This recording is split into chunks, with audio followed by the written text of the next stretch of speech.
Welcome to ScareZone. Tonight we bring you hours of true horror stories to help you relax, sleep, or simply enjoy the atmosphere.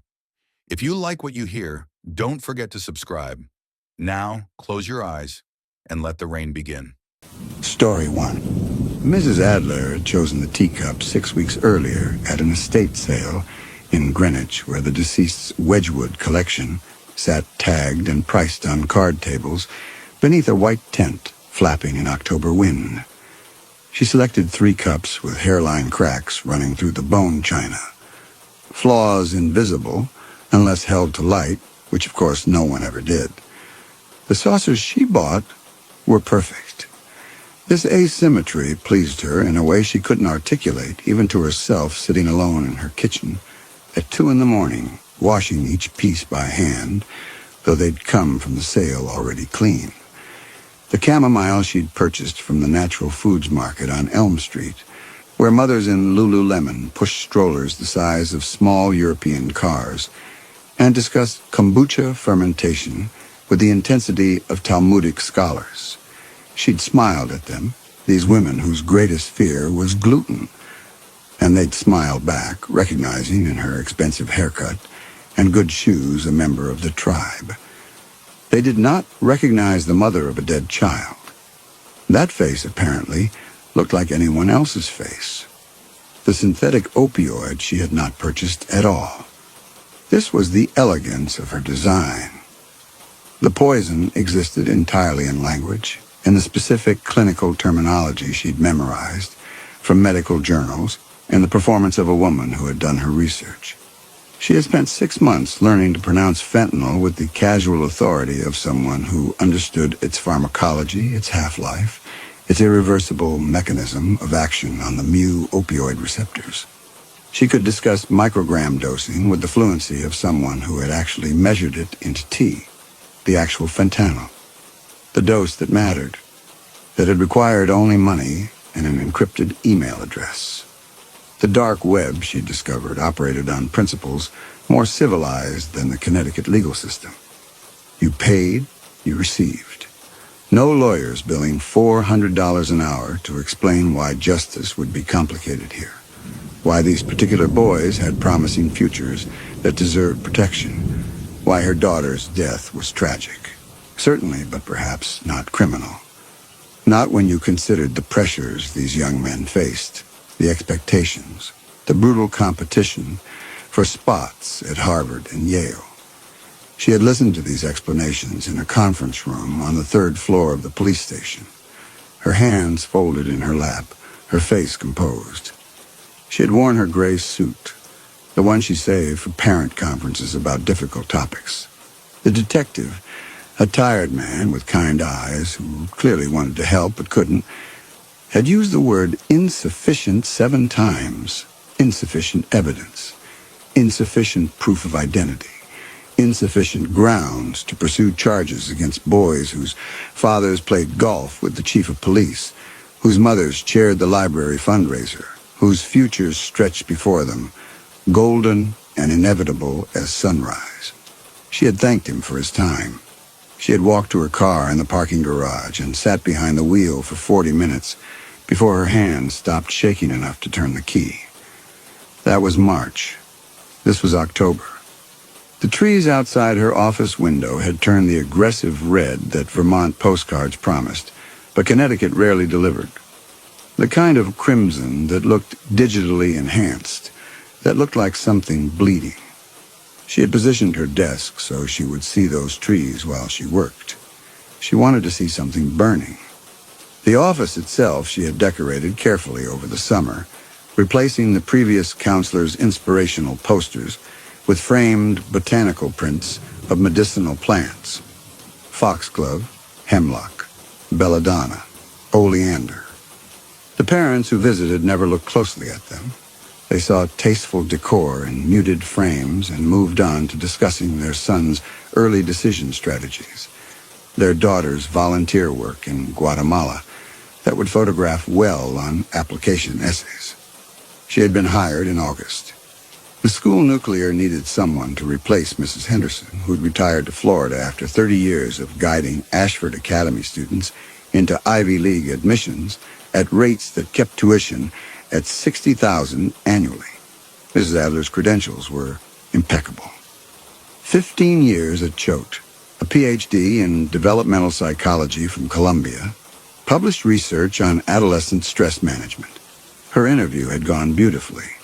The headmaster, Dr. Whitman, had been charmed by her calm competence, her thoughtful questions about the school's culture, her understanding that Ashford parents expected results. The background check had been thorough. It had found exactly what she'd wanted it to find. Evelyn Adler, divorced twice, remarried once between the divorces, excellent references from Choate, no criminal record, no red flags. The personal tragedy buried in her past, the death of her daughter in a hit-and-run in a town 2 hours south, would have required someone to specifically cross-reference multiple name changes with unsolved cases. The victim listed in police reports was Emma Brennan, age 6. Her mother was listed as Evelyn Brennan, the surname from Mrs. Adler's brief second marriage, which had ended in divorce 3 months after Emma's death. Mrs. Adler had then reverted to her first married name, Adler, rather than her maiden name, Prescott. She'd been Evelyn Prescott, then Evelyn Adler during her first marriage, then Evelyn Brennan during her second, then Evelyn Adler again when she applied to Ashford Academy. The accident involving Emma Brennan and her mother Evelyn Brennan had been local news for a week, then forgotten.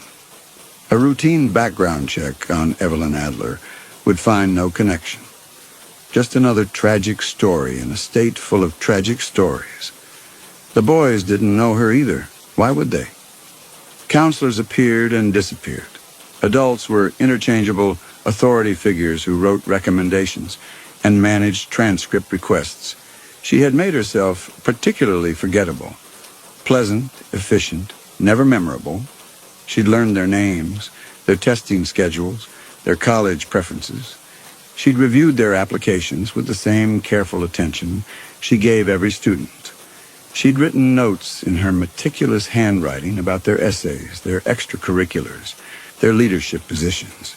She had not written anything about the night of March 7th, when Griffin Hale had been behind the wheel of his father's Mercedes, drunk on whiskey stolen from the Vandermeer family's wine cellar during what the boys had described to police as a small gathering.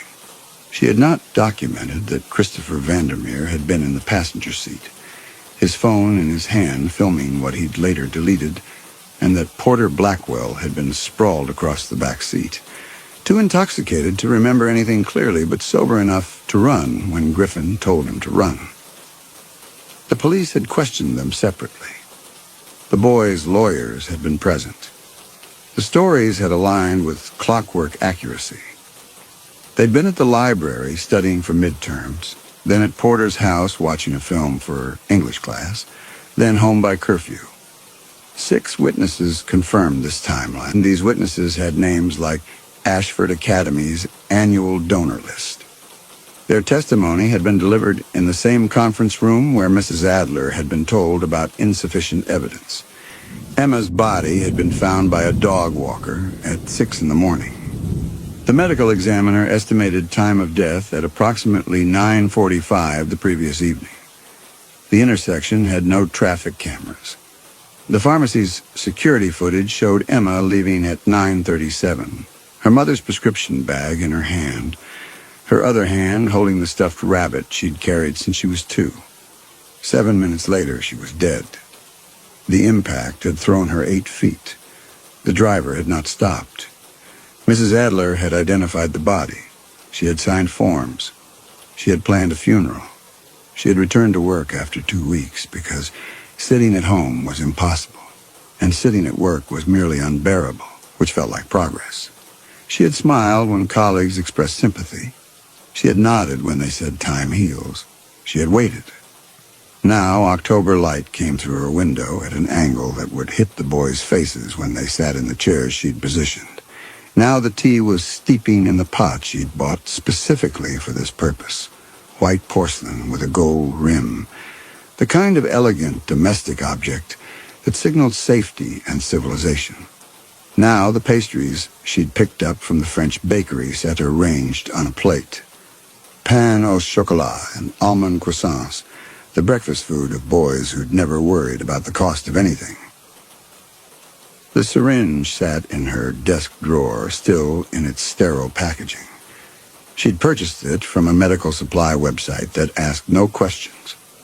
The Narcan label she'd printed on her home computer, using the same paper stock as the genuine article, was affixed with the care of someone who understood the details mattered.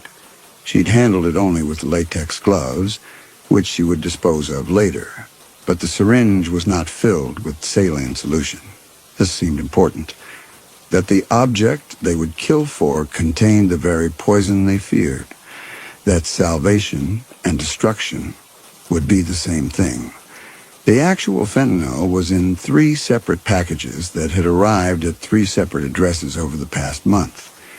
She had mailed them herself using the boys' home addresses, using their parents' credit card numbers that she'd obtained through means that were technically illegal, but practically simple if you understood that Ashford's business office stored billing information in spreadsheets accessible to anyone with administrative server access. A vulnerability the IT director had warned about repeatedly in budget meetings Mrs. Adler had attended as part of the Student Wellness Committee. The paper trail she'd constructed was immaculate. Any investigation would find parents who'd purchased drugs from overseas vendors, who'd had packages delivered to their homes, whose sons had a documented history of academic pressure and prescription stimulant use. The Ashford Academy Health Office kept records. Mrs. Adler had reviewed them. Griffin Hale had been prescribed Adderall since freshman year. Christopher Vandermeer had a standing prescription for Vyvanse. Porter Blackwell's file contained a note from his psychiatrist about medication management for ADHD, and another from the school nurse documenting episodes of severe anxiety-induced tachycardia. His heart racing so fast during exams that he'd been sent to the emergency room twice freshman year.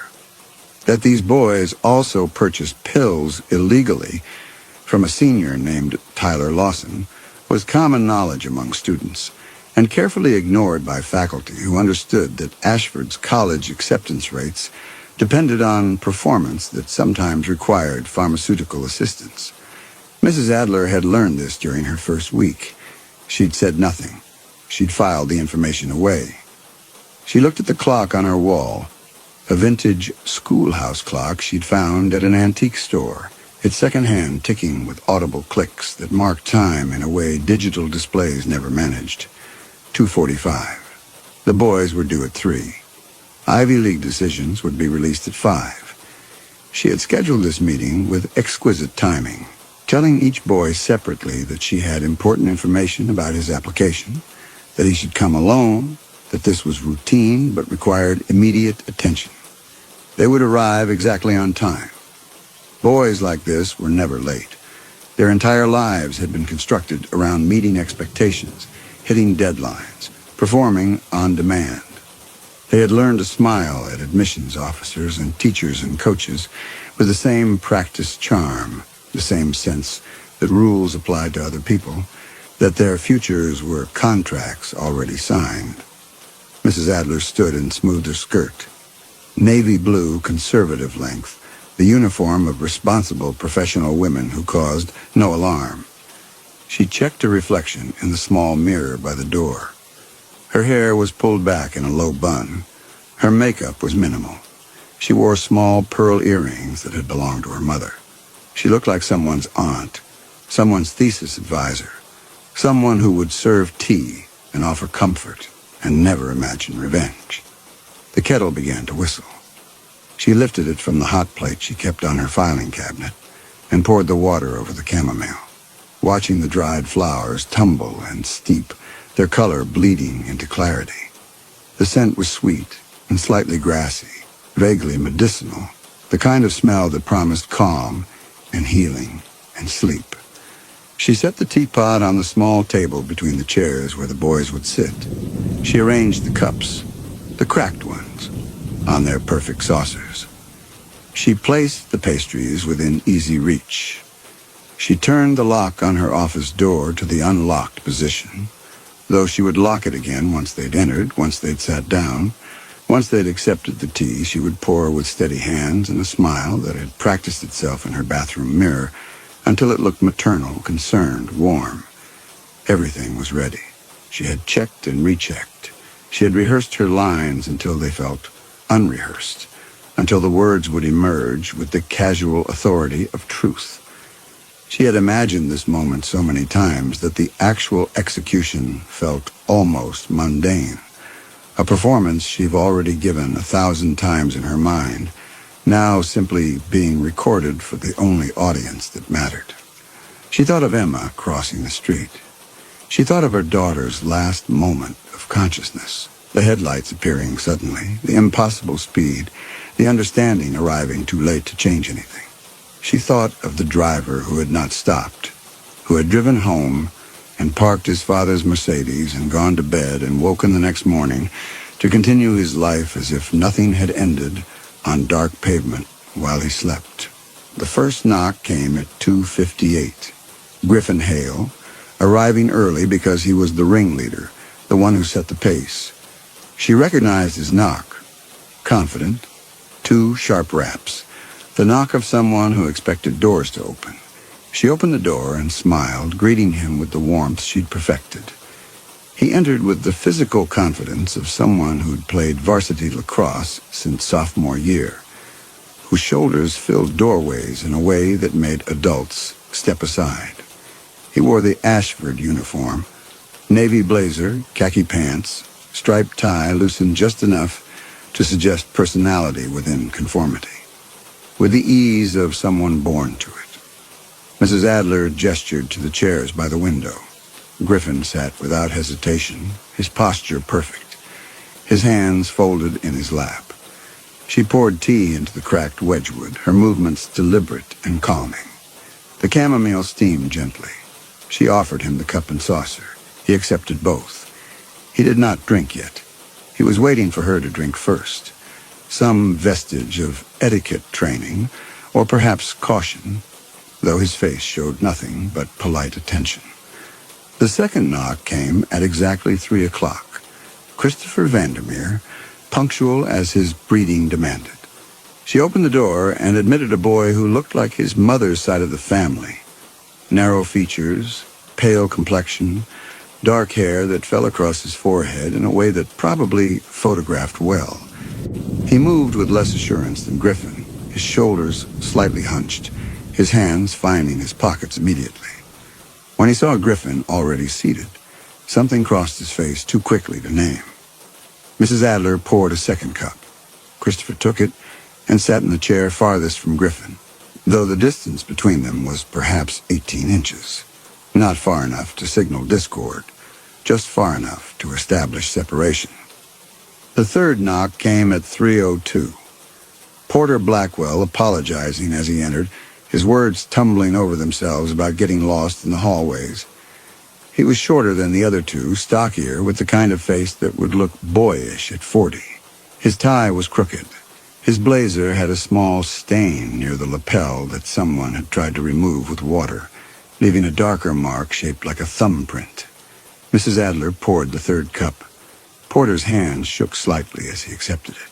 He sat between the other two, perched on the edge of his chair as if ready to bolt. The tea sloshed against the rim of his cup, but didn't spill. She sat behind her desk and lifted her own cup. Plain white ceramic, nothing special, and drank. The chamomile was slightly bitter beneath the sweetness, the temperature just this side of too hot. She watched the boys watch her drink. She saw the moment they relaxed fractionally, saw their shoulders drop, saw Griffin finally lift his cup to his lips.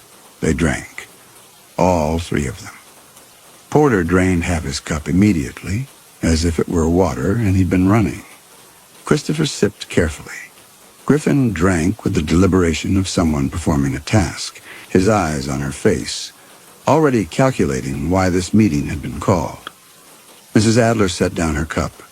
She stood and walked to the door, her heels clicking against the hardwood floor. She turned the lock. The sound was soft but definitive, the small mechanical noise of a bolt sliding home. When she turned back to face them, all three boys were looking at the locked door, then at her, then at each other. Porter's cup rattled against his saucer. He set both down on the small table with exaggerated care, as if the tremor in his hands was something he could hide through controlled movement. Mrs. Adler returned to her desk. She did not sit. She stood behind her chair, her hands resting on its back, her face composed in an expression she'd practiced until it looked like sorrow. She told them she knew what they'd done. She recited the date, March 7th, the location, the time. She described the Mercedes, the positions they've occupied in the vehicle, the whiskey from the Vandermeer liquor cabinet. She watched Griffin's face remain carefully neutral while Christopher went pale and Porter made a small sound in his throat. Griffin attempted deflection, his voice steady, asking about their applications, with practiced confusion. Mrs. Adler interrupted him with a clinical detachment. She told them about the tea they'd just consumed. She explained the synthetic opioid, the dose calibrated exactly to their individual body weights, from athletic department records. She described the pharmacology with the calm authority of someone who'd memorized medical journals, the onset time, the progression of symptoms, the inevitable respiratory failure. Christopher's cup fell. It shattered against the saucer, white fragments scattering across the table. The tea spread across polished wood, a slow stain darkening the grain. He stared at his hands as if they belonged to someone else. Griffin's breathing was faster now. She could see his chest rising and falling beneath his blazer, could see the pulse in his neck jumping. Porter had begun crying, tears running down his face silently. Griffin's voice cracked when he spoke, calling her insane, saying they would tell everyone she'd poisoned them. Mrs. Adler asked what evidence they had. She pointed out that she'd drunk from the same pot, that the tea would test clean, that she would tell investigators the boys had arrived in distress, acting strangely, and she'd tried to calm them with tea before they became violent. She walked to her desk and removed the syringe from the drawer. She set it in the center of the blotter where all three could see it, the Narcan label clearly visible, the clear liquid inside catching the afternoon light. She explained what it was.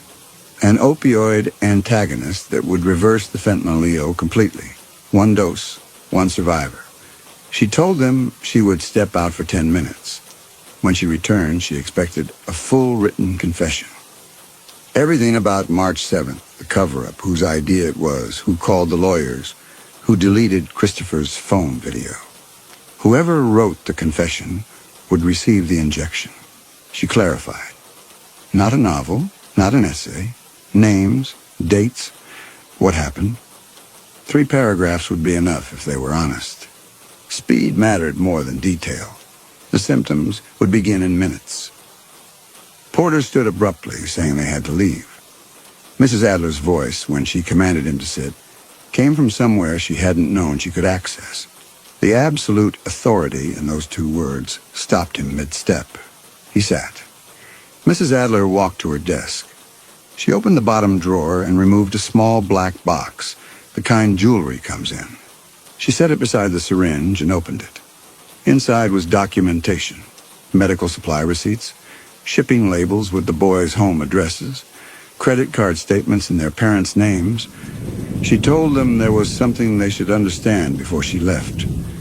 The tea they'd drunk was harmless, just chamomile. The symptoms they would feel. The dizziness, the shallow breathing, the certainty they were dying, would be psychosomatic, their guilt manifesting as physical sensation. Their minds would convince their bodies they were shutting down because some part of them knew they deserved to die. Christopher's mouth open. No sound came out. She continued with surgical clarity. They would murder each other for nothing. Porter's panic would stop a heart the school nurse had documented as fragile. And the injection they would fight for, the Narcan that would make them feel safe, that was the elegant part. Narcan reverses opioid effects. But since there would be no opioid in their system to reverse, she'd filled the syringe with something else entirely. With the actual fentanyl she'd purchased from Guangzhou using their parents' credit cards. 200 micrograms in solution. The dose that would kill them, administered directly into their bloodstream while they believed they were being saved. She watched their faces process this. Griffin's expression showed calculation, trying to determine if she was lying, if this was a bluff he could call. Christopher had gone very still, his breathing shallow. Porter was already showing signs of psychosomatic response, his hand pressed to his chest. Griffin would not write a confession, she knew. His arrogance wouldn't allow it. He would try to take the syringe by force. Christopher and Porter, weaker and more frightened, would try to buy their survival with words. The confession would be written, hasty, panicked, but sufficient, before Griffin made his move. She had studied them for 6 months. She knew exactly who they were. She set the black box back in the drawer and closed it. She picked up the syringe and placed it dead center on her desk blotter. "I'll be back in 30 minutes, she said. "When I return, I expect to find that confession. Whoever wrote it gets the injection. Choose wisely." She walked to the door. Her hand on the lock, she paused.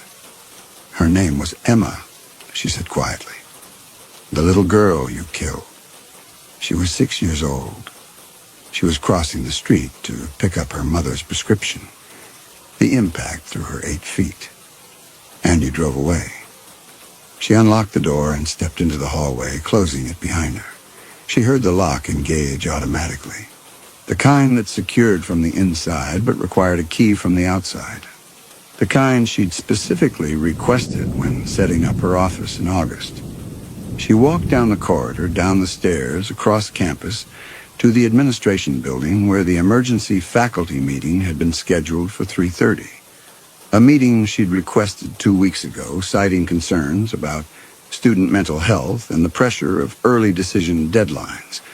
Dr. Whitman had agreed immediately, had sent the agenda to all faculty, had booked the large conference room. Mrs. Adler signed in on the attendance sheet. She sat in the back row. She listened to Dr. Whitman discuss protocol changes and counseling resources.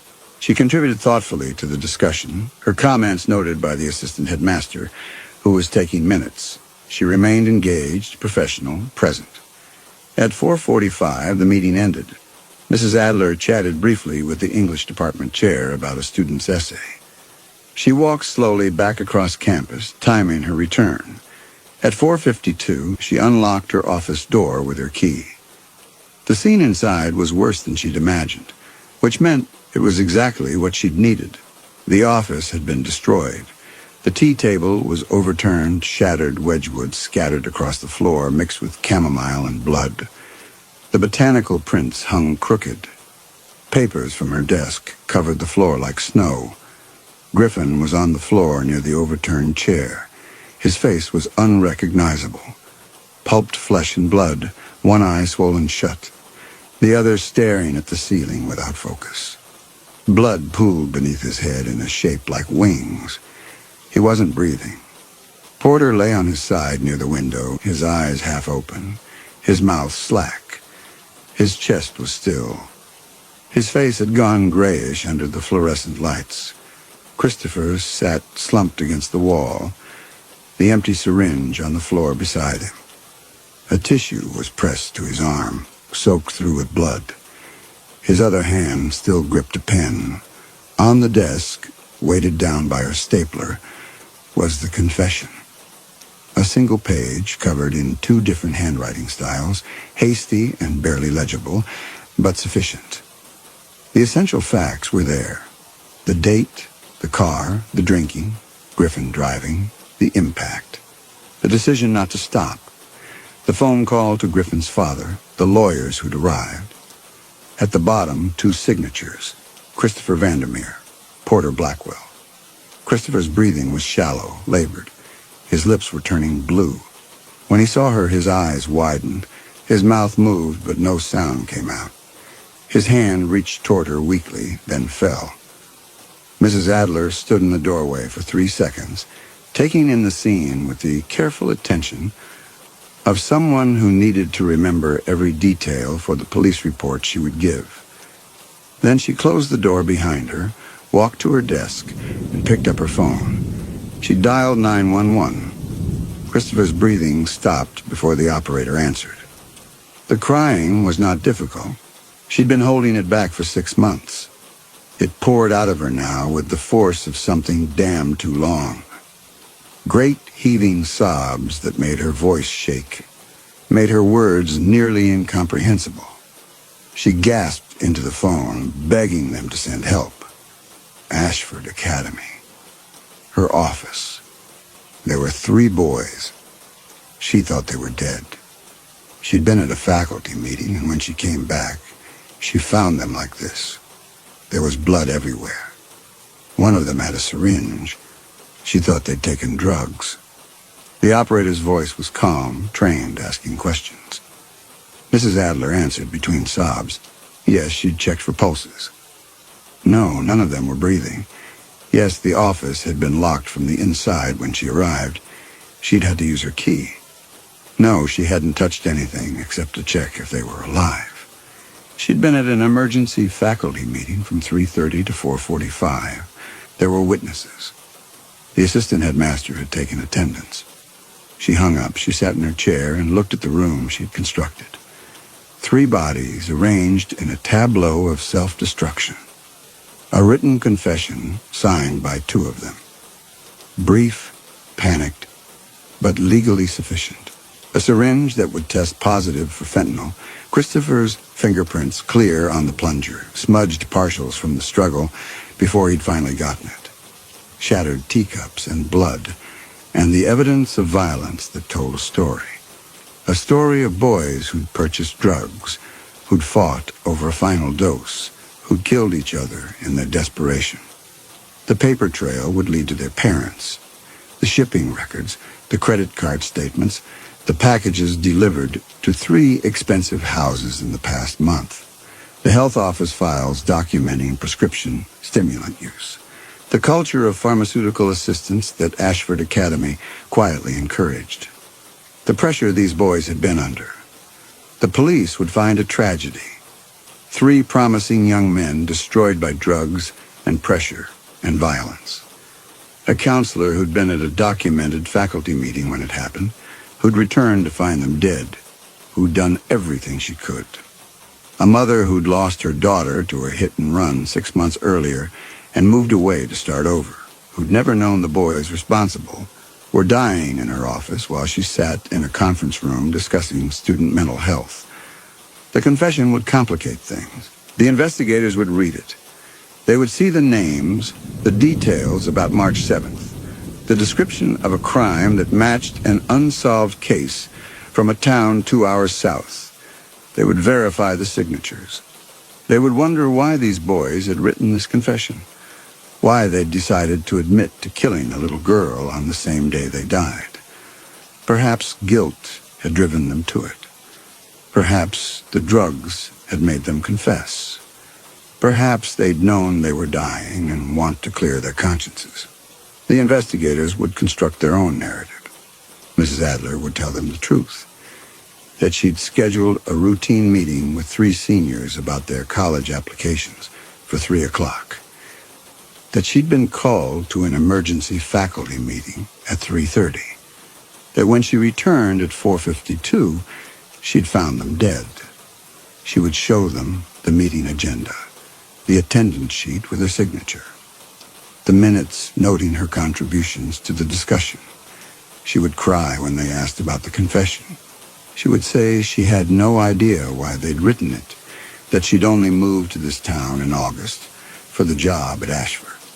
They would investigate her anyway. They would find her maiden name eventually, would connect Emma Brennan to Mrs. Adler, would realize the boys had confessed to killing her daughter on the same day they died. They would look at the timing, the coincidence, the too perfect construction of evidence. But they would find a woman who'd been at a faculty meeting when the boys died, who had witnesses placing her in a different part of the building, who'd made a frantic 911 call reporting bodies she'd discovered, who had no clear method of forcing 3 athletic teenage boys to drink poison tea, write a confession, and kill each other, who had no access to fentanyl, no way to have purchased it, no opportunity to have administered it. They would find parents whose credit cards had purchased the drugs, shipping records leading to the boys' homes, a culture of prescription drug abuse at an elite school, 3 boys under impossible pressure who'd made terrible choices and paid terrible prices. Some detective, perhaps the same tired man with kind eyes who told her about insufficient evidence, would sit across from her in an interrogation room and tell her he knew. He would say the coincidence was too perfect. He would explain that he understood what she'd done and why she'd done it, that he would have done the same for his own child, that justice had been served even if the law couldn't prove it. And she would look at him with genuine confusion and grief and tell him she didn't understand what he was suggesting, that she'd been at a meeting, that finding those boys dead was the most traumatic experience of her professional life, that learning they'd killed her daughter made it worse, not better, because now she had to live with the knowledge that she'd been 2 floors away when they'd confessed, when they'd died, when some small chance of understanding why they'd done it had been lost forever. The evidence would tell its story, and Mrs. Adler would tell hers. And somewhere between the 2 narratives, the truth would exist, unprovable, unprosecutable, perfect in its construction. She thought about Emma one more time, about her daughter crossing the street in the dark, about the headlights appearing suddenly, about 7 minutes that separated leaving the pharmacy alive and being found dead, about the driver who'd kept going, who'd gone home to sleep, who'd woken up the next morning and continued his life. That driver was dead now. His face was unrecognizable. His acceptance to Yale sat on his phone beside his destroyed body. He would never go to college, never graduate, never have the future his family's money had promised him. It would have to be enough. Mrs. Adler stood when the detective said she could go. She walked down the hallway past crime scene tape and numbered markers and investigators taking photographs. She walked out of Ashford Academy into October air that smelled like burning leaves and distant rain. She got into her car and sat behind the wheel. Her hands didn't shake when she turned the key. They should have, she thought. A woman who just discovered 3 dead boys should have shaking hands. But hers were steady. She drove home. She parked in her driveway. She walked into her house and closed the door behind her. She went to her closet and took out the birthday present wrapped in paper covered with cartoon whales. She carried it to Emma's room, the room she'd kept exactly as it was, with the bed made and the stuffed animals arranged and the books on the shelf, and set it on the dresser. She sat on Emma's bed. She looked at the present she would never give, at the room her daughter would never sleep in again, at the space that held the shape of everything she'd lost. The boys were dead. The confession existed. The police would close the hit-and-run case. Justice, in its way, had been served. Mrs. Adler sat on her daughter's bed and did not cry. She'd cried enough. In the police station, in the courthouse, in the parking garage, on the phone to 911, in the hallway outside her office. She'd cried for 6 months. Now she simply sat in the October light coming through Emma's window, in the room that would always be waiting for a little girl who would never come home, and felt the emptiness where her daughter should have been. The revenge was complete, perfect, unprovable. And Emma was still dead. Mrs. Adler sat in the silence in the autumn light and understood that this was what she had now. This room, this absence, this carefully constructed justice that changed nothing except that the boys who'd taken Emma's life no longer had theirs. It would have to be enough. Outside, the October trees burned red against the sky that was beginning to darken. Soon it would be evening. Soon the parents would be notified. Soon the news would spread through Ashford Academy and the town and the networks of wealthy families whose sons had died today. But in Emma's room, time had stopped 6 months ago. The clock still read 9:43. The moment Mrs. Adler had frozen it, the estimated time of her daughter's death. The calendar still showed March. The world still held its breath, waiting for a little girl who would never return.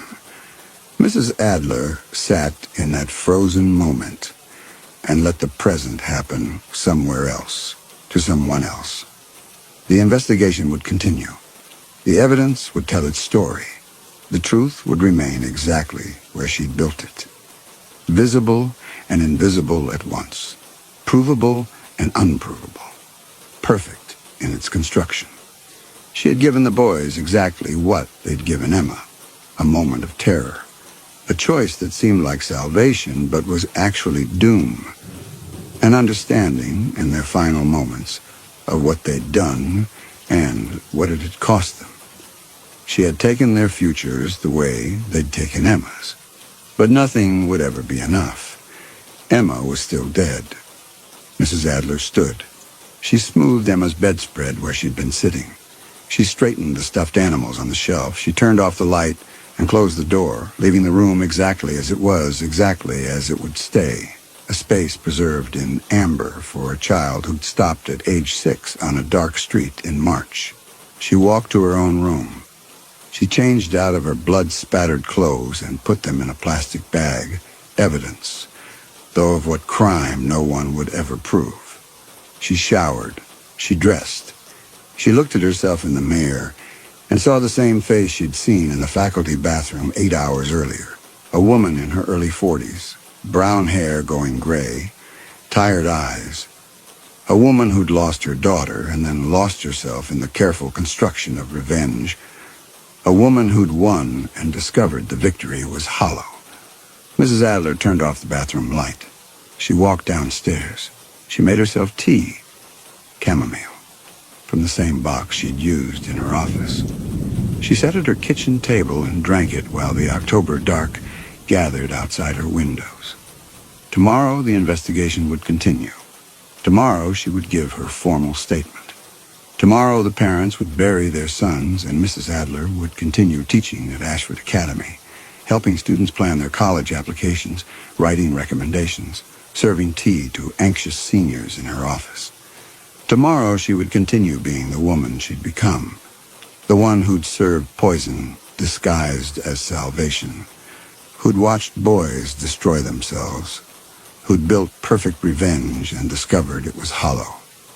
But tonight she sat in her kitchen and drank chamomile tea and thought about Emma, about her daughter's laugh and her obsession with penguins and the way she'd carried that stuffed rabbit everywhere, about all the birthdays that would never happen, about all the futures that had ended on dark pavement in March. The tea was bitter beneath its sweetness. Mrs. Adler drank it anyway. Outside, the October night was cold and clear. Inside, a mother sat alone in a kitchen that was too quiet, in a house that was too empty, in the space between revenge completed and nothing changed. Emma was still dead. She finished her tea. She washed the cup and dried it and put it away. She turned off the kitchen light. She climbed the stairs to her bedroom. She lay down in the dark and closed her eyes. Sleep, when it came, was dreamless. In the morning, she would wake up and continue. She would answer the detective's questions. She would maintain her composure. She would perform the role of traumatized counselor with the same exacting care she'd performed every other role in this careful construction.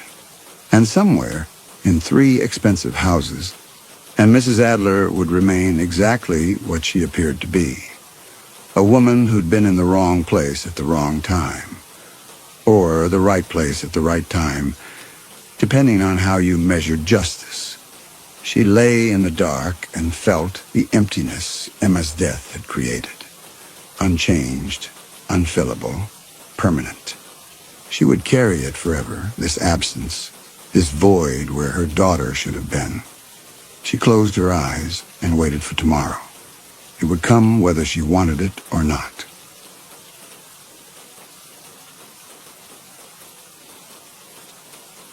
Story 2. David woke with his jaw clenched so hard his back molars had cracked sometime in the night. The dentist would ask what he'd been grinding against, and David would say, stress, though the truth lived in a place he couldn't reach, somewhere between sleep and the peculiar paralysis that seized him in those hours before dawn. His fiancée, Angie, had stopped asking about the sounds he made. She'd learned to slip from their bed when his breathing went shallow and wrong, when his hands curled into fists against nothing. He spat blood into the bathroom sink. The copper taste belonged in those fever dreams, not in his waking mouth, not in the house he'd built on land his family had worked for 3 generations. Through the window, the November sun hadn't yet cleared the eastern ridge. The cottonwoods stood stripped and skeletal, their branches making shadows like cracks across the frosted ground. His phone showed 2 missed calls from his Uncle Raymond. When he returned them, Raymond's voice was careful in the way that meant bad news delivered slowly. They'd found Tom Whitebird's cattle, what was left of them. Tom ran 60 head on the grazing lease near Cutbank Creek, good Herefords that brought premium prices in Miles City. Wildlife Services was saying wolves, but Raymond's silence after he said it told David the tracks weren't right, and neither was what got done to the animals. David drove out in his truck, the heater blasting against cold that seemed to come from inside his bones rather than the morning air. His feeling like he'd spent the night swimming in ice water had been with him since childhood, though his mother insisted he'd been a sickly infant who'd miraculously recovered. He had no memory of being sick, only these mornings when his body felt like it belonged to someone else, when his muscles ached from exertions he hadn't made. The kill site sprawled across a 1/4 acre of Tom's winter pasture. 7 carcasses, though the term didn't capture what he was looking at. The cattle had been torn apart with a violence that seemed personal. Ribs jutted from body cavities emptied of organs. The snow around each animal was churned into red slush, frozen now into peaks and valleys that recorded the thrashing. The blood had sprayed 20 feet in some places, painting the sagebrush in dark streaks. Raymond stood with Tom and 2 tribal police officers David didn't know well. Their breath made clouds in the still air. No one was touching anything. The tracks leading away from the carnage were clearly visible in the snow, 4-footed, enormous, with claw marks that suggested something between a bear and a wolf, but impossibly large for either. The stride measured nearly 6 feet between prints. One of the officers asked if Ben was still living up at the old winter cabin. David recognized him now. Wesley Birdsong, who'd been 2 grades ahead of him in high school. The question landed wrong. Ben had moved to the cabin 8 years ago, shortly after David had landed the contract job with the Bureau of Indian Affairs. Their mother said Ben needed solitude, though that was her kind way of saying he couldn't be around people anymore. David visited when he could, bringing supplies Ben never asked for, sitting in silence broken only by the propane heater's hiss. David told them Ben hadn't left that place in years, that he could barely walk to the outhouse. Wesley wrote something in his notebook and said the tracks headed northwest, toward Ben's land. Raymond cut in, pointing out that half the reservation was northwest of here. But David was studying the tracks again, feeling something shift in his chest like a stone settling into mud. The prints led in a straight line toward the ridge that separated Tom's lease from the family parcels. Ben's cabin had on the far side, tucked into a draw where the willows grew thick around a spring. David had last been there in September, bringing Ben's insulin and blood pressure medication. His brother had answered the door in clothes that hung on his frame like laundry on a line, his face gray beneath 3 days of stubble. In his truck alone, David followed the dirt track toward the ridge. The route took him past the old foundation, where their grandmother's house had stood before the fire. His headlights swept across the tumbled stones, and for a moment, he thought he saw a figure standing among them, something tall and wrong in its proportions. But when he looked directly, there was only the shell of the root cellar with its door hanging open on rusted hinges. The paralysis dreams were getting worse. Last night he'd been trapped in a body that wouldn't respond, couldn't move, could only feel pain radiating from somewhere deep in the bones. He'd tried to scream but had no voice, tried to open his eyes but the lids were sealed. In the dream there was a presence nearby, something breathing in rhythm with his own breath, and he'd understood with terrible certainty that he was not alone in the darkness of his own skull. He'd woken to Angie shaking him, her hands gentle but insistent. The bedroom smelled like sweat and something else, something wild that didn't belong between clean sheets. His pillow was damp. When he'd gotten up to splash water on his face, he'd found his feet dirty, not dusty, but caked with mud that flaked off onto the bathroom tile. He'd cleaned it quickly, before Angie could see, and told himself he'd been sleepwalking again, though he'd never sleepwalked in his life until these past few months. Ben's cabin appeared in his headlights, set back from the track in a clearing that had once been cultivated. The windows were dark despite the late afternoon hour. David's knock on the door echoed in the silence. Inside, something moved. A scraping sound, like furniture dragged across bare floors. His brother opened the door 8 inches, enough to show half his face.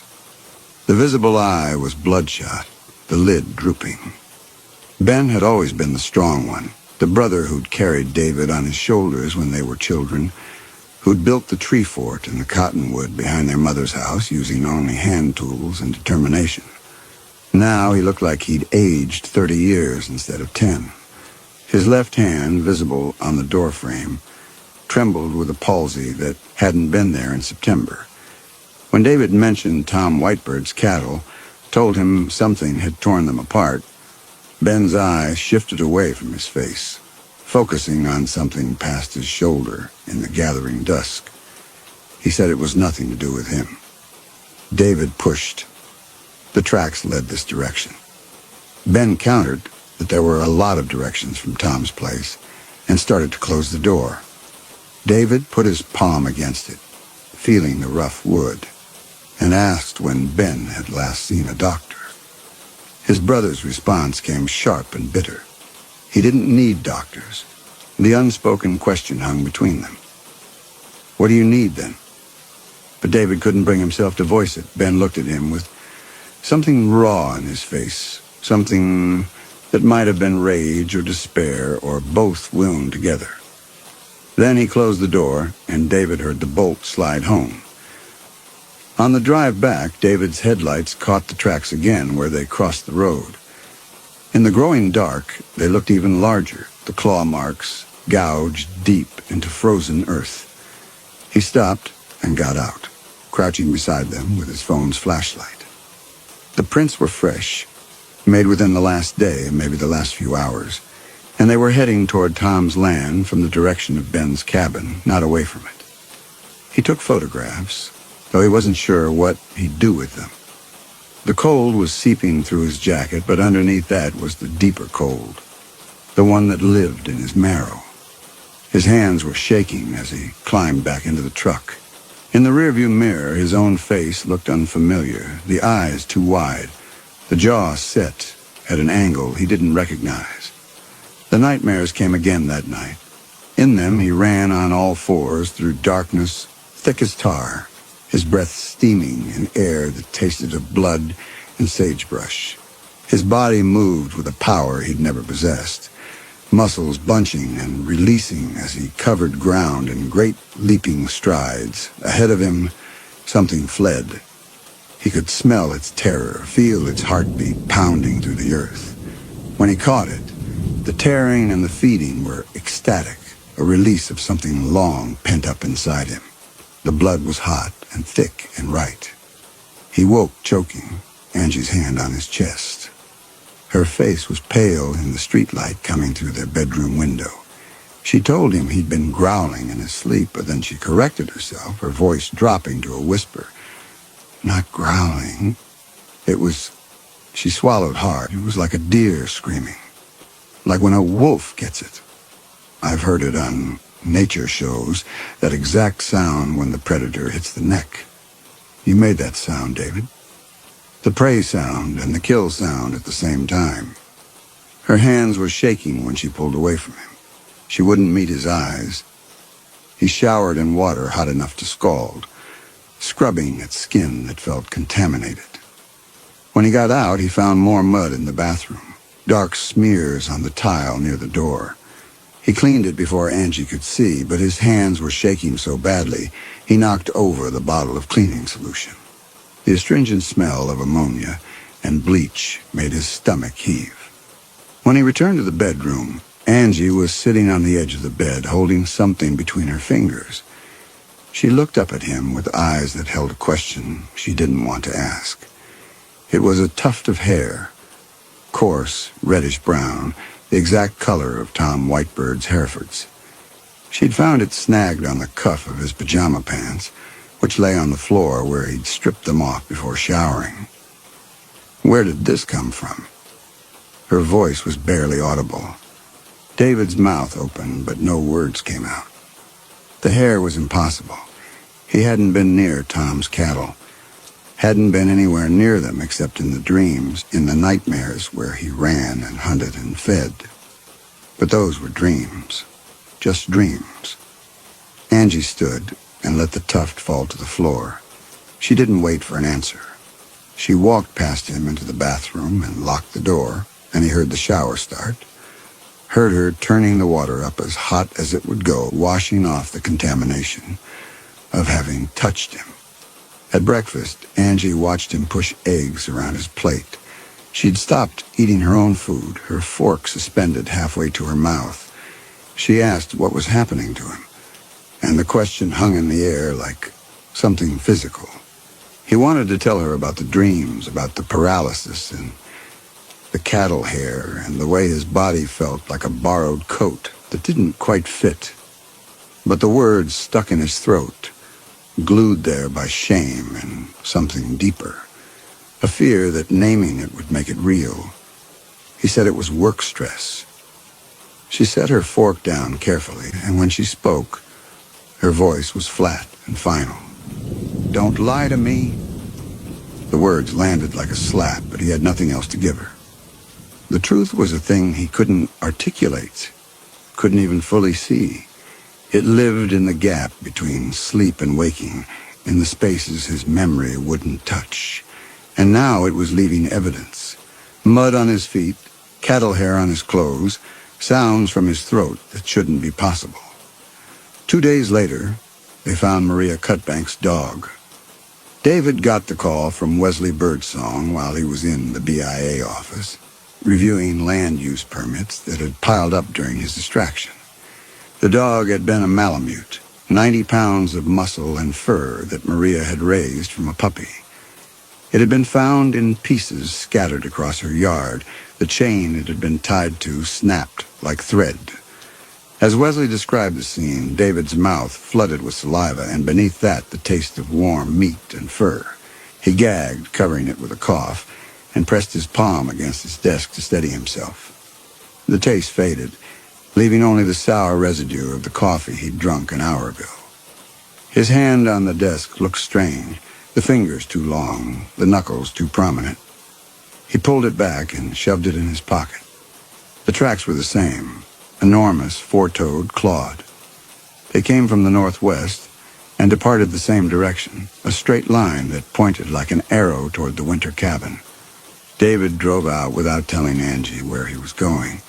The sky was low and gray, promising snow that hadn't yet fallen. When he reached the cabin, Ben's truck was there, but the door was locked. David pounded until his fists ached, calling his brother's name until his voice went hoarse. No answer came. He walked the perimeter, looking in windows. The cabin's interior was dark and sparse. A cot with tangled blankets, a table with a single chair, shelves holding canned goods and medication bottles.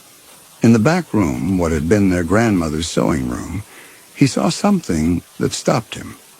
The floor was covered in drawings, hundreds of them, rendered in what looked like charcoal on butcher paper.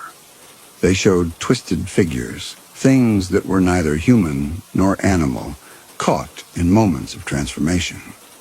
In one, a man's face was splitting down the middle, something else pushing through. In another, limbs extended at wrong angles, joints bending in directions anatomy didn't permit. David photographed them through the window, his phone's camera struggling with the dim light.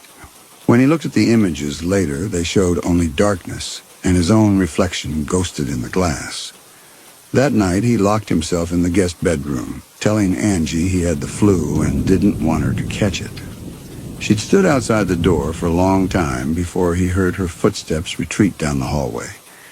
He wedged a chair under the doorknob and set his phone to record video, propping it on the dresser aimed at the bed. The paralysis came just after 3 in the morning.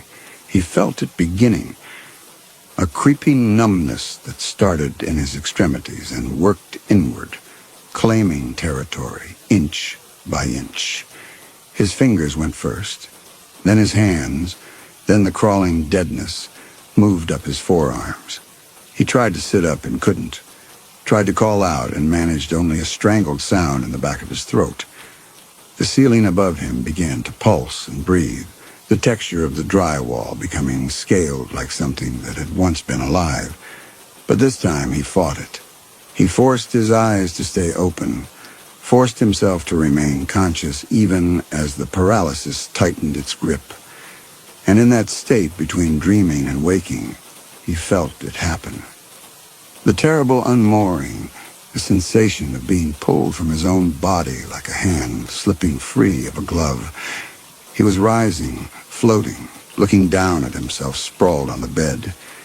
And then he was rushing away, pulled by something inexorable toward the northwest, toward the ridge and the winter cabin, and he slammed back into his body with a violence that left him gasping. The first light of dawn was seeping through the curtains. His phone lay on the floor, its battery dead. When he managed to stand, every muscle screaming, he found his hands covered in scratches, the skin beneath his fingernails packed with dark earth that smelled of deep places, of rot and mineral and ancient decomposition. The video showed nothing. 6 hours of him lying motionless on the bed, so still he might have been dead. At his office, David pulled up the BIA's land records, searching through old survey maps and deed transfers. He was halfway through tracing a boundary dispute when the smell hit him. Hot copper and split intestines, the exact scent of fresh-killed cattle in summer heat. His stomach heaved. He looked around the office, but no one else reacted. The smell faded as quickly as it had come, leaving only the antiseptic odor of commercial carpet cleaner and old coffee. He tried to focus on the screen, but his coffee tasted wrong. Not stale. It tasted like blood, thick and warm and coating his tongue. He spat it back into the mug and stared at the liquid, which looked exactly like coffee, light brown with a swirl of creamer. When he tasted it again cautiously, it was just coffee. His hands shook as he resumed the search. He traced his family's holdings back 3 generations, noting the parcels that had been sold off, the ones consolidated, the boundary shifts and easements. The winter cabin sat on 40 acres that had belonged to his great-grandmother, passed down through his grandmother to his mother, who deeded it to Ben on his 25th birthday. The land was marked with an old designation he'd never seen before. Traditional use, ceremonial access restricted. He scratched at his shoulder blade, at an itch that burned like fire ants crawling under his skin. When he rolled his shoulder to reach it better, he felt something shift beneath the surface, something moving wrong. He stood and went to the bathroom, locked himself in a stall, and pulled his shirt over his head. In the fluorescent light, His back looked normal. Pale skin, a few freckles, the scar from where he'd fallen off his bike at 12. But as he watched, the skin seemed to ripple, and for one impossible second he saw coarse hair pushing through the pores, dark and thick. He blinked hard, and it was gone. Just skin. Just his normal skin.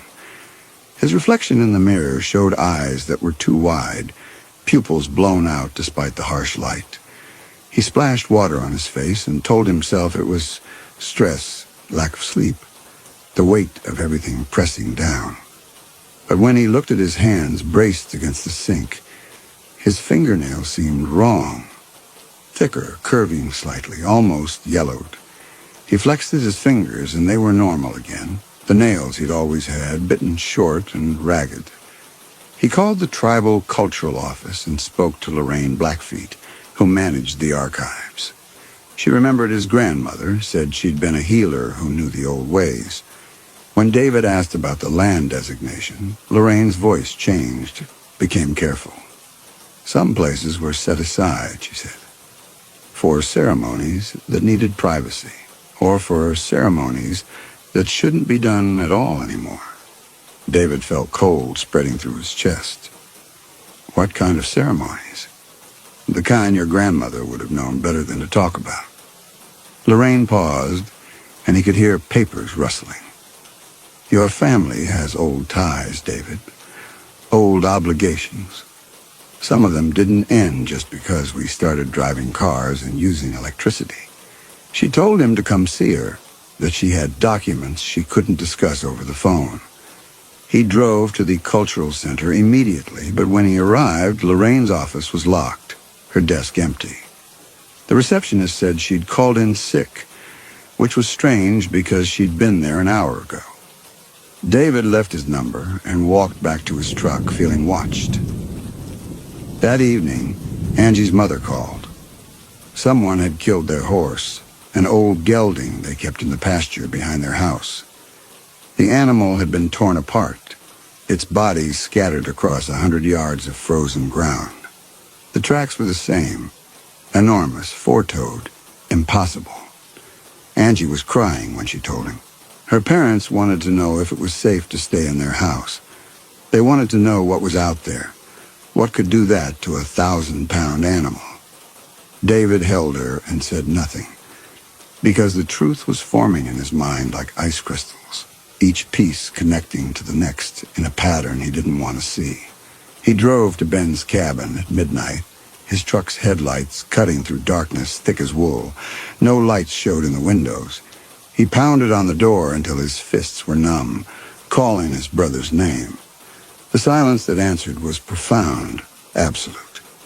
He broke the door down with his shoulder, the old wood splintering around the lock. The cabin's interior smelled of sweat and medicine, and something underneath both, something animal and wrong. The cot was empty, the blankets twisted into knots. On the table lay Ben's medications, a week's worth of pills still in their organizer. His brother hadn't been taking them. David searched the cabin methodically, opening every drawer, looking under the furniture. In the back room, among the drawings, he found a journal.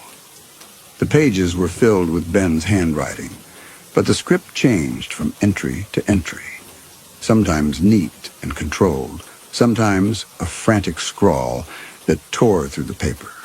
The early entries were dated 12 years ago, from the summer David had been 15. I did it. I traded with them. David will live. That's all that matters. The change comes at night. I can feel it starting. Like my bones remember a different shape. I have his body for 12 hours. He has mine. He doesn't know. He thinks the paralysis is a dream. I run. God help me, I run. And when the hunger comes, I can't stop it. David's hand shook so badly he almost dropped the journal. He kept reading, the entries becoming darker, more fragmented. The disease is eating me from the inside. When I'm in his body, I'm whole. When he's in mine, he feels what I feel. But he doesn't remember. The blessing of that small mercy. I tried to end it when I was myself, but I couldn't, because destroying this body destroys us both.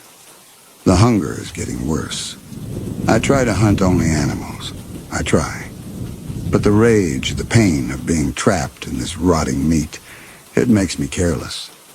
The final entry was dated yesterday. David is starting to remember. I see it in his eyes when he visits. Soon he'll know what I did, what we are. I should have let him die as a child.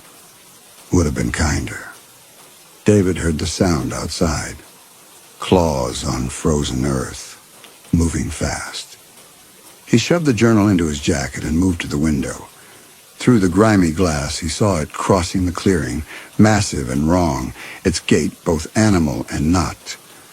The thing that wore his body at night, that carried his brother's consciousness, in a form meant for running and hunting and killing. It was heading toward Angie's parents' house. He ran for his truck, fumbling for his keys. The engine roared to life, and he gunned it down the track, fishtailing on patches of ice. The speedometer climbed to 60, 70 on roads meant for 30. He called Angie, told her to get her parents out of the house, to get them somewhere with lights and people. Her voice was small and frightened when she asked why. "Just do it," he said. And the roughness in his own voice scared him. He reached the house 20 minutes later. Angie's car was there, and her parents' truck. But the front door stood open. Inside, the living room had been torn apart. Furniture overturned, pictures ripped from walls. Blood on the carpet, a trail leading toward the kitchen. David's heart hammered against his ribs as he followed it, pulling out his phone to call for help. In the kitchen, Angie sat on the floor, cradling her father's head in her lap.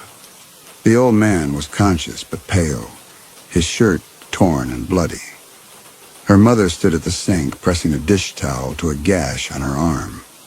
They'd fought it off with a fireplace poker and a kitchen knife, driven it back through the rear door. It had fled toward the woods, moving on 3 legs, favoring its right foreleg where Angie's father had struck it with the poker. David's phone slipped from his hand. Right foreleg. He looked at his own right arm, at the sleeve of his jacket. Underneath it, he knew, would be a bruise forming, bone deep and throbbing. He could feel it now, had been feeling it since he'd woken this morning, another of the inexplicable pains he'd learned to ignore. Angie looked up at him, her face streaked with tears. "What is it? What's hunting us?" He couldn't answer. The truth was too large, too impossible. He was the thing hunting them. Had been hunting them every night for months, years maybe. Wearing a shape he didn't remember taking.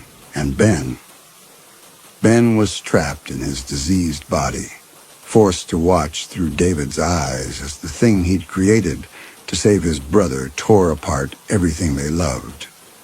The tribal police came, and Wesley Birdsong walked the perimeter with David while the paramedics worked on Angie's parents inside.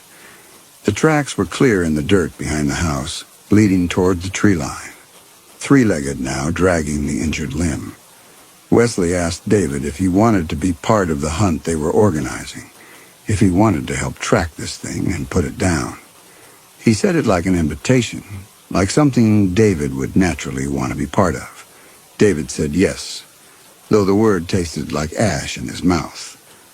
The hunt was organized for the following night. 12 men, all armed, all familiar with the land. They would work in pairs, spreading out from Angie's parents' house in a grid pattern, following the tracks until they found the creature's den. Wesley handed out radios and GPS units, marked zones on a topographic map. David studied the map and saw that his assigned zone included the ridge above the winter cabin. As Wesley talked through the plan, David felt it again. That crawling sensation across his shoulders, down his spine. The urge to drop to all fours was so powerful, he had to lock his knees to stay upright. For a moment, the fluorescent lights overhead seemed too bright, painful, and he could smell every man in the room with impossible clarity. Their fear sweat, their gun oil, the coffee on their breath. Then it passed, and he was just David again, standing in a tribal police conference room, trying not to let anyone see his hand shaking. He went home and found Angie packing a bag.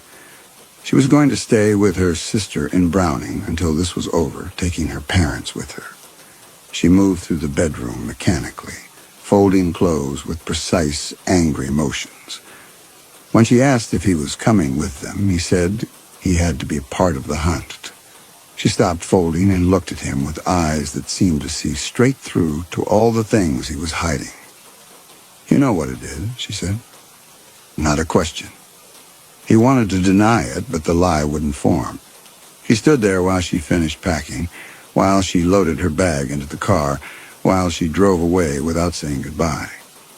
The house felt cavernous in her absence, full of echoes and empty spaces. That afternoon, David drove back to the Cultural Center.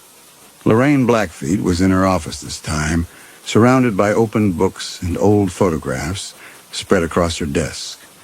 She looked up when he entered, and he saw fear in her face before she managed to hide it. He asked her what she knew about his family, about the ceremonies performed on that restricted land.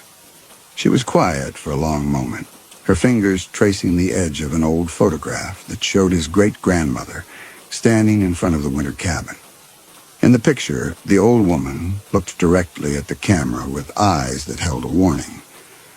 "Your great-grandmother was a healer," Lorraine finally said. But she also knew the dangerous medicine, the kind that requires a price, the kind that trades one life for another, one form for another. She pushed the photograph across the desk toward him. She died warning her daughter never to let anyone perform those ceremonies again.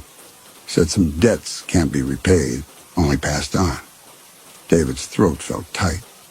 What if someone already did? What if the ceremony already happened? Then both parties are bound until one of them dies. And maybe not even then. Lorraine's voice was barely a whisper. The old one said that kind of medicine doesn't just trade bodies, it trades fates. What was meant for one becomes the burden of both. The sickness, the health, the guilt, the hunger. It all gets shared in ways that don't make sense to us anymore.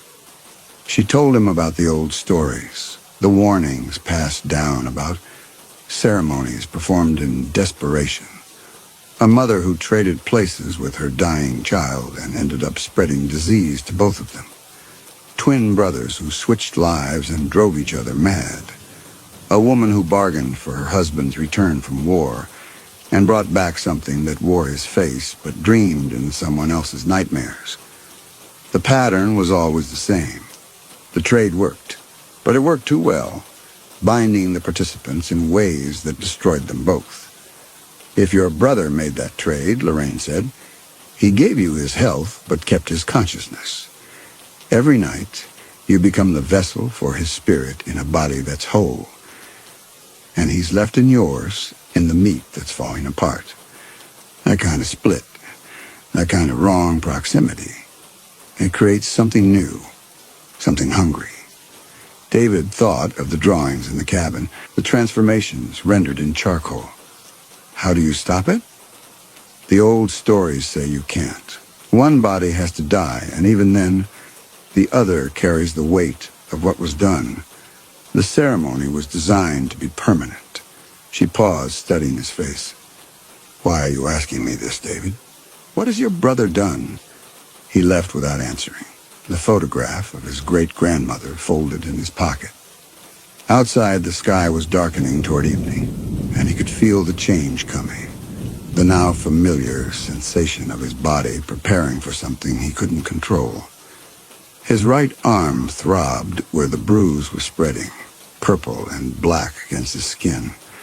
The same arm the creature had been favoring, the same injury. He drove to the hunting grounds early before the other men arrived. He had to see Ben one more time, had to confront him with what he now understood. The winter cabin was dark, the broken door hanging open on its hinges. David walked through rooms that smelled of abandonment, calling his brother's name. In the back room, among the drawings, he found Ben. His brother sat propped against the wall, his breathing labored and wet. The wheelchair he'd used as a child was pulled close beside him, though he was too weak now to transfer himself into it. His face was gray, the skin hanging loose on the bones. When he saw David, something like relief crossed his features. "You know," Ben said. His voice was the sound of wind through dried grass. "I know." David knelt beside him, and up close he could see how far gone his brother was. The tremor in his hands had become a constant shake. His lips were cracked and bleeding.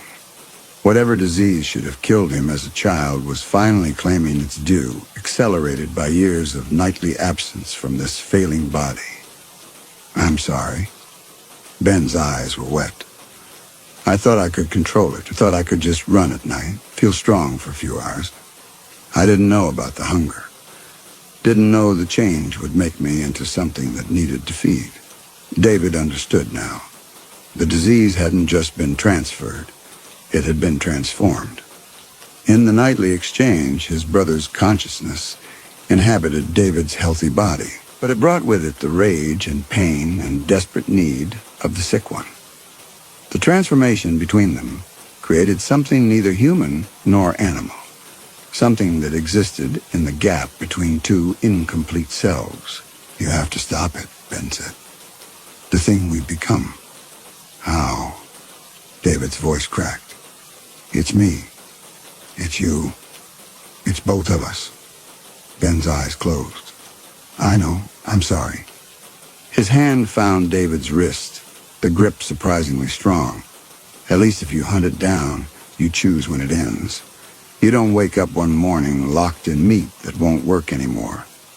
The truth of it settled into David's bones.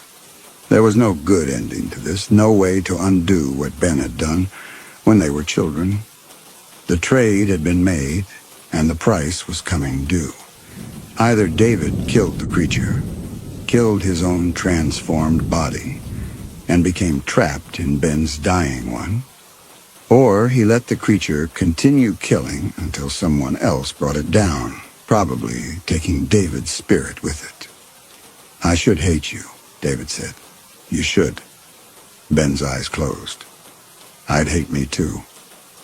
Outside, David heard trucks arriving, men's voices calling to each other in the gathering dark. The hunt was beginning. He stood and looked down at his brother, who'd sacrificed everything to save him, from a death that was only being delayed, not defeated. The love that had driven Ben to make that childhood bargain was the same love that had doomed them both. He left the cabin and joined the other hunters, checking his rifle with hands that barely shook. Wesley assigned him to work with Raymond, and together they moved into the darkness, following the three-legged tracks that led deeper into the ridges and coulees of the family land. The night was clear and cold, the moon 3 days past full. David's breath plumed in the air, and he could feel his body growing heavier, slower, as if he were walking underwater. The change was coming. He could feel it building in his bones, the terrible pull toward that other existence. They walked for 2 hours, following tracks that grew fresher with each mile. The creature wasn't trying to hide anymore. It was leading them somewhere specific, and David realized with mounting dread that it was heading toward the sacred ground his great-grandmother had protected, toward the place where the ceremony had first been performed. Raymond saw it first, a flash of movement among the trees, too large and wrong to be natural. He raised his rifle, but David grabbed the barrel and forced it down. "Let me," David said. His uncle looked at him with eyes that held too much understanding. Raymond had been there when David was a child, had watched Ben carry his sick little brother everywhere, had seen the desperation in their family. He'd also been there the summer everything changed, when David's miraculous recovery had coincided with Ben's retreat from the world. "You know what it is," Raymond said. The same words Angie had used, inflected with the same terrible certainty. "Yeah." David's voice was steady. "I know what it is." Raymond handed him a hunting knife, the blade worn smooth from decades of use. "Then you finish it, one way or the other." David moved into the trees alone, following the tracks to a clearing he recognized. This was where he and Ben had camped as children, where they'd watched meteor showers and told each other stories. The grass was trampled flat, and in the center of the clearing, the creature waited. It was massive, grotesque, its form flickering between states. Sometimes, clearly, David's body stretched and twisted. Sometimes something purely animal, sometimes caught between the two in ways that violated anatomy and reason. Its right foreleg was useless, the bone shattered where Angie's father had struck it. The creature's eyes, when they caught the moonlight, were Ben's eyes, and in them David saw not just pain and pleading, but something specific and devastating. A memory flickered in those eyes. David could see it as clearly as if it were playing on a screen. The tree fort. Ben lifting him up because his legs wouldn't work that day. His brother's hands gentle and sure under his arms. Ben saying, "I've got you, always got you," while the cottonwood leaves rustled overhead. The exact inflection of his voice, the exact angle of sunlight through the branches. The memory was shared, lived in both of them, and the creature was showing it to him deliberately, saying, "Remember who I am. Remember what I did for you." The creature took a step forward on 3 legs, and then it did something that stopped David's heart. It lifted its good foreleg, not in aggression, not in an animalistic threat, but in the exact gesture Ben had used when they were children. Palm up, finger slightly curled, the universal sign for "take my hand." The same way Ben had reached for him every morning when David couldn't get out of bed alone, every afternoon when the stairs were too much, every evening when the wheelchair needed to be folded and put away. The gesture was so perfectly, heartbreakingly human that David felt something crack inside his chest. He raised the rifle, sighting down the barrel at his own chest as it heaved and pulsed in that impossible body. His finger found the trigger. This was the choice then. Shoot now, while he was still himself, still in his own mind. Kill the creature that was both of them, the thing their love had created. And then wake up tomorrow, if there was a tomorrow, trapped in Ben's failing body with only days or weeks before the disease claimed what it had always been owed. The creature's eyes held his, still showing him that memory of the tree fort, of Ben's unwavering strength and tenderness. It kept its paw raised in that gesture of offering, of connection, even as its body trembled with pain and hunger. In that moment, David understood that his brother was fully present in that form, that Ben had been conscious and aware during every kill, every terrible feeding, and that knowledge was its own kind of death. He lowered the rifle. He couldn't do it. Couldn't kill the brother who'd loved him enough to damn them both. Couldn't destroy the hand that had reached for him in every moment of weakness. The creature lunged. David pulled the trigger as it crashed into him, the rifle barking once before he hit the ground. He felt the impact of the bullet, felt it punch through meat and bone, but couldn't tell if the pain was his or Ben's, or the thing that was neither and both. The weight of the creature was immense, crushing the air from his lungs. Hot blood poured over him, and he couldn't tell what was dying. The body he'd been born in, or the body he'd inherited. The creature shuddered, and in its death throes, David felt the pull, the terrible familiar pull of the nightly exchange. But this time it was happening wrong, the transfer catching and stuttering like a damaged engine. He was being pulled apart, his consciousness fragmenting between bodies, between states of being, and he understood with horrible clarity that this was what Ben had felt every night for 12 years. This tearing, this division of self. Then the world went black, and he was falling through darkness that had texture and weight, falling toward a body that was waiting for him somewhere in the distance. He woke in the winter cabin, sprawled on the floor of the back room among the drawings. His body was agony, every nerve screaming, every joint locked in place. He tried to move and couldn't, tried to breathe and managed only shallow sips of air. This was Ben's body, the diseased one, and he was trapped in it now, trapped in the meat that had been failing for 30 years. He heard footsteps on the cabin's porch, voices calling his name. Raymond's voice and Wesley's and others he couldn't place. They'd heard the gunshot and come running. They would find him here, find him like this, and what could he possibly tell them? That he'd shot himself in his brother's body while his brother's consciousness wore his. That the thing they'd been hunting was both of them and neither of them. The door opened, and Raymond's silhouette filled the frame. His uncle crossed the room and knelt beside him, and David saw the knowledge in his face. Raymond had always known or suspected, or had chosen not to see until now. Ben?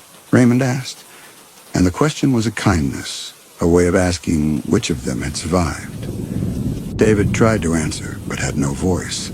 Tried to shake his head, but the muscles wouldn't respond. He was locked in, trapped in a body that was already more tomb than vessel. In the clearing, his original body lay dead, and Ben's consciousness with it. The trade was finally broken, but the price was everything. Raymond's hand found his, the grip warm and solid. "I've got you," he said, though they both knew there was nothing to be got, nothing to be saved. The disease was too far advanced, the body too far gone. David had days at most, and those days would be spent in increasing agony, feeling his organs fail one by one, his mind sharp and aware inside meat that had already begun its final shutdown. He tried to tell Raymond about Angie, about wanting to say goodbye, but his throat produced only a wet rattle. His uncle seemed to understand anyway, the way families sometimes does, and pulled out his phone to make a call.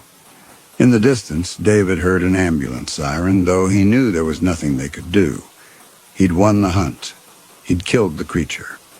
And in doing so, he'd condemned himself to die exactly the death Ben had been trying to save him from all those years ago, slowly, painfully, trapped in a body that had betrayed him from the beginning.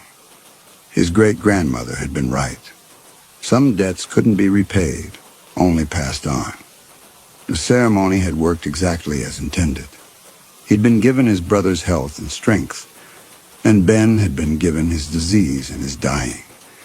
They'd shared it all back and forth across the years until neither of them could carry it alone.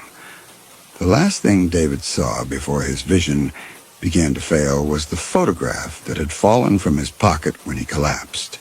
His great-grandmother standing in front of this same cabin, her eyes holding a warning he'd learned to read too late. Some trades are too terrible to make, even out of love, especially out of love.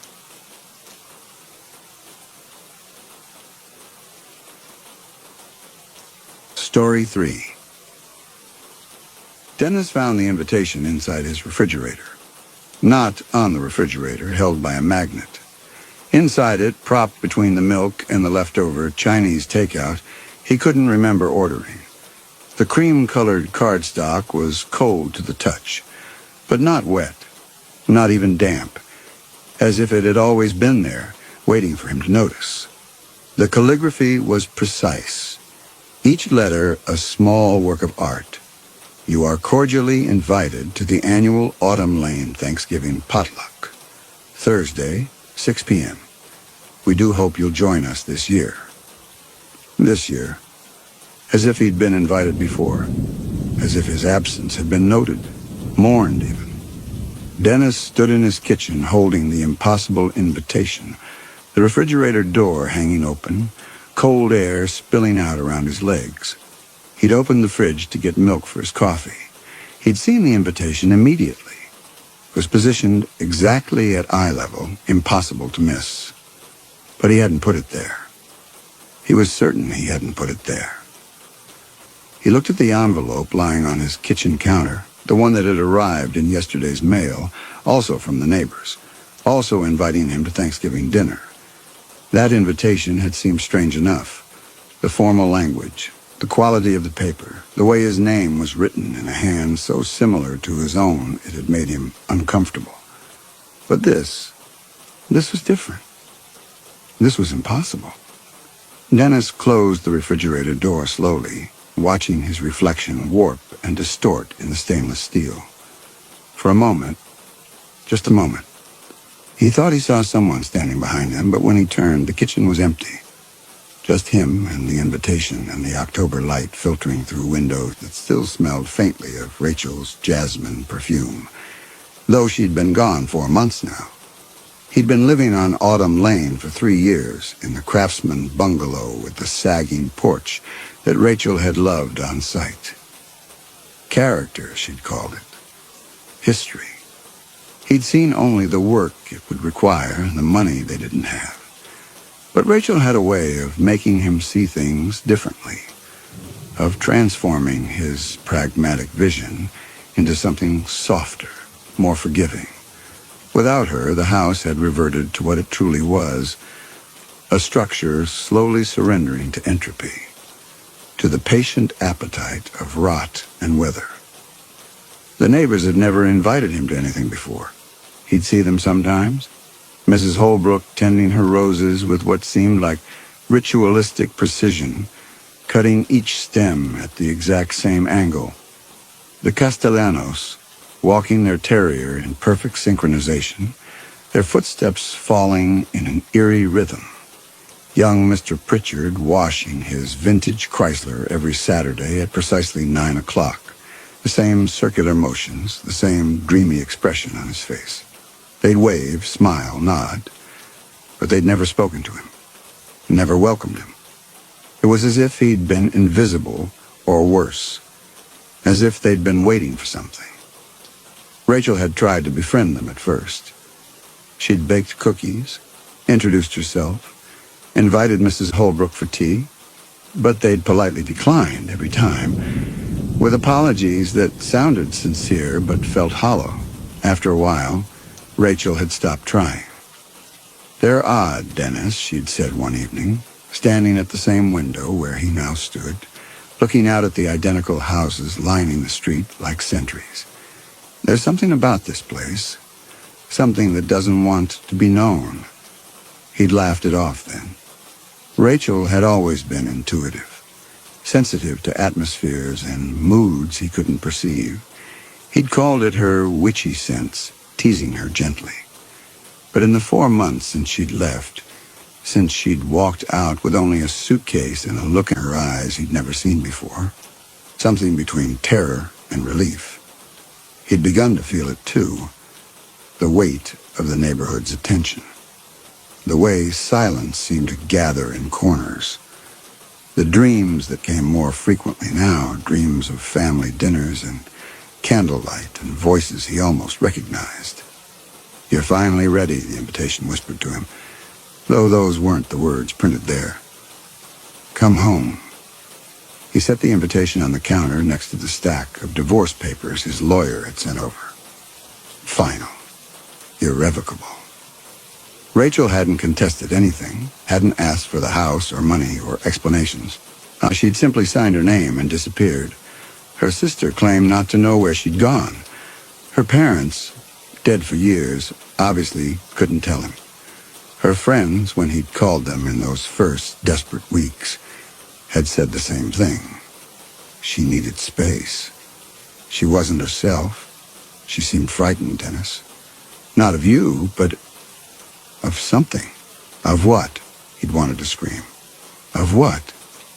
The kitchen light flickered, though it was only 4 in the afternoon. Dennis glanced up at the fixture, another thing that needed fixing. And when he looked back down, the invitation seemed different. The leaves on the cornucopia were definitely falling upward now, spiraling toward some invisible apex. He blinked hard, rubbed his eyes. When he focused again, they were falling downward. Normal, natural. He was losing it. 4 months of eating takeout alone, of sleeping on the couch because the bedroom still held the ghost of Rachel's presence, of coming home to silence so profound it rang in his ears. It was taking its toll. Maybe the potluck was exactly what he needed. Normal human interaction, neighbors, community, the ordinary kindness of shared food and conversation. He would go. Of course he would go. What else did he have? The days before Thanksgiving passed in a haze of routine and disruption.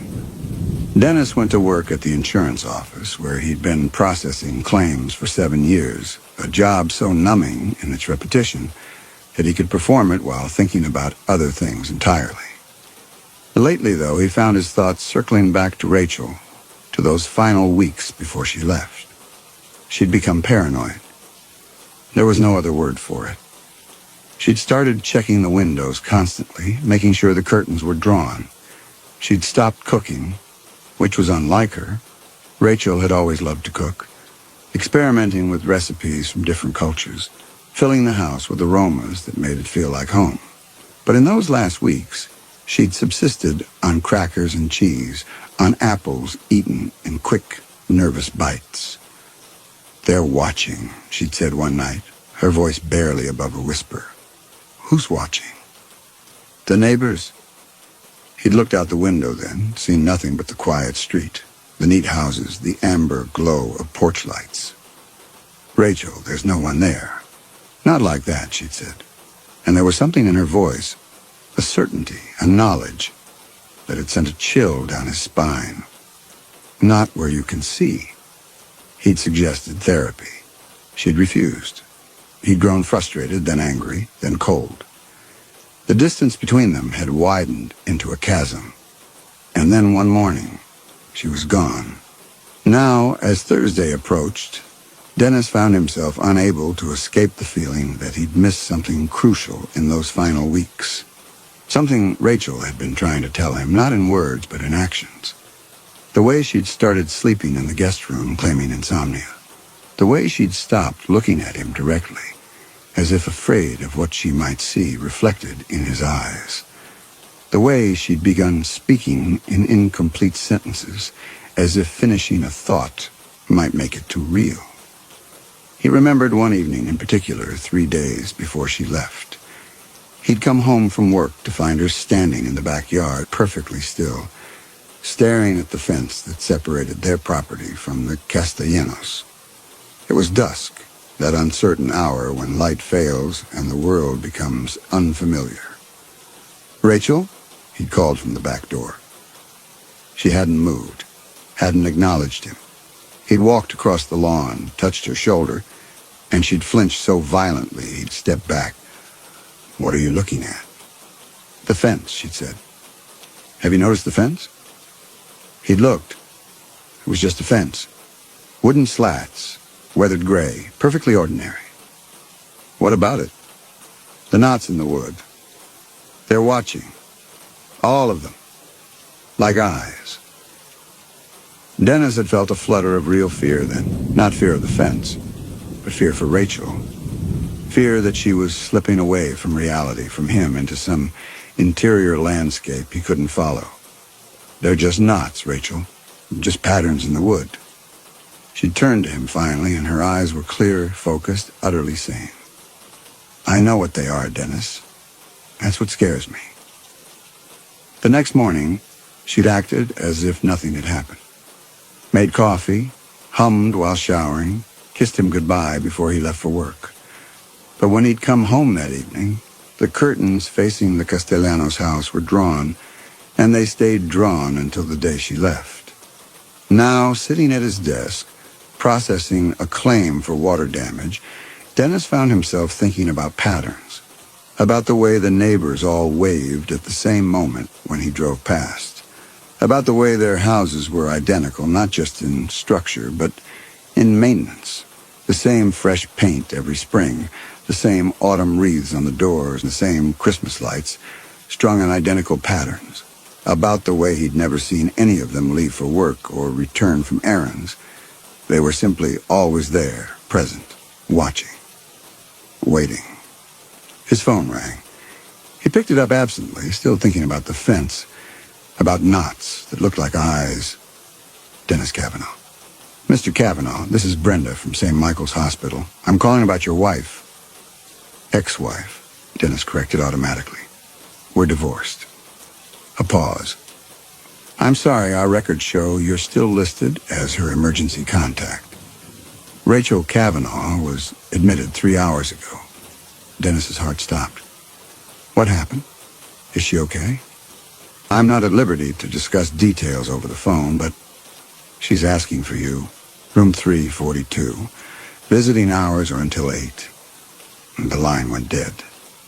Dennis stared at his computer screen, at the claim form with its neat boxes and checkboxes, at the way everything could be reduced to data and compensation. His hands were shaking. Rachel was in the hospital. Rachel, who disappeared 4 months ago, was in the hospital and asking for him. He grabbed his coat. St. Michael's was 40 minutes away in the city. Dennis drove on autopilot, his mind churning. How had she ended up there?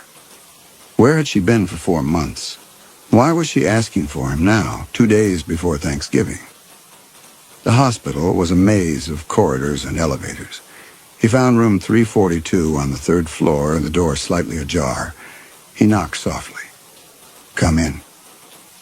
It was Rachel's voice, but thinner, strained. He pushed the door open. She looked worse than he'd imagined. Her face was gaunt, her arms wrapped in bandages. An IV drip fed into her left hand, but her eyes were bright, alert, fixed on him with an intensity that made him stop in the doorway. Close the door, she said. He did. Rachel, what happened? Where have you been? Doesn't matter where I've been. I'm here now because I need to warn you. She struggled to sit up straighter. Dennis, you can't go to that dinner. How did you... I know about the invitation. They sent me one too 3 years ago. First Thanksgiving after we moved in. She gripped the edge of the hospital bed. I declined. I made excuses. And they waited. They're patient, Dennis. They have all the time in the world. Rachel, you're not making sense. Who are they? The neighbors, the street. The thing that lives in the foundations of those houses. She reached for his hand, and he let her take it, feeling how cold her fingers were. I tried to tell you. I tried to show you. But the house wouldn't let me. Every time I started to explain, the words would slip away, like trying to remember a dream. By the time I got the sentence out, it would be about something else entirely. Dennis thought about those last weeks, about Rachel's incomplete sentences, her strange non-sequiturs. You're saying the house controlled what you could say? Not just the house, the street, the covenant. She squeezed his hand tighter. I know how crazy this sounds. I know. But 3 days before I left, I managed to break free long enough to pack a bag. I was going to make you come with me. But when I went to your office to get you, they were there. Mrs. Holbrook was talking to your supervisor. Mr. Castellano was in the parking lot. They knew I was planning to run. Rachel. So I ran alone. I thought if I left, they'd focus on me, give you time to figure it out yourself. But I was wrong. They caught me before I even made it to the highway. Her voice dropped to a whisper. They brought me back to the house. Mrs. Holbrook's house. And they kept me there, Dennis. 4 months in that nursery, trying to break me, trying to make me part of them. But I wouldn't. I couldn't. Dennis felt the room tilt.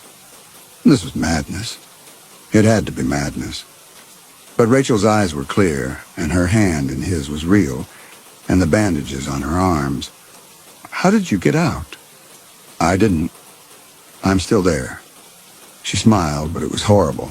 The smile of someone who'd learned to laugh at her own horror. This isn't real, Dennis. This is the house letting me warn you.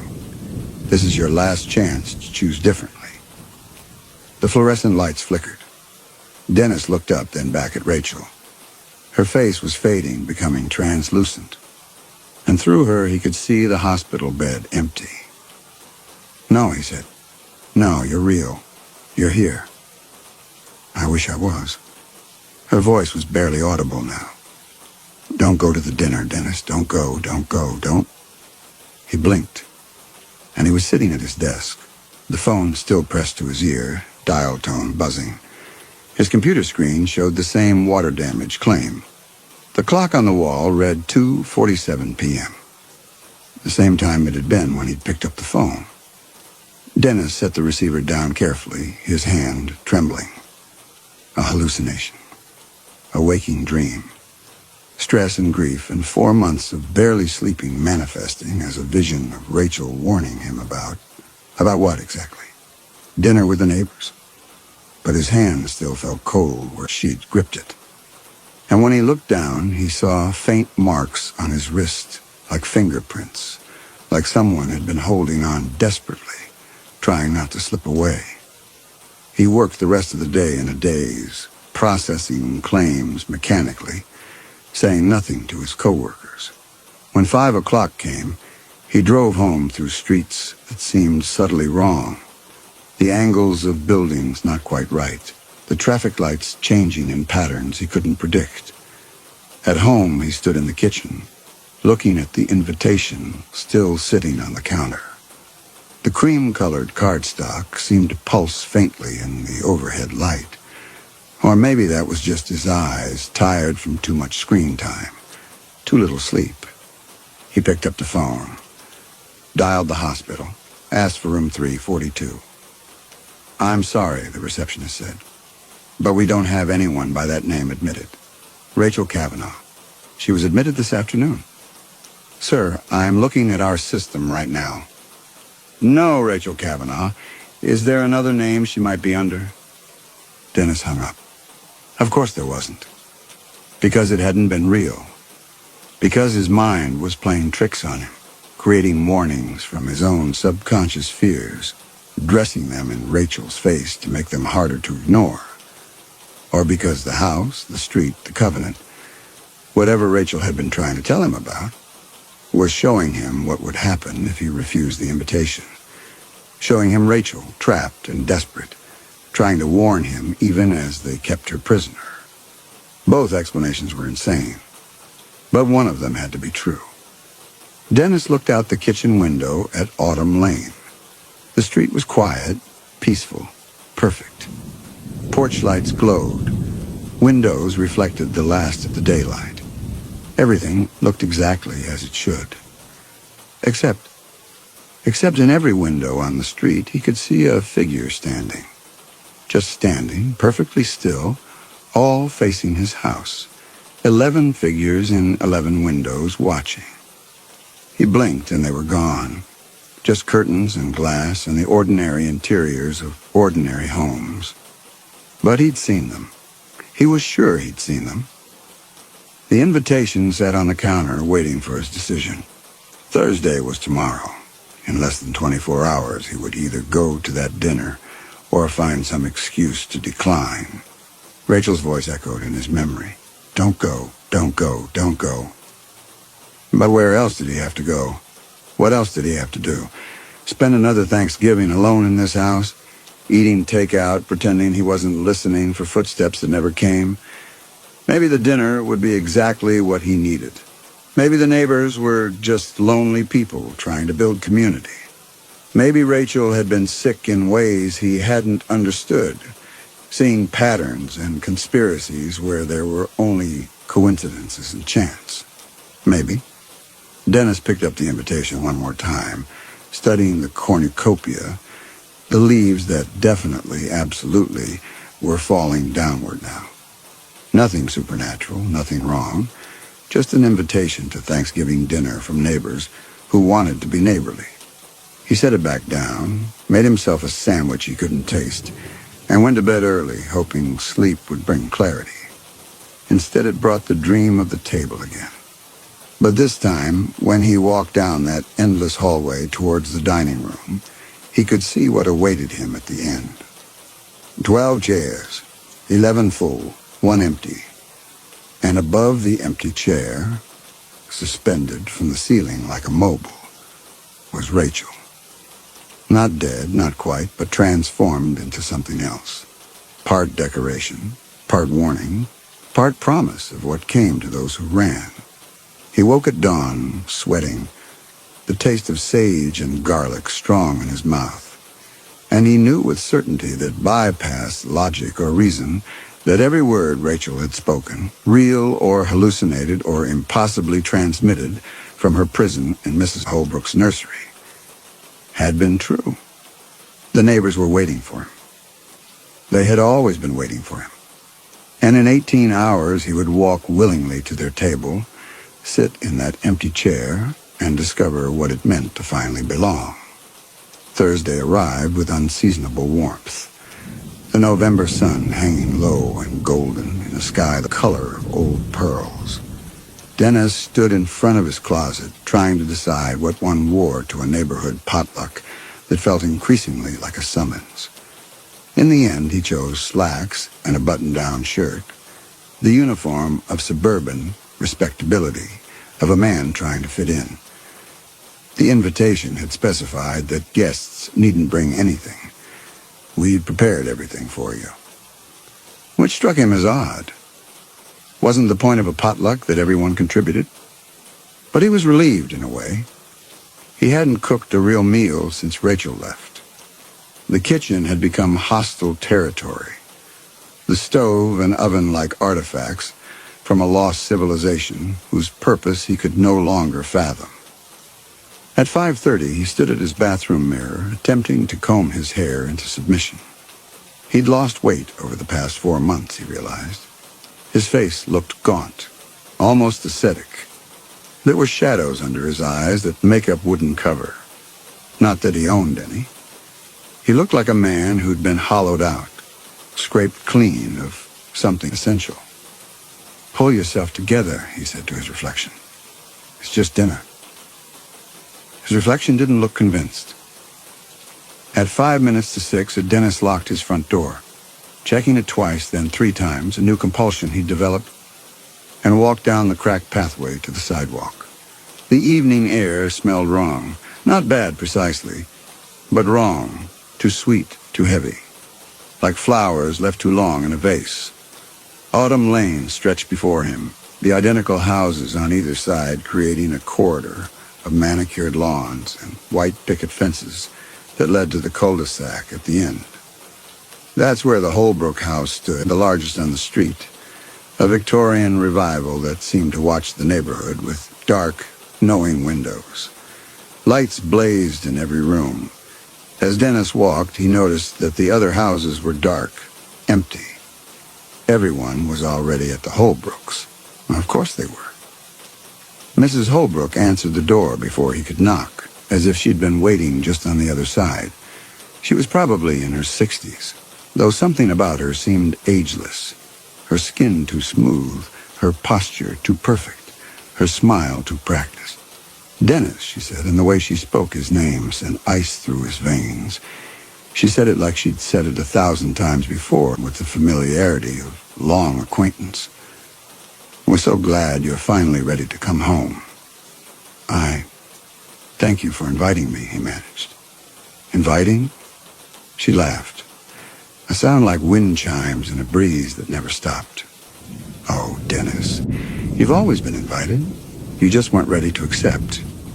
But now," she stepped aside, gesturing toward the interior.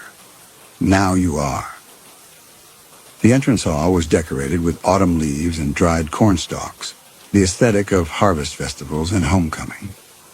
But underneath the seasonal cheer, Dennis detected something else. An antiseptic smell, clinical and cold, like a hospital trying to mask the scent of sickness. Voices drifted from deeper in the house. Laughter. The clink of glasses. Normal sounds that felt utterly wrong.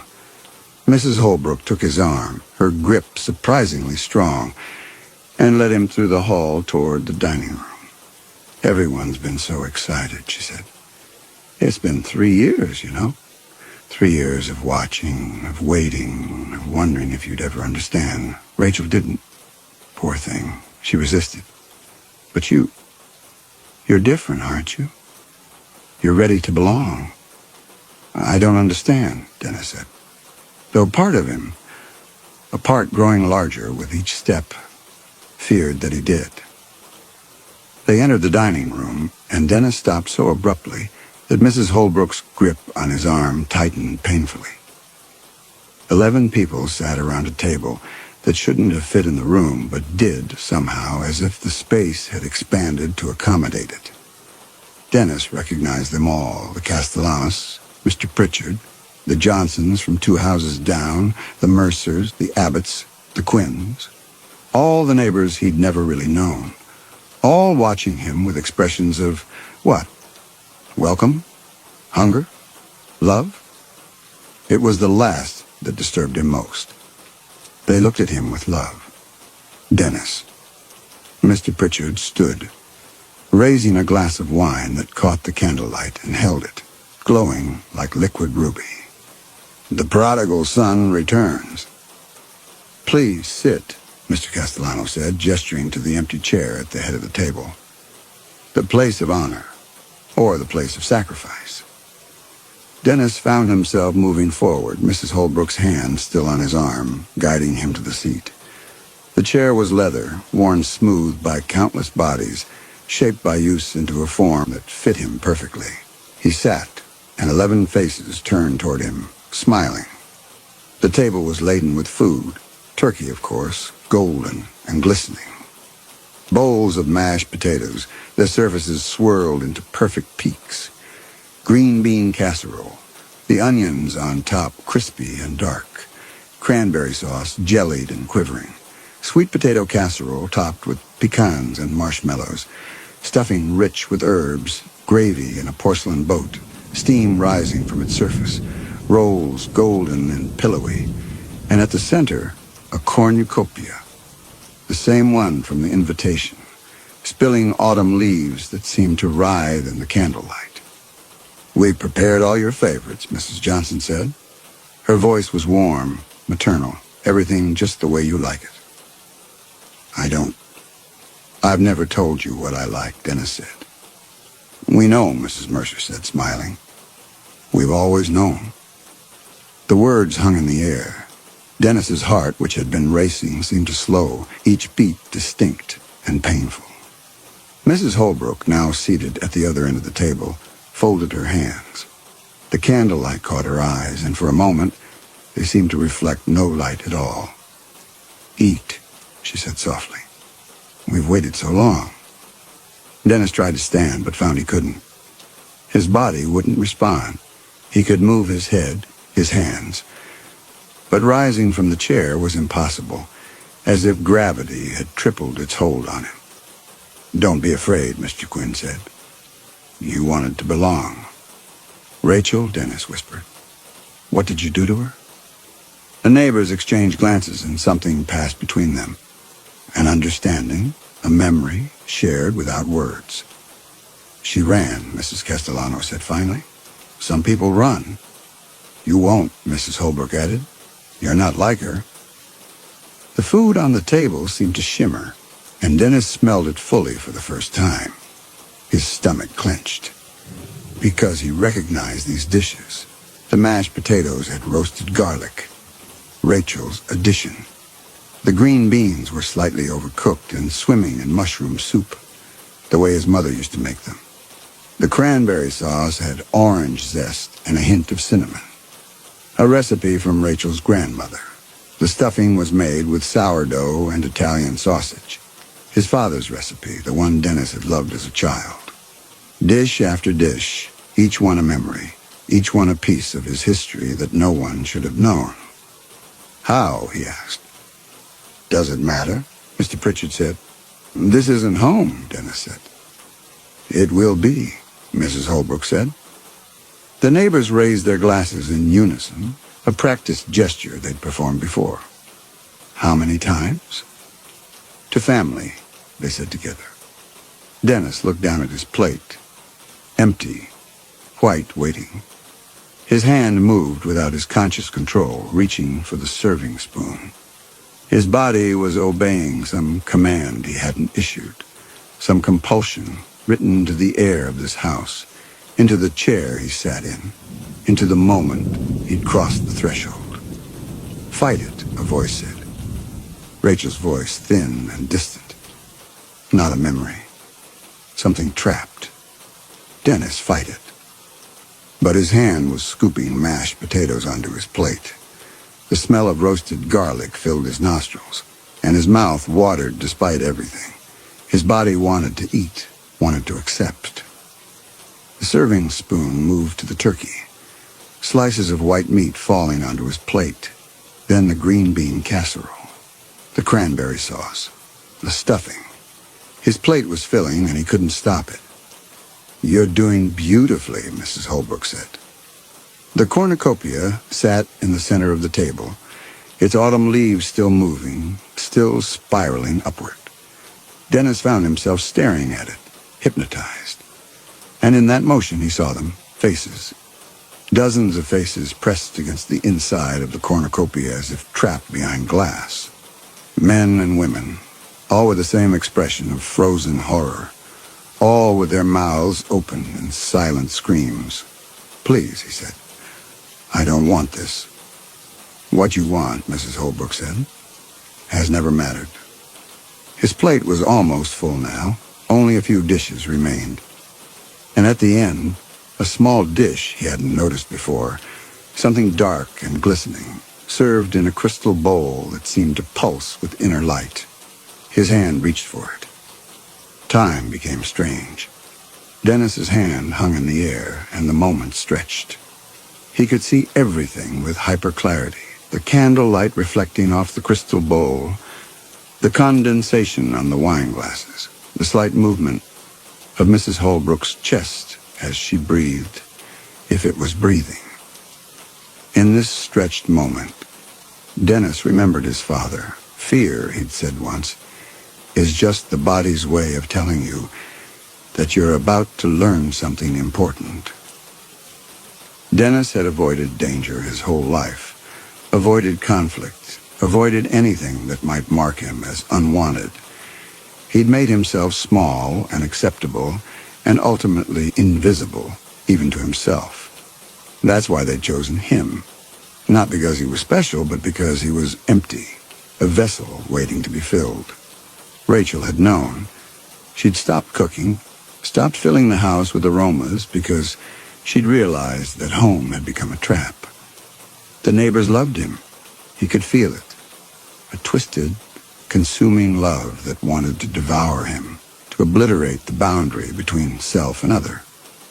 And he'd been ready to accept it. The serving spoon touched the crystal bowl. The substance inside quivered, writhing, alive. "Yes," the neighbors breathed. "Yes, Dennis, join us." And in that moment, Dennis made a choice. He swept his arm across the table. The cornucopia crashed to the floor. It shattered with a sound like screaming, like 100 voices releasing their breath at once. The autumn leaves scattered, and from the broken pieces poured photographs. Dozens of them, hundreds maybe, all showing the same scene. The table, the dinner, different people in the chairs, different faces wearing expressions of terror or resignation, but always the same table, always the same neighbors. And with each photograph that spilled out, the neighbors screamed. It was a sound Dennis would hear for the rest of his life. Not human, but the sound of something vast and ancient being torn apart, of a collective consciousness being forcibly separated. The neighbors clutched at themselves, at each other, their synchronized movements dissolving into chaos. Mrs. Holbrook collapsed. She was shaking, convulsing. They all were. "You broke it," she gasped. "You broke?"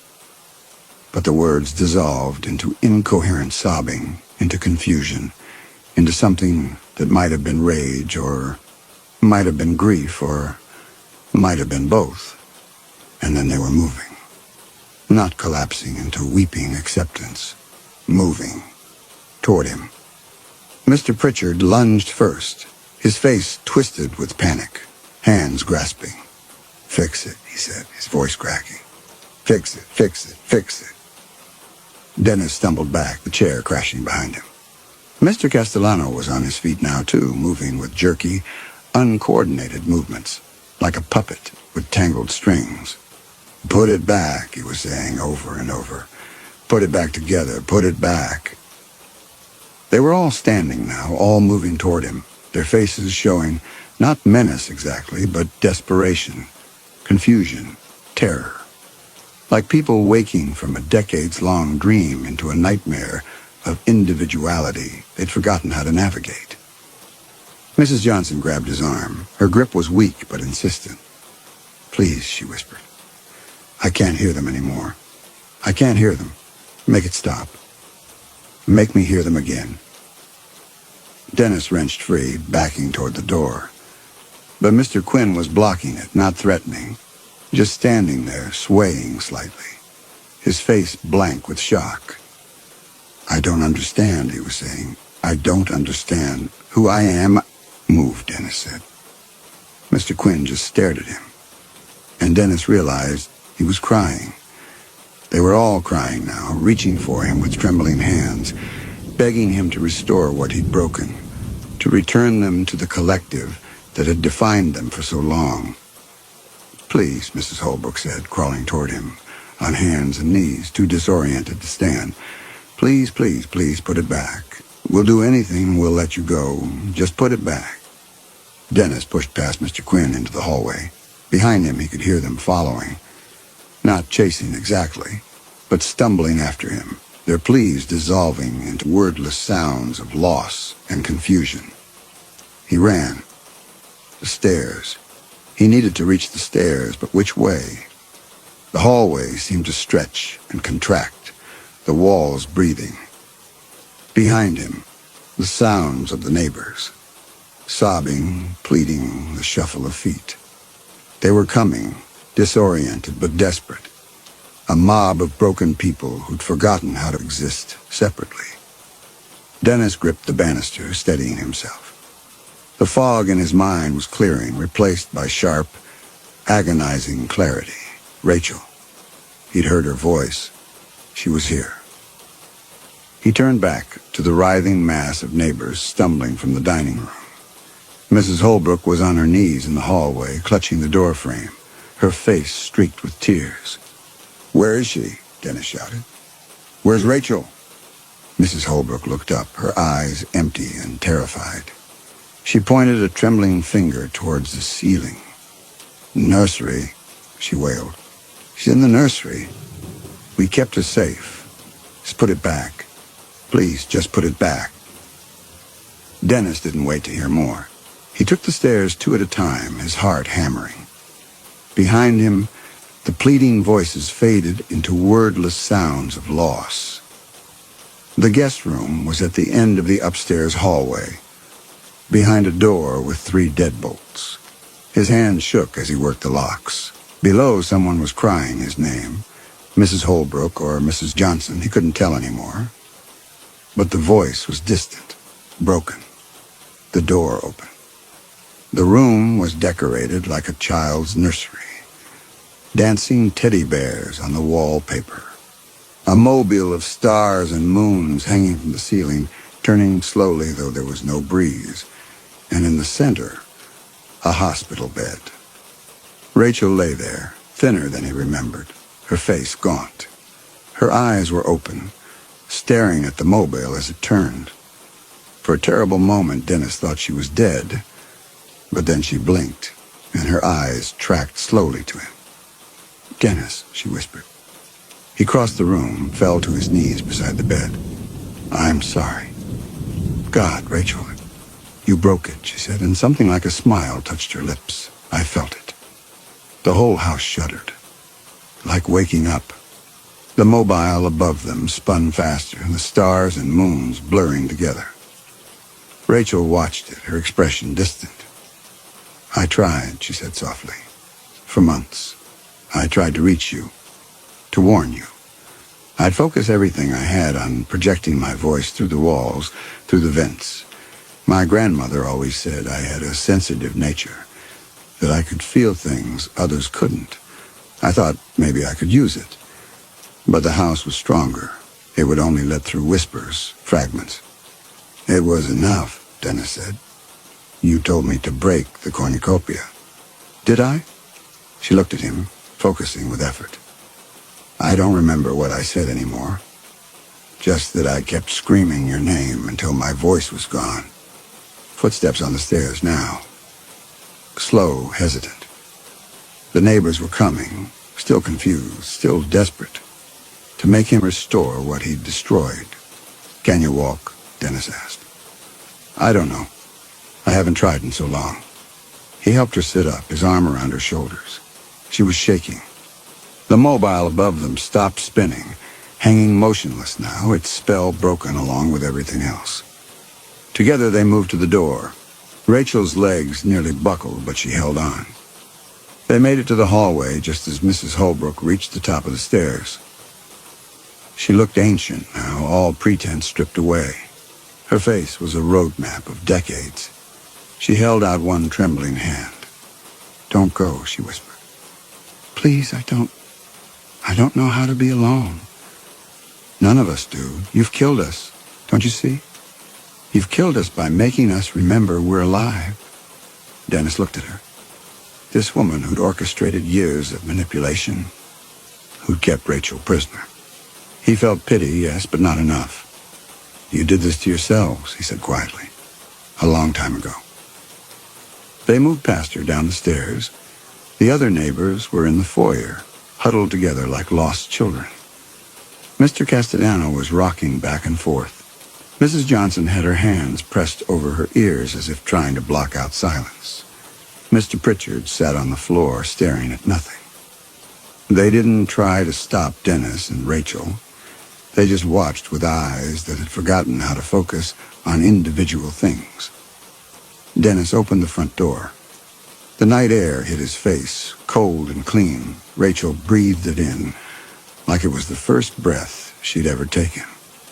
They walked down the porch steps, across the lawn to the sidewalk. Behind them, the Holbrook house stood silent, its windows glowing like eyes trying to remember how to see. Dennis didn't look back. They didn't go far that first night, just to a motel on the highway, far enough that Dennis couldn't see Autumn Lane in his rearview mirror anymore.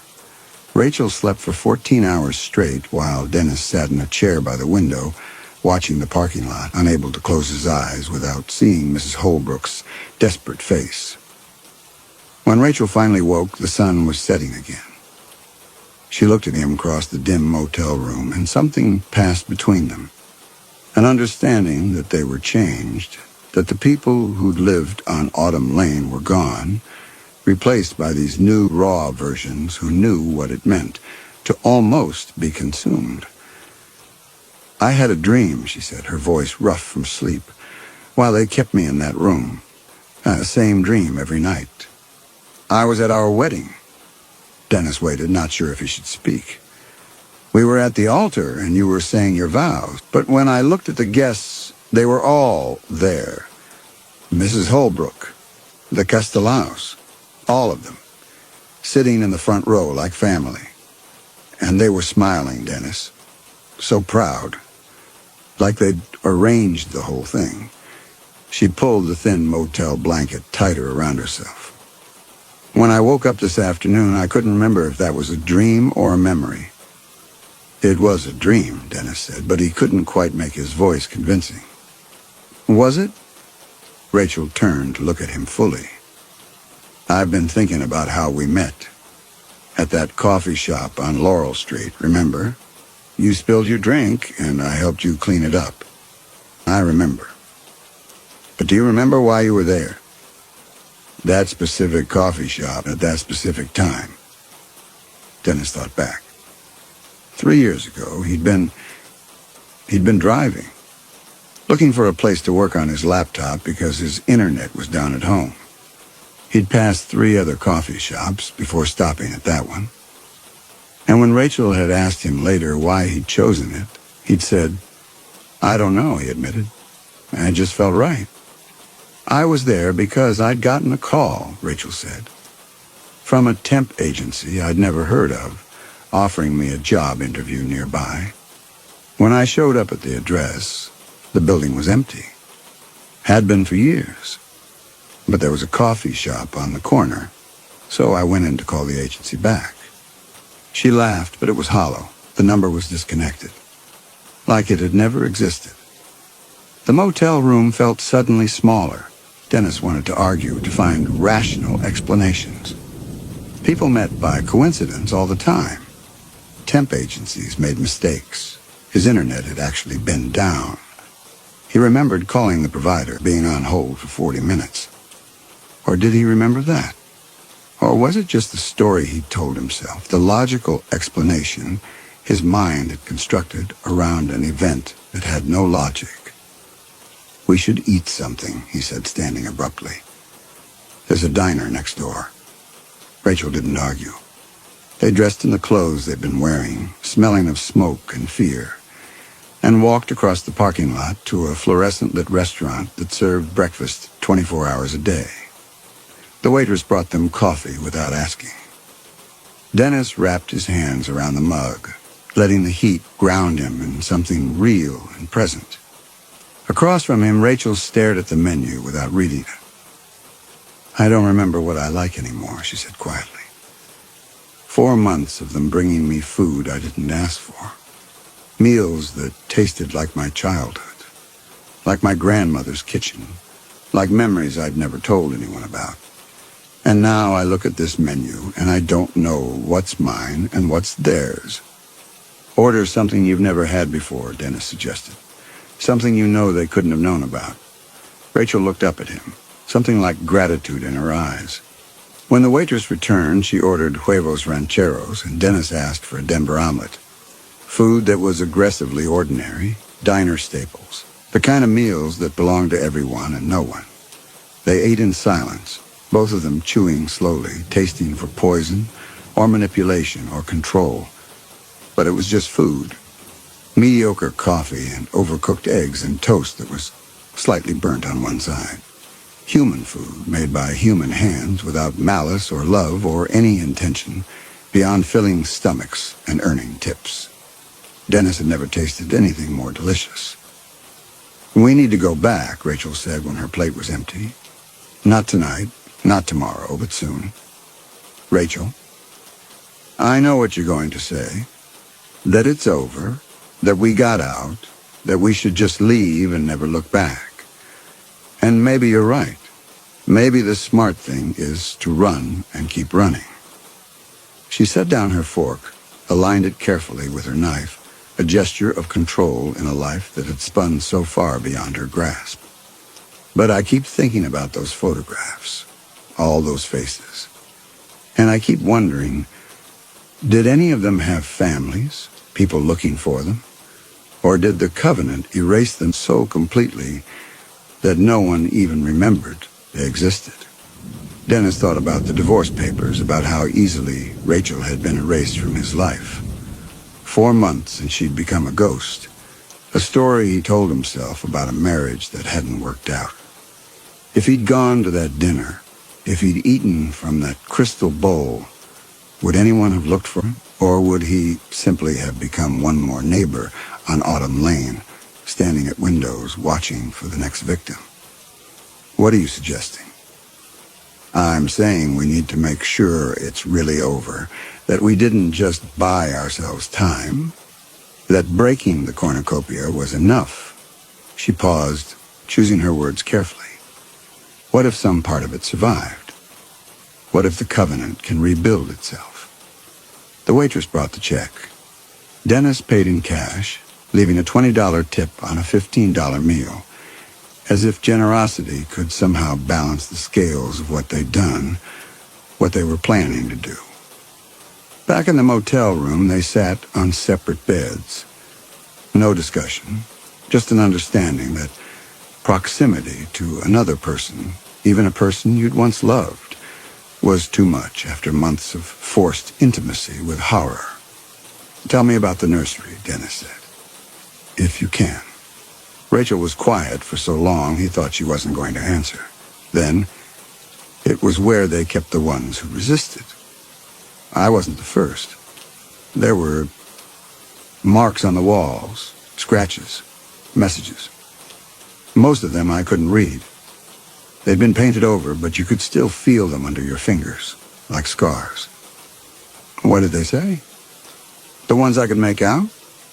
Rachel closed her eyes. Don't eat. Don't sleep. Don't listen.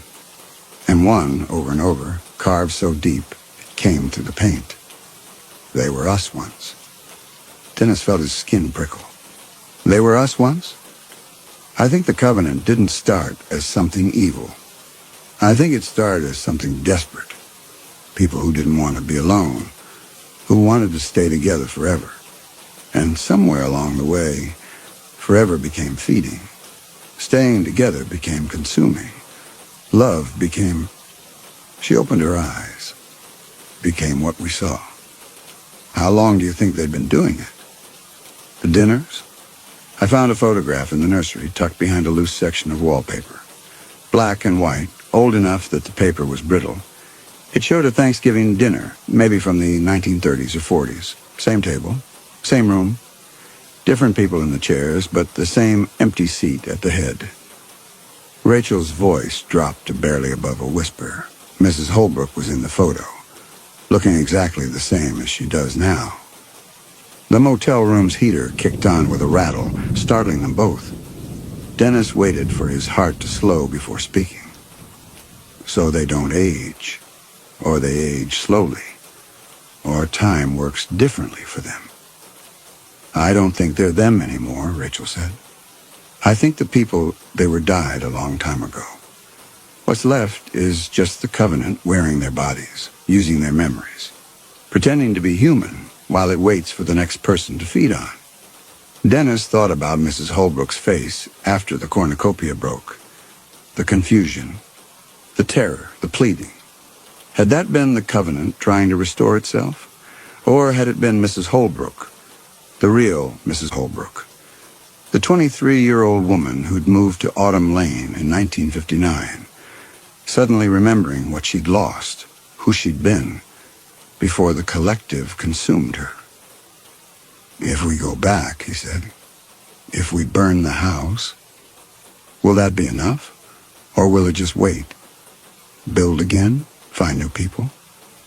I don't know. But I think about those faces in the glass, those people trapped in the photographs, and I think, what if they're still there somehow? What if burning the house doesn't end it, just contains it, puts it to sleep? Rachel lay back on her bed, staring at the water-stained ceiling. We have to make sure. We have to do more than just run away and hope. They didn't talk about what more meant. Not that night. They slept in shifts. One of them always awake, watching the window and making sure no one from Autumn Lane had followed them. Making sure the Covenant hadn't found a way to reach this far. The days that followed developed a rhythm. Dennis called his office, claimed a family emergency, took vacation time he'd been hoarding for years. Rachel had no job to call, no life to put on hold. The Covenant had stolen 4 months from her, and she'd have to rebuild everything from scratch. They drove during the day, heading north without any particular destination in mind. At night, they stopped at different motels, never staying in the same place twice, and slowly, carefully, they talked about what had happened. Not in the way trauma victims are supposed to talk, with therapy and healing and closure, but in the way soldiers might talk after a battle, tactically, strategically, trying to understand the enemy so it could never surprise them again. Rachel told him about the first time Mrs. Holbrook had visited her in the nursery, how kind she'd been, how understanding, how she'd brought tea and cookies and sat on the edge of the hospital bed, stroking Rachel's hair like a mother, comforting a child. She told me it wouldn't hurt, Rachel said. That's what she kept saying. It won't hurt. You'll just go to sleep, and when you wake up, you'll be part of something beautiful, something that lasts. And the terrible thing is, Dennis, part of me wanted to believe her. Part of me wanted to just give in and stop fighting and let myself dissolve into whatever they were offering. But you didn't. No, because I kept thinking about you, about how you'd always been so careful, so controlled, so determined never to be vulnerable. And I thought, if I give in, if I let them take me, then you'll never learn to resist. You'll walk right into their trap because you'll think it's what I would have wanted. She smiled sadly. I stayed myself for you, Dennis, even though you'd already signed the divorce papers, even though you thought I'd abandoned you. I held on because I knew eventually they'd invite you to dinner, and I had to be there somewhere fighting back, so you'd know it was possible. Dennis couldn't speak, couldn't find words adequate to the weight of what she'd done. On the 7th day, as they sat in yet another anonymous diner eating yet another forgettable meal, Rachel said, "I'm ready. Let's go back." And Dennis, who'd been dreading this moment and longing for it in equal measure, said, "Okay, tonight." They drove south through the afternoon, watching the landscape change from generic American highway to the specific flora and architecture of Louisiana. The air grew heavier, warmer, even though it was late November. Everything felt more alive here, more conscious. Or maybe that was just their fear, painting menace onto ordinary geography. They reached Autumn Lane at 3 in the morning. The street was darker than Dennis remembered, as if several of the street lights had burned out and no one had bothered to replace them. The houses had a neglected look. Lawns overgrown, paint peeling, windows blank and lifeless. But the Holbrook house stood as it always had, Victorian and imposing, at the end of the cul-de-sac. Dark now, but not abandoned. Never abandoned. They parked 2 blocks away, as they had before, and walked through the sleeping neighborhood, carrying 4 bottles of lighter fluid and a box of matches. Simple tools for a simple purpose. This time they'd come prepared. The front door was unlocked. Inside, the smell was overwhelming. Not rot this time, but something worse. Something living that shouldn't be. The smell of growth without sunlight, of flesh without blood, of persistence beyond death. They didn't speak as they moved through the house, pouring lighter fluid on everything that would burn. The curtains, the furniture, the walls. Dennis worked through the first floor while Rachel took the kitchen, both of them moving with the methodical efficiency of people who'd rehearsed this moment in their minds 100 times. When the first 2 bottles were empty, they met at the base of the staircase. "Ready?" Rachel asked. Dennis nodded. They climbed together, each carrying one of the remaining bottles. The second floor was darker than the first, the air heavier, as if the house's malevolence concentrated here, in the rooms where transformation happened. Dennis found the nursery door standing open. The room looked different than he remembered.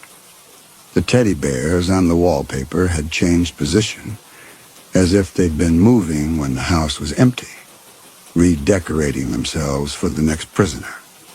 The mobile hung motionless, its stars and moons perfectly aligned, waiting. Behind the wallpaper, Dennis could see the marks Rachel had mentioned. Shadows of words barely visible, but there, if you knew to look. He traced one with his finger. They were us once. "This room most of all," Rachel said from the doorway, her voice tight. Dennis emptied his entire bottle onto the nursery floor, watching it pool and spread, soaking into the carpet, the walls, the very bones of the house. Rachel did the same, creating a lake of accelerant that would burn hot and long, turning this chamber of transformation into an inferno. They walked backwards out of the room together, Dennis dragging his foot through the lighter fluid to create a trail, a fuse that would carry fire from the entrance hall to this cursed space. They stood one last time in the foyer of the Holbrook house. The smell of lighter fluid mixed with that other smell, that living, dead smell, creating something nauseating and final. "Any last words?" Rachel asked, and she almost smiled. "Yeah," Dennis said. "Don't come back." He struck the match. The fire caught immediately, racing up the curtains with hungry enthusiasm. Within seconds, flames were climbing the walls, finding purchase in decades of dust and varnish. The smell changed. Lighter fluid giving way to burning wood, old tar, the acrid scent of melting plastic, and synthetic fabrics. They ran. Outside, they stood across the street, arms around each other, watching the Holbrook house burn. The fire moved with systematic efficiency, breaking windows, consuming rooms, sending smoke spiraling into the pre-dawn sky. The smell was overwhelming now, that mix of destruction and something sweeter underneath, sage and garlic and butter, as if the house was trying to remember what comfort smelled like even as it died. Dennis thought he saw movement in one of the neighboring houses, a pale face at a window, watching. But when he blinked, it was gone. The sirens in the distance. "We should go," Rachel said. They were already walking, back to the car, back to the highway. Behind them, the Holbrook house collapsed in on itself, sending sparks into the sky like falling stars in reverse. In the car, neither of them spoke. Dennis drove, putting miles between them and Autumn Lane, between them and the Covenant, between them and everything that place had tried to make them become. "Do you think they got out?" Rachel asked finally. "The neighbors?" Dennis thought about Mrs. Holbrook's ancient face, about 11 people who'd spent decades as part of a collective and now had to face the rest of their lives alone. "I don't know. I hope they didn't," Rachel said quietly. "Is that terrible?" "No," Dennis said. "It's not terrible." They drove until sunrise, until Louisiana was behind them, until the only smell was coffee from a drive-thru and the synthetic vanilla of the car's air freshener. Normal smells, safe smells, human smells. Dennis rolled down the window, letting the morning air wash over his face.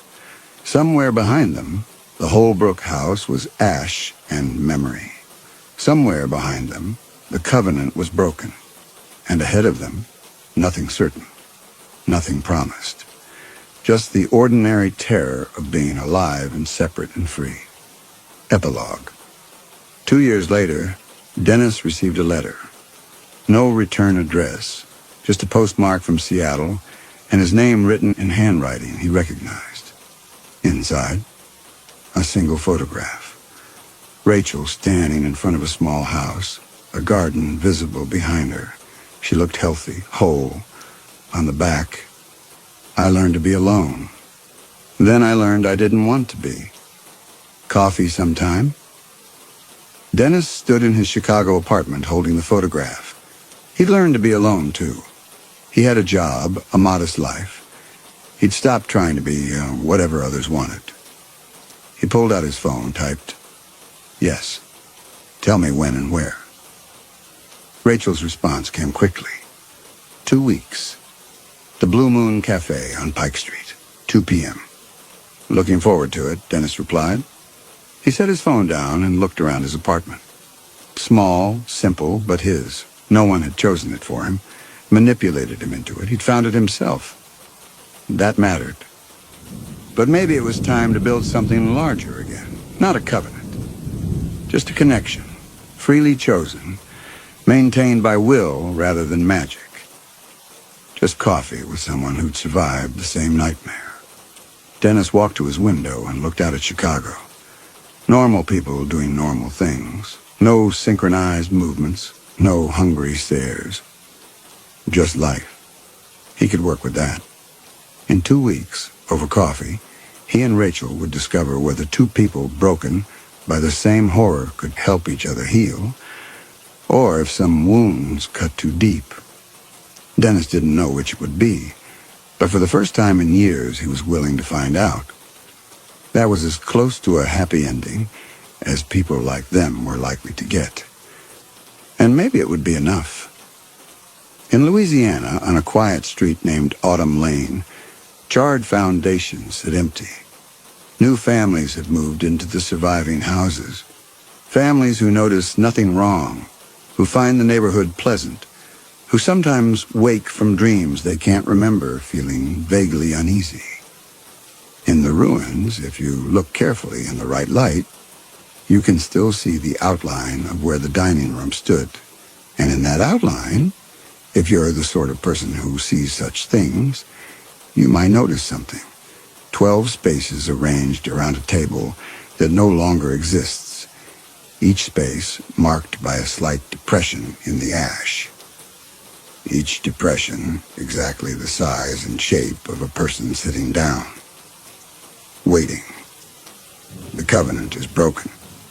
But covenants, like certain kinds of hunger, have deep roots. And roots, even when burned, sometimes grow back.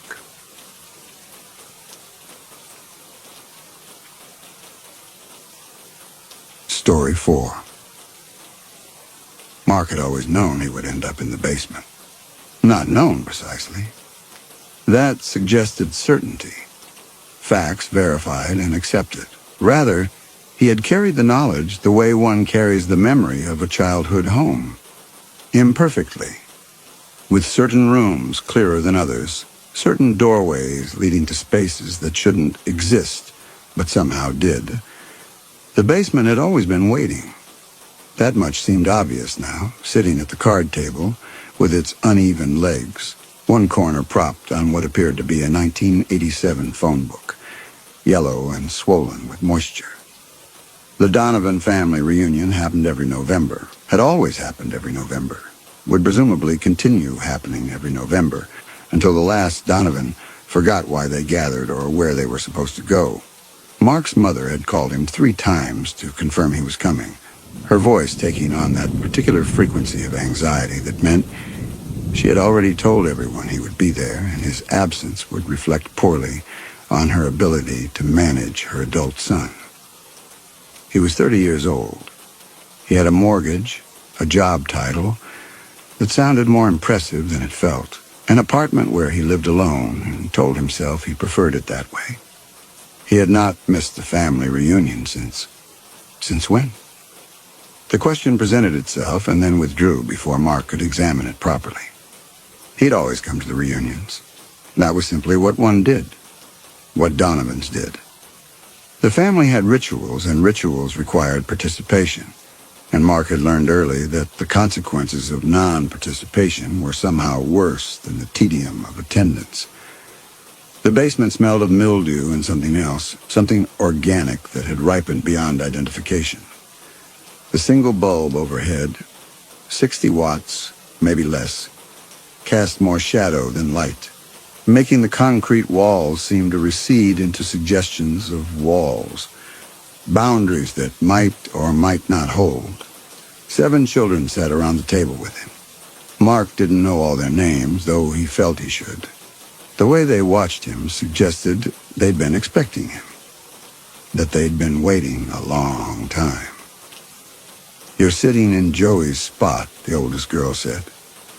She might have been 12. Might have been ageless in the way some children were. Those who'd learned too early that adults couldn't be trusted to notice when something was wrong. Her hair hung in 2 perfect braids, the kind that required patient hands and morning routine. A mother who cared about appearances even if she didn't care about other things. The braids were so perfect they looked painful. But Joey isn't here yet, so it's okay. Mark shifted in the folding chair. The metal frame groaned, a sound that seemed to echo longer than it should in the concrete space. "I can move if it's okay," the girl repeated. Her eyes didn't blink. Mark found himself counting. 5 seconds, 7, 10. When she finally blinked, it was with obvious effort, like someone remembering a behavior they'd stopped practicing. "Joey is always late." The other children nodded in unison, a movement so synchronized it seemed choreographed, or perhaps compulsory. The kind of agreement that happened when disagreement carried costs no one wanted to pay. A boy of perhaps 8 arranged plastic forks in a row, each one exactly parallel to the next, adjusting and readjusting with the focused intensity of ritual. Twin girls who couldn't have been older than 6 sat with their hands folded in their laps, mirror images down to the small mole on each left cheek. When one breathed in, the other breathed out. Mark watched their chests rise and fall in alternating rhythm and felt his own breath catch. From upstairs came the sounds of the real reunion. Laughter, the percussion of multiple conversations overlapping, the scrape of chairs on hardwood, someone's phone playing music too loudly. The ceiling creaked with footsteps. Aunt Beverly's heavy tread, he'd know it anywhere. That deliberate stomp that announced her presence 3 rooms away. Her voice cut through everything else as it always did, holding forth about something inconsequential that she'd managed to invest with earth-shattering importance. Life, abundant and thoughtless, happening in all the rooms that had enough chairs. Mark's phone showed 3:47 p.m. He'd arrived at 3. His mother had met him at the door, her face already wearing that expression of preemptive disappointment he knew so well. She'd gestured toward the basement stairs with one hand, while balancing a casserole dish with the other. Hadn't quite met his eyes when she said there weren't enough chairs upstairs, that he wouldn't mind sitting with the kids, would he? He was good with kids, always had been. He wasn't good with kids. He avoided them at restaurants, crossed the street when he heard playground noises, felt a tightness in his chest whenever he passed schools at dismissal time. But his mother had already been turning away, had already decided how this would go, and Mark had found himself descending the stairs because that was what he did, what he'd always done. Already the afternoon had that stretched quality, time moving the way it moved in dentists' waiting rooms or during the final hour of a shift that wouldn't end. The kind of time that made you check your watch and find that only 3 minutes had passed when you were certain it had been 20. "We're not supposed to go upstairs yet," the oldest girl said. She might have been answering a question Mark hadn't asked, or she might have been stating a rule he was expected to have already known. One of those unspoken family edicts that everyone somehow understood without being told. Not until it's time. Time for what? Dinner. She gestured at the empty table, the paper plates still sealed in their plastic wrap, the stack of napkins beginning to yellow at the edges as if they'd been waiting here for months. "We always have dinner down here. It's nicer." Nothing about the basement suggested niceness. The floor was concrete, painted gray, the paint chipping away to reveal older paint underneath. Green, then yellow, then what might have been white. Layers of failed attempts to make the space habitable. In the corner, a dehumidifier sat silent and unplugged, its water reservoir clouded with sediment and something that might have been algae or might have been worse. The walls bore the marks of previous furniture arrangements, darker rectangles where shelves had once stood, holes where nails had been driven and removed and driven again, nail holes clustered so thickly in some spots that the drywall looked diseased. Someone had started to finish the space once, drywall installed but not taped, insulation visible through gaps, drop ceiling tiles that covered only half the area and left the rest exposed to pipes and ductwork and the raw bones of the house. The effort had been abandoned mid-project, the way so many things in this family were abandoned. Started with enthusiasm, continued with obligation, finally surrendered to with relief. Mark stood. The folding chair scraped against concrete, a sound that made all the children flinch in unison. "I'm going to get some water." "There's water down here," a small boy said. He pointed to a metal utility sink in the corner, its basin stained rust orange, the faucet dripping with metronomic persistence. A sound Mark only now realized he'd been hearing since he sat down. "We drink from there." The thought of drinking from that sink made Mark's throat close. He could see the ring of grime around the drain, could see things growing in the damp shadows beneath the basin. "I'll just run upstairs for a minute." "Oh, and the door's locked," the oldest girl said. Mark was already halfway to the stairs, his body moving with the automatic assumption of access that defined adult life. Doors open, rooms connected. Space was traversable. Rights he'd earned by surviving childhood, by growing into someone who could lock doors rather than be locked behind them. His hand found the knob. He turned it. The door didn't open. "It locks from the outside," the girl continued. Her voice held no emotion, stated facts the way a weather report stated facts, events that would happen regardless of how anyone felt about them. "They lock it during dinner so we don't run up and bother them. It's better this way. We can be ourselves down here." Mark rattled the knob. The door was solid wood, old enough to be real wood rather than the hollow core substitutes modern construction favored, heavy enough to muffle sound, strong enough to withstand anything that might want to break through from either side. The lock was the kind that needed a key on both sides, the kind fire inspectors frowned upon because they created death traps in emergencies, turned rooms into cages when seconds mattered. He could see light at the bottom of the door, the warm glow of the kitchen beyond, could hear his cousin Derek laughing at something. That particular bark of laughter Derek had perfected in high school and never updated. The laugh of someone who'd peaked at 17 and spent every year since trying to recapture it.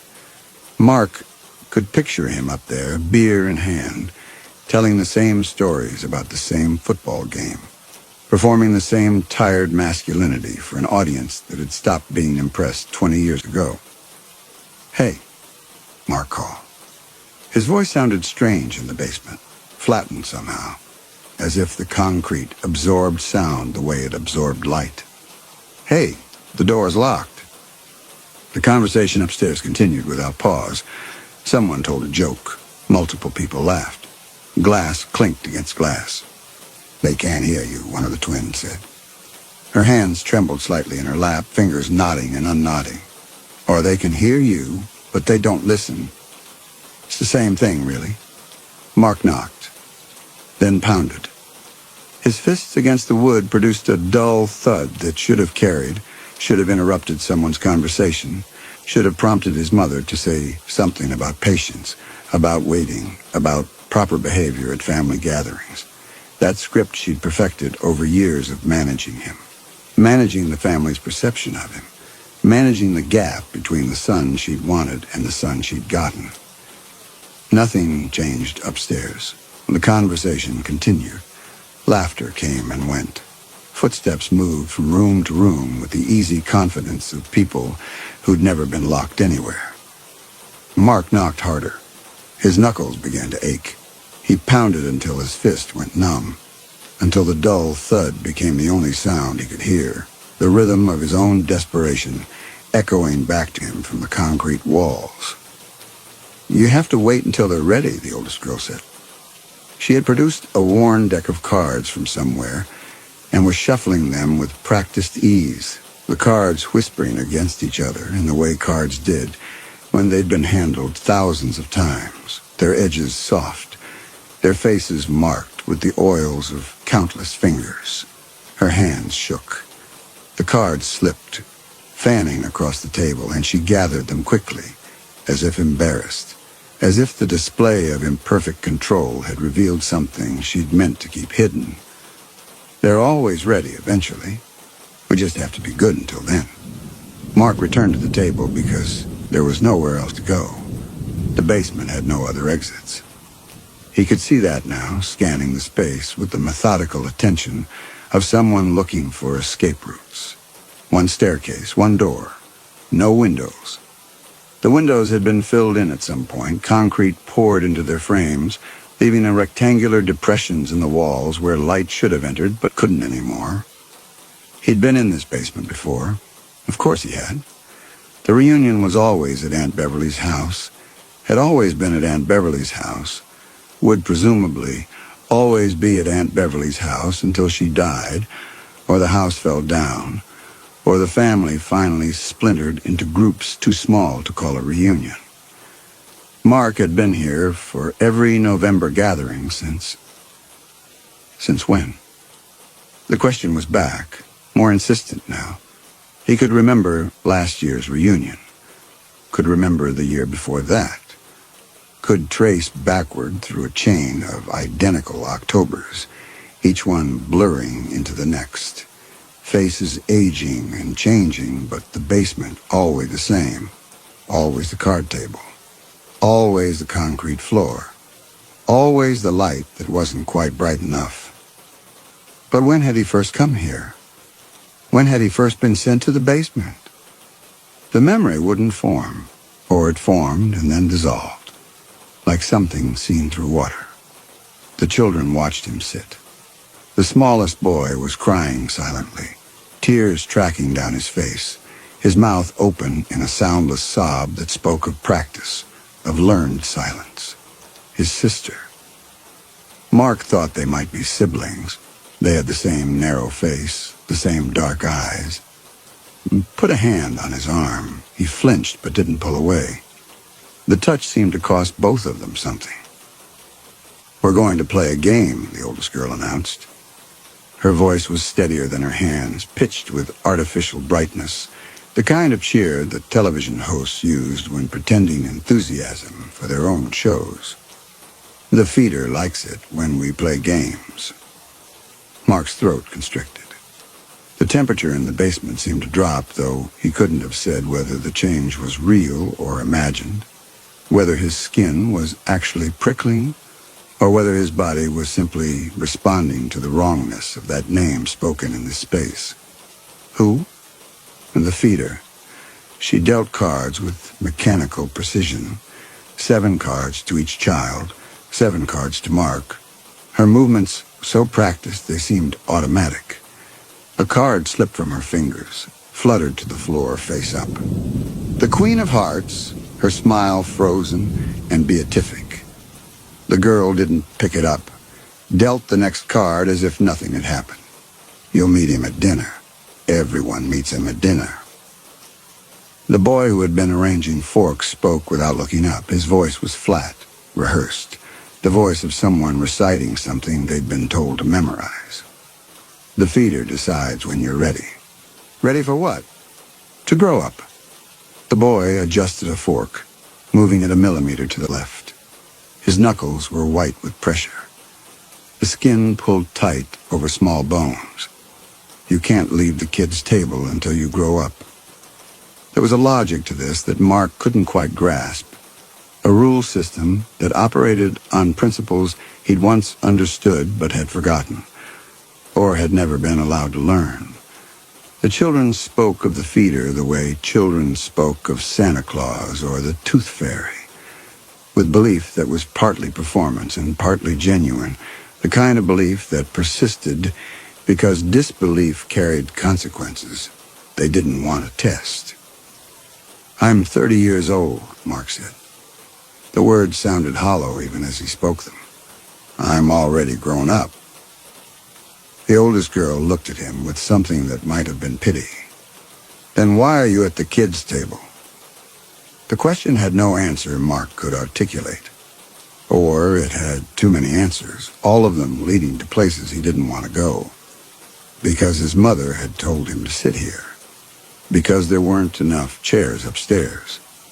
Because at some point, in ways he couldn't quite track, he'd become the kind of adult who still did what his mother told him to do, who still arranged his life around her approval, who still showed up to family reunions he didn't want to attend because not showing up would mean having the conversation about why not.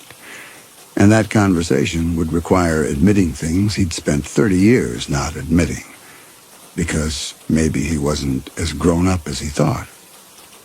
The card game had no rules Mark could discern. The children played with grim determination, slapping cards down in sequences that might have been random, or might have followed logic too complex for Mark to grasp, or might have been following rules that changed with each hand, arbitrary guidelines that existed only to be violated. No one won. No one seemed to expect to win.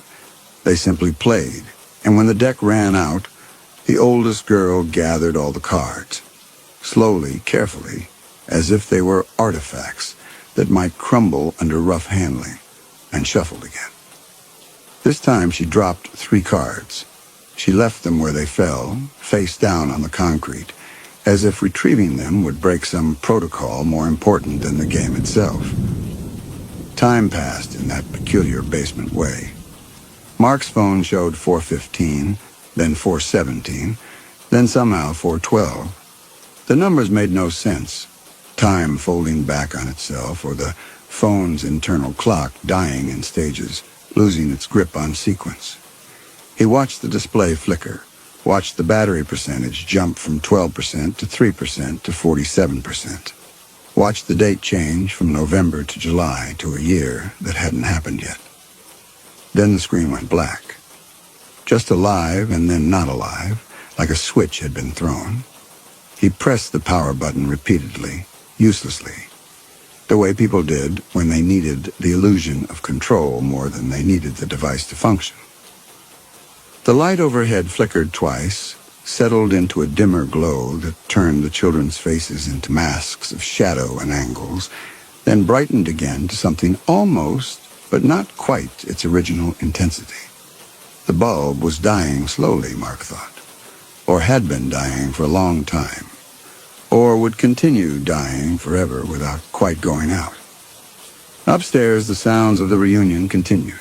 The same laughter, the same conversations, the same scraping of chairs that never quite resolved into people actually moving. Mark listened for individual voices, tried to isolate his mother's particular cadence or Aunt Beverly's braying volume, but the sounds had merged into a single, undifferentiated drone, white noise that could have been conversation, or could have been something playing on a loop, the audio track of a gathering that might or might not still be happening. "I need to use the bathroom," Mark said. The oldest girl pointed to a corner Mark hadn't noticed before, hidden behind the dead dehumidifier and a stack of mildewed boxes. A toilet sat there, no walls, no curtain, no door, just porcelain gleaming dully in the weak light, completely exposed. The children continued playing cards as if Mark had said nothing, as if the toilet was simply furniture, no more noteworthy than a chair or table. He didn't use the bathroom. Couldn't imagine using it. The exposure would require a surrender of dignity he wasn't prepared to make, even though the children clearly weren't looking, even though they'd probably seen countless people use it before, even though at some point, if he stayed here long enough, necessity would override shame. The first plate appeared. Mark didn't know the time.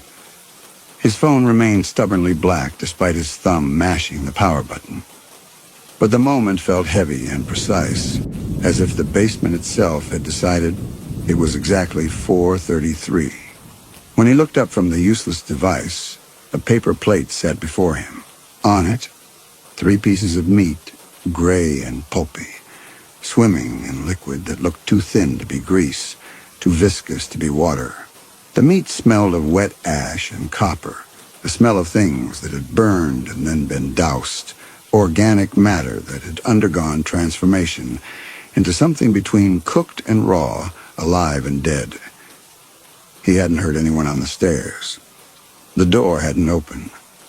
The sound of it would have carried that particular creak of old hinges, the groan of wood settling in its frame. Mark had been listening for that sound, hoping for it, and it hadn't come. All the children had plates now, identical portions, identical meat. They began eating with their plastic forks, chewing slowly, methodically, their eyes fixed on their food with the concentration of people who didn't want to think about what they were putting in their mouths. The smallest boy gagged on his first bite, his throat working convulsively. His sister whispered something Mark couldn't hear, her lips barely moving. The boy kept chewing, kept swallowing, kept eating. "I'm not hungry," Mark said. "You have to eat." The oldest girl's voice cracked. She cleared her throat, tried again. "The feeder wants us to eat. He works very hard on dinner." The meat smelled wrong in ways that made Mark's hindbrain fire warnings he couldn't translate into conscious thought. Meat was supposed to smell of cooked fat, of char or seasoning, or at least the neutral scent of protein heated past the point of bacterial risk. This smelled of cold storage, of stasis, of time passing in the absence of decay. This smelled like something that had been dead for too long, and not long enough, caught in some intermediate state where rot hadn't quite claimed it, but life had definitely fled. Mark's stomach lurched, not from hunger. He couldn't remember the last time he'd felt hungry, couldn't remember breakfast or lunch or any meal before this one. His stomach lurched from recognition, from some cellular knowledge that what sat on the plate was wrong, was not. Food was something that should be refused on principles so deep they preceded language. "I'll wait for whatever the adults are eating," he said. "There is no later." One of the twins spoke for the first time, her voice barely above a whisper, each word enunciated with careful precision, as if speaking required all her concentration. "There's only now at the kids' table." Her sister leaned forward slightly. "Mommy says it's rude not to eat what's on your plate." The words came out in a sing-song, a phrase repeated so many times it had lost all meaning except as reflex, a rule that had outlived the person who made it. Mark pushed the plate away. It slid perhaps an inch, then stopped as if adhered to something, as if the table itself had grown fingers to hold it in place. The children kept eating. The sound of their chewing filled the basement, wet, rhythmic, somehow synchronized. 7 sets of jaws moving in unison, 7 throats swallowing in sequence. Mark counted, unable to stop himself. No 6. The smallest boy had stopped eating and was staring at something over Mark's shoulder, his face gone white, the hand holding his fork frozen halfway to his mouth. Mark didn't turn around. Some instinct older than reason told him not to look, told him that whatever stood behind him was better left unseen, that seeing it would cost him something he couldn't afford to lose. "You have to eat," the boy whispered, still staring past Mark into space that should have been empty, "or he'll be angry. You don't want him angry." The temperature in the basement had dropped. Mark could see his breath now, pale vapor curling in the weak light, dissipating slowly as if even the air was reluctant to move in this space.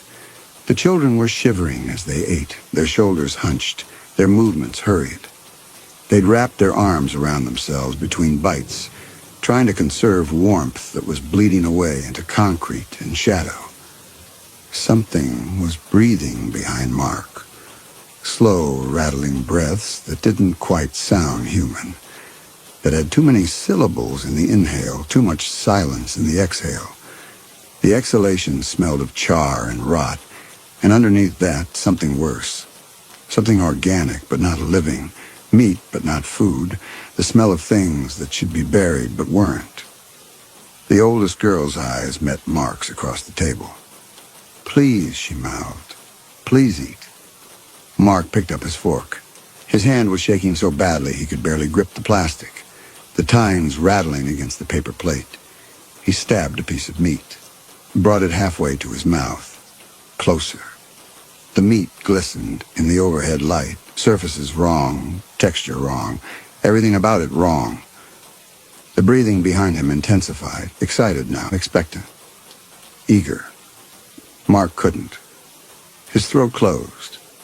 His body revolted against the wrongness of what he was about to do, every cell refusing to participate in this act. He lowered the fork, set it down carefully, precisely, in the center of the plate. The breathing stopped. The basement held its breath with it. The children had frozen mid-chew, their eyes wide. Then slowly, footsteps. Heavy. Dragging slightly as if whatever made them was damaged or didn't quite remember how walking worked. As if legs were something recently acquired and not yet mastered. They moved away from Mark, back toward the corner where the utility sink stood. Back into shadows the overhead light couldn't penetrate. Shadows that were deeper than the space they occupied. Shadows that suggested depths the basement shouldn't possess. The children released a collective exhale. The smallest boy was crying again, harder now, his whole body shaking with the force of suppressed sobs. The oldest girl's hand shook so violently she dropped her fork. It clattered on the concrete, impossibly loud in the new silence, each bounce a small detonation. "You made him leave," she said. There was no gratitude in her voice, only fear, only certainty that everything had just gotten worse. Now he'll be angry next time. Mark set his fork down. His hands were numb, his fingers cramping from how tightly he'd been gripping the plastic. "What is he?" No one answered. The question hung in the air between them, unanswerable, or answerable only at costs no one wanted to pay. The children returned to eating, faster now, desperate, shoveling the wrong meat into their mouths as if speed could somehow make it less terrible, as if eating quickly enough would let them avoid tasting it. The second plate appeared at 5:16, or maybe it was 4:16 again. Mark had lost his ability to track time reliably, had lost his phone and his certainty about whether minutes had passed or hours, whether the afternoon was progressing normally, or whether time in the basement operated on different principles than time elsewhere. This plate held 5 pieces of meat, pinker than the first batch, the texture all wrong, too soft, too fibrous, with a sheen that suggested something between freshness and decay, as if the meat couldn't decide which state to exist in, so remained suspended between both. Threads of something that might have been fat or might have been sinew connected the pieces, stretched between them like webbing. The children had new plates too. They ate faster this time, more desperate, their movements mechanical. The oldest girl was whispering something under her breath, too quiet for Mark to hear clearly. A prayer, maybe, or a counting game. Something to make the meat go down easier. Something to occupy the mind while the body did what it had to do. "Where does the food come from?" Mark asked. "The feeder brings it," the girl said. She wouldn't meet his eyes. "He comes down the stairs when we're not looking. That's his way. You can't see him until—" She stopped. Started again. "You can't see him approach. Only after." The small boy with the large eyes leaned across the table. His face was too pale, his lips faintly blue as if he'd been cold for too long. "My brother saw him. Once. When he turned around too fast. Now my brother sits in the corner and doesn't talk." Mark looked where the boy pointed. He'd somehow failed to notice the figure in the corner, a teenage boy, and maybe 16, sitting on the concrete floor with his knees drawn to his chest. The boy's eyes were open but focused on nothing, pupils dilated wide, seeing things that weren't in this basement, or perhaps seeing nothing at all, vision turned inward to scenes that wouldn't stop playing. Drool gathered at the corner of his mouth, stretching into a thread that broke and reformed. He rocked slightly, forward and back, a metronome keeping time to music no one else could hear. Something about the boy's face was familiar. Something about the shape of his jaw, the angle of his ears, the way his hair fell across his forehead. Mark had seen him before, had known him. The recognition was there just beneath the surface, but he couldn't quite grasp it, couldn't quite pull the memory into focus. "That's Trevor," the oldest girl said. "Don't look at him too long. It makes him upset." Trevor. The name meant something. Trevor who? Trevor from where? Trevor who had done what, been what, mattered why. The questions formed but found no answers, hit dead ends in Mark's memory where connections should have existed but didn't. Mark stood again. The chair fell backward this time, metal clattering on concrete, the sound sharp and violent in the enclosed space. He crossed to the stairs in 4 strides, took them 2 at a time, his feet finding purchase on wood worn smooth by decades of use. His shoulder hit the door. Pain bloomed bright and immediate, stars bursting across his vision. The door didn't budge, didn't even rattle in its frame. Hello? His voice cracked, broke into registers he hadn't heard from his throat since adolescence. Mom? Derek? Aunt Beverly? Someone opened the door. The reunion continued above.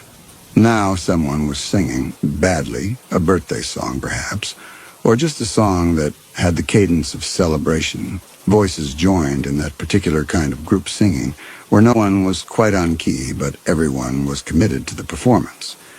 Feet stomped in rhythm, the ceiling shook. Dust sifted down like snow, like ash, like the remains of something burned and pulverized and transformed into particles light enough to float. Mark pounded until his hands went numb, until his knuckles split and bled, until the pain in his fists became something distant and unimportant. He kicked until his foot ached, until his shoe came loose, until his sock was torn and bloody. He screamed until his throat was raw, until his voice was gone, until he was producing sounds that were barely human anymore. The children watched with wide eyes but didn't move. They had stopped eating. They sat frozen, waiting for something Mark couldn't see, something they knew was coming. The breathing started again, closer this time, at the bottom of the stairs, behind Mark. Mark looked down. The shadow at the base of the steps was too dark, too solid. It didn't move with the flickering of the overhead light.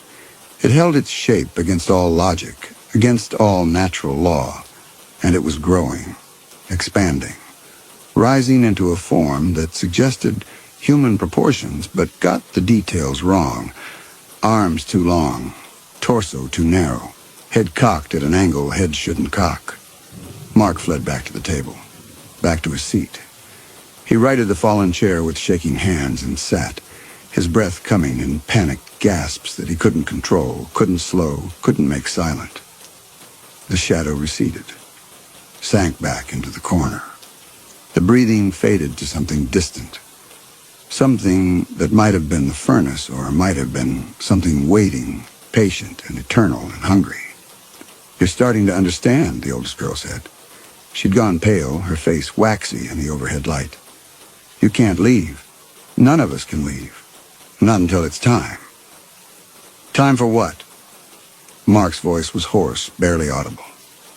But the girl had already turned away, gathering the cards again, shuffling them with hands that wouldn't stop shaking. The third plate appeared at an hour Mark could no longer track. His phone was dead. His watch. Had he been wearing a watch? He looked at his wrist. No watch. No tan line where a watch should have been. Had he ever worn a watch? He couldn't remember. Couldn't remember what he'd been wearing when he arrived. Couldn't remember dressing this morning. Couldn't remember anything before the basement, with the clarity he should have been able to manage. The meat on this plate wasn't just raw. It was wrong in ways that made Mark's hindbrain scream warnings he couldn't articulate, couldn't translate into conscious thought. The color was wrong. Too gray, too purple, with patches of green that spoke of decomposition. The texture was wrong. Too firm in some places, too liquid in others, as if different parts of the meat were in different stages of whatever process they were undergoing. It looked organic, but alien, as if something had tried to remember what meat looked like and gotten the details slightly off, had worked from description rather than observation. The children ate. Mark's stomach clenched. Saliva flooded his mouth, the precursor to vomiting, his body attempting to purge something that wasn't there yet, preemptive rejection of what it knew was coming. He turned his head, gagged, produced nothing but stringy bile that burned his throat. His body was empty. Had been empty. When had he last eaten? Not at the reunion. He'd arrived at 3, had been sent immediately to the basement. Before that, breakfast? He tried to remember breakfast. Tried to remember his kitchen, his apartment, his morning routine. The images wouldn't form. Or they formed and dissolved like photographs left in water, details bleeding away until only vague shapes remained. He could remember the basement, though. Could remember sitting at this table before. Not yesterday, not last year. Longer. Much longer. The memory had the quality of something ancient, foundational. The first memory that all other memories were built upon. He'd been here. He'd been small. There had been smoke. His suit felt loose. The collar of his shirt gaped around his neck, fabric bunching when he turned his head. When had he lost so much weight? He touched his face. The stubble he'd noticed that morning. Had he noticed stubble? Had there been a morning? It was gone. His skin was smooth, impossibly smooth, baby smooth, child smooth. His hands looked small against the table, small and soft, unmarked by the scars he'd accumulated over 30 years of living. The scar on his thumb from the kitchen knife incident, the one on his palm from falling off his bike, the burn mark from the soldering iron in shop class, all gone. His hands were pristine, unmarked, the hands of someone who hadn't lived long enough to damage them yet. "We were good today," the oldest girl said. She wasn't talking to Mark. Her eyes had gone distant, focused on something beyond the concrete walls, beyond the basement, beyond the house entirely. We stayed quiet. We played the game. We ate everything. The twins nodded in perfect unison. The boy, arranging forks, paused mid-adjustment, his hands hovering over the plastic tines. Even Trevor stopped rocking, his body gone rigid, his wide eyes staring at nothing and everything. The basement held its breath. Then from the top of the stairs, a sound. The scrape of metal on metal, a key turning in a lock, tumblers falling into place. The mechanism of imprisonment reversing, becoming the mechanism of release. The door opened. But no one came down. The doorway stood empty, revealing the kitchen beyond. Counters Mark half remembered, cabinets that seemed familiar, a refrigerator that was the right brand but the wrong color, or maybe the right color but the wrong brand. Everything exactly as it should be and entirely wrong simultaneously. The oldest girl stood. Her chair scraped backward, the sound sharp in the sudden silence. The other children stood. They moved toward the stairs with the careful precision of a ritual long practiced. Their movements synchronized, their faces blank. Mark followed because the alternative was staying in the basement alone with Trevor, with the feeder lurking in shadows that had grown teeth. The stairs were wooden, old, each step groaning under weight. Mark's foot found the third step, and he remembered. The third step, always groaned like that, had always groaned, would always groan. How many times had he climbed these stairs? The number existed beyond counting, existed in a space where numbers became meaningless, where repetition erased distinction. His vision was lower than it should be. The railing was higher. He had to reach up to grasp it, had to stretch to maintain his grip. When had the stairs gotten bigger? Or when had he gotten smaller? The oldest girl reached the top first. She paused in the doorway, looked back. Her face was tight with fear, poorly masked, with knowledge she didn't want to share but couldn't keep hidden. "Remember the rule," she said. Her voice shook. "You have to stay with us. You can't talk to them until you're ready." Ready for what? But Mark already knew. Could feel the answer in his bones, in his two small hands, in his vision that sat too low and saw the world from angles he'd forgotten. "Until you're grown up," the girl said. Then quieter. "Please don't go in there." We're not supposed to... Mark emerged into the kitchen. The light was worse up here, somehow both too bright and too dim, shadows falling in directions that didn't match the light sources, as if the shadows and the lights had forgotten how to work together and were now operating on separate principles. The refrigerator hummed. Magnets held photographs and lists and children's drawings to its surface. Everything normal, everything exactly as it should be, and yet... The dining room stood beyond through an arched doorway. Mark could hear them, the family, the reunion, all the voices layered together into a singular sound of gathering. He moved toward it, drawn by need he couldn't name, by hope that was already curdling into dread. The oldest girl grabbed his wrist. Her fingers were ice cold, cold enough to burn. "Please," she whispered. "Please don't go in there. We're not supposed to..." Mark pulled free. His skin felt strange where she'd touched him, numb and somehow separate from his body, as if the cold had severed the connection between sensation and awareness. He stepped through the archway. The dining room was full, every chair occupied. Aunt Beverly, at the head of the table, her mouth open mid-laugh, lips pulled back from teeth that were too prominent now, gums receded. Cousin Derek beside her, his hand frozen in the act of reaching for the breadbasket, fingers extended, nails grown long. Mark's mother across from Derek, her face turned toward whoever sat beside her. Uncle Tom. It must be Uncle Tom. No one else would make her smile like that. All of them caught mid-gesture, mid-sentence, mid-breath. All of them covered in dust. Not just dust.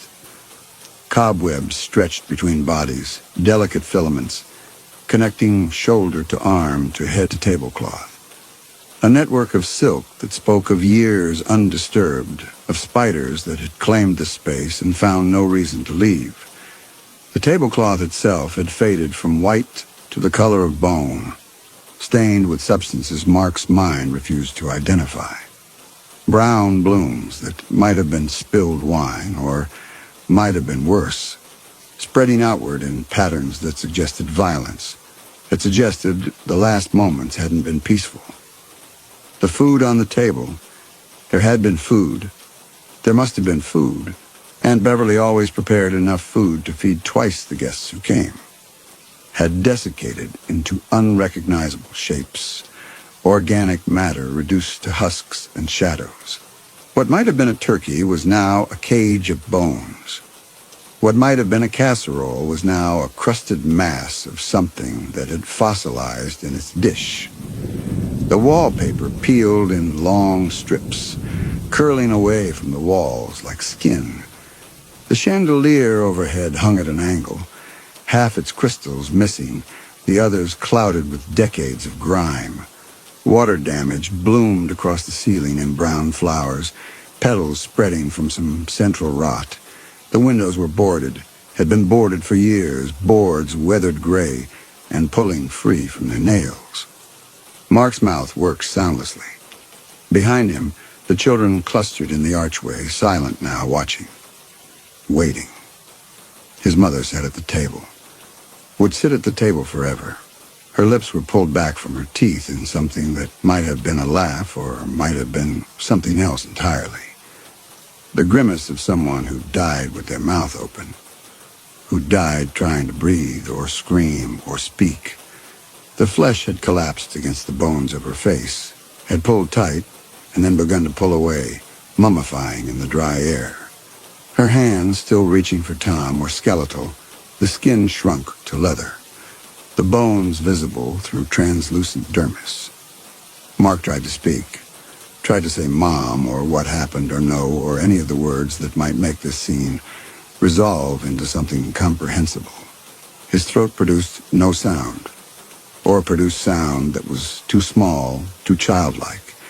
The voice of a 7-year-old boy trying to call for his mother and finding that the word wouldn't carry, that the distance was too great, that some gaps couldn't be bridged by volume alone.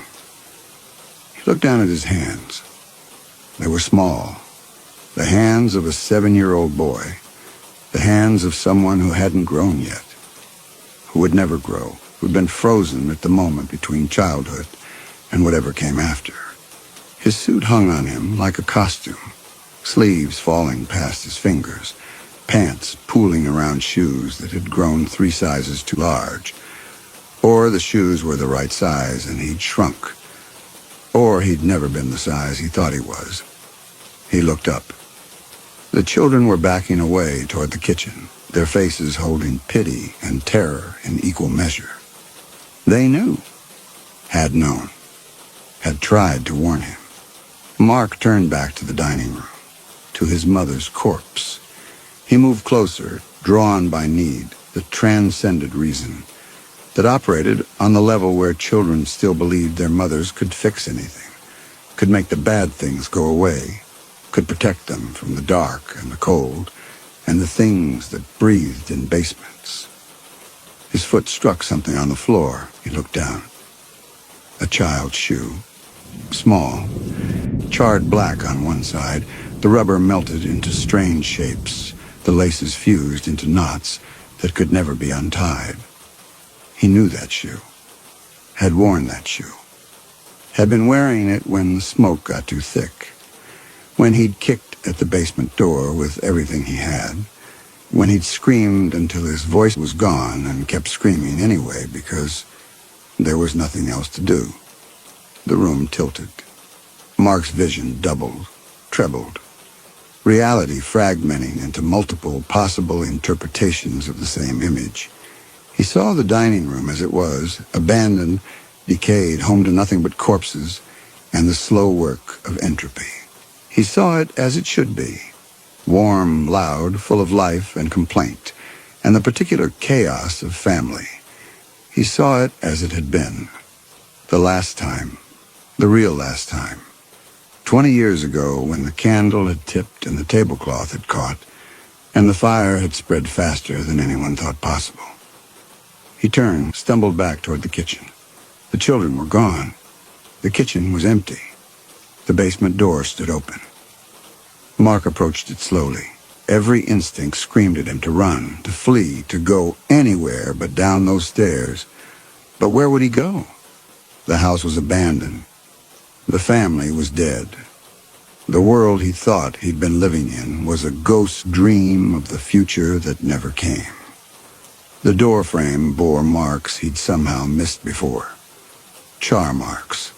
Black scoring where paint had bubbled and melted, where heat had been so intense it had left permanent scars. And lower, at the height a child might reach, scratches. Deep gouges in the wood where fingernails had dug in, had tried to claw through, had left behind traces of something Mark's mind couldn't process, as anything but desperation made permanent.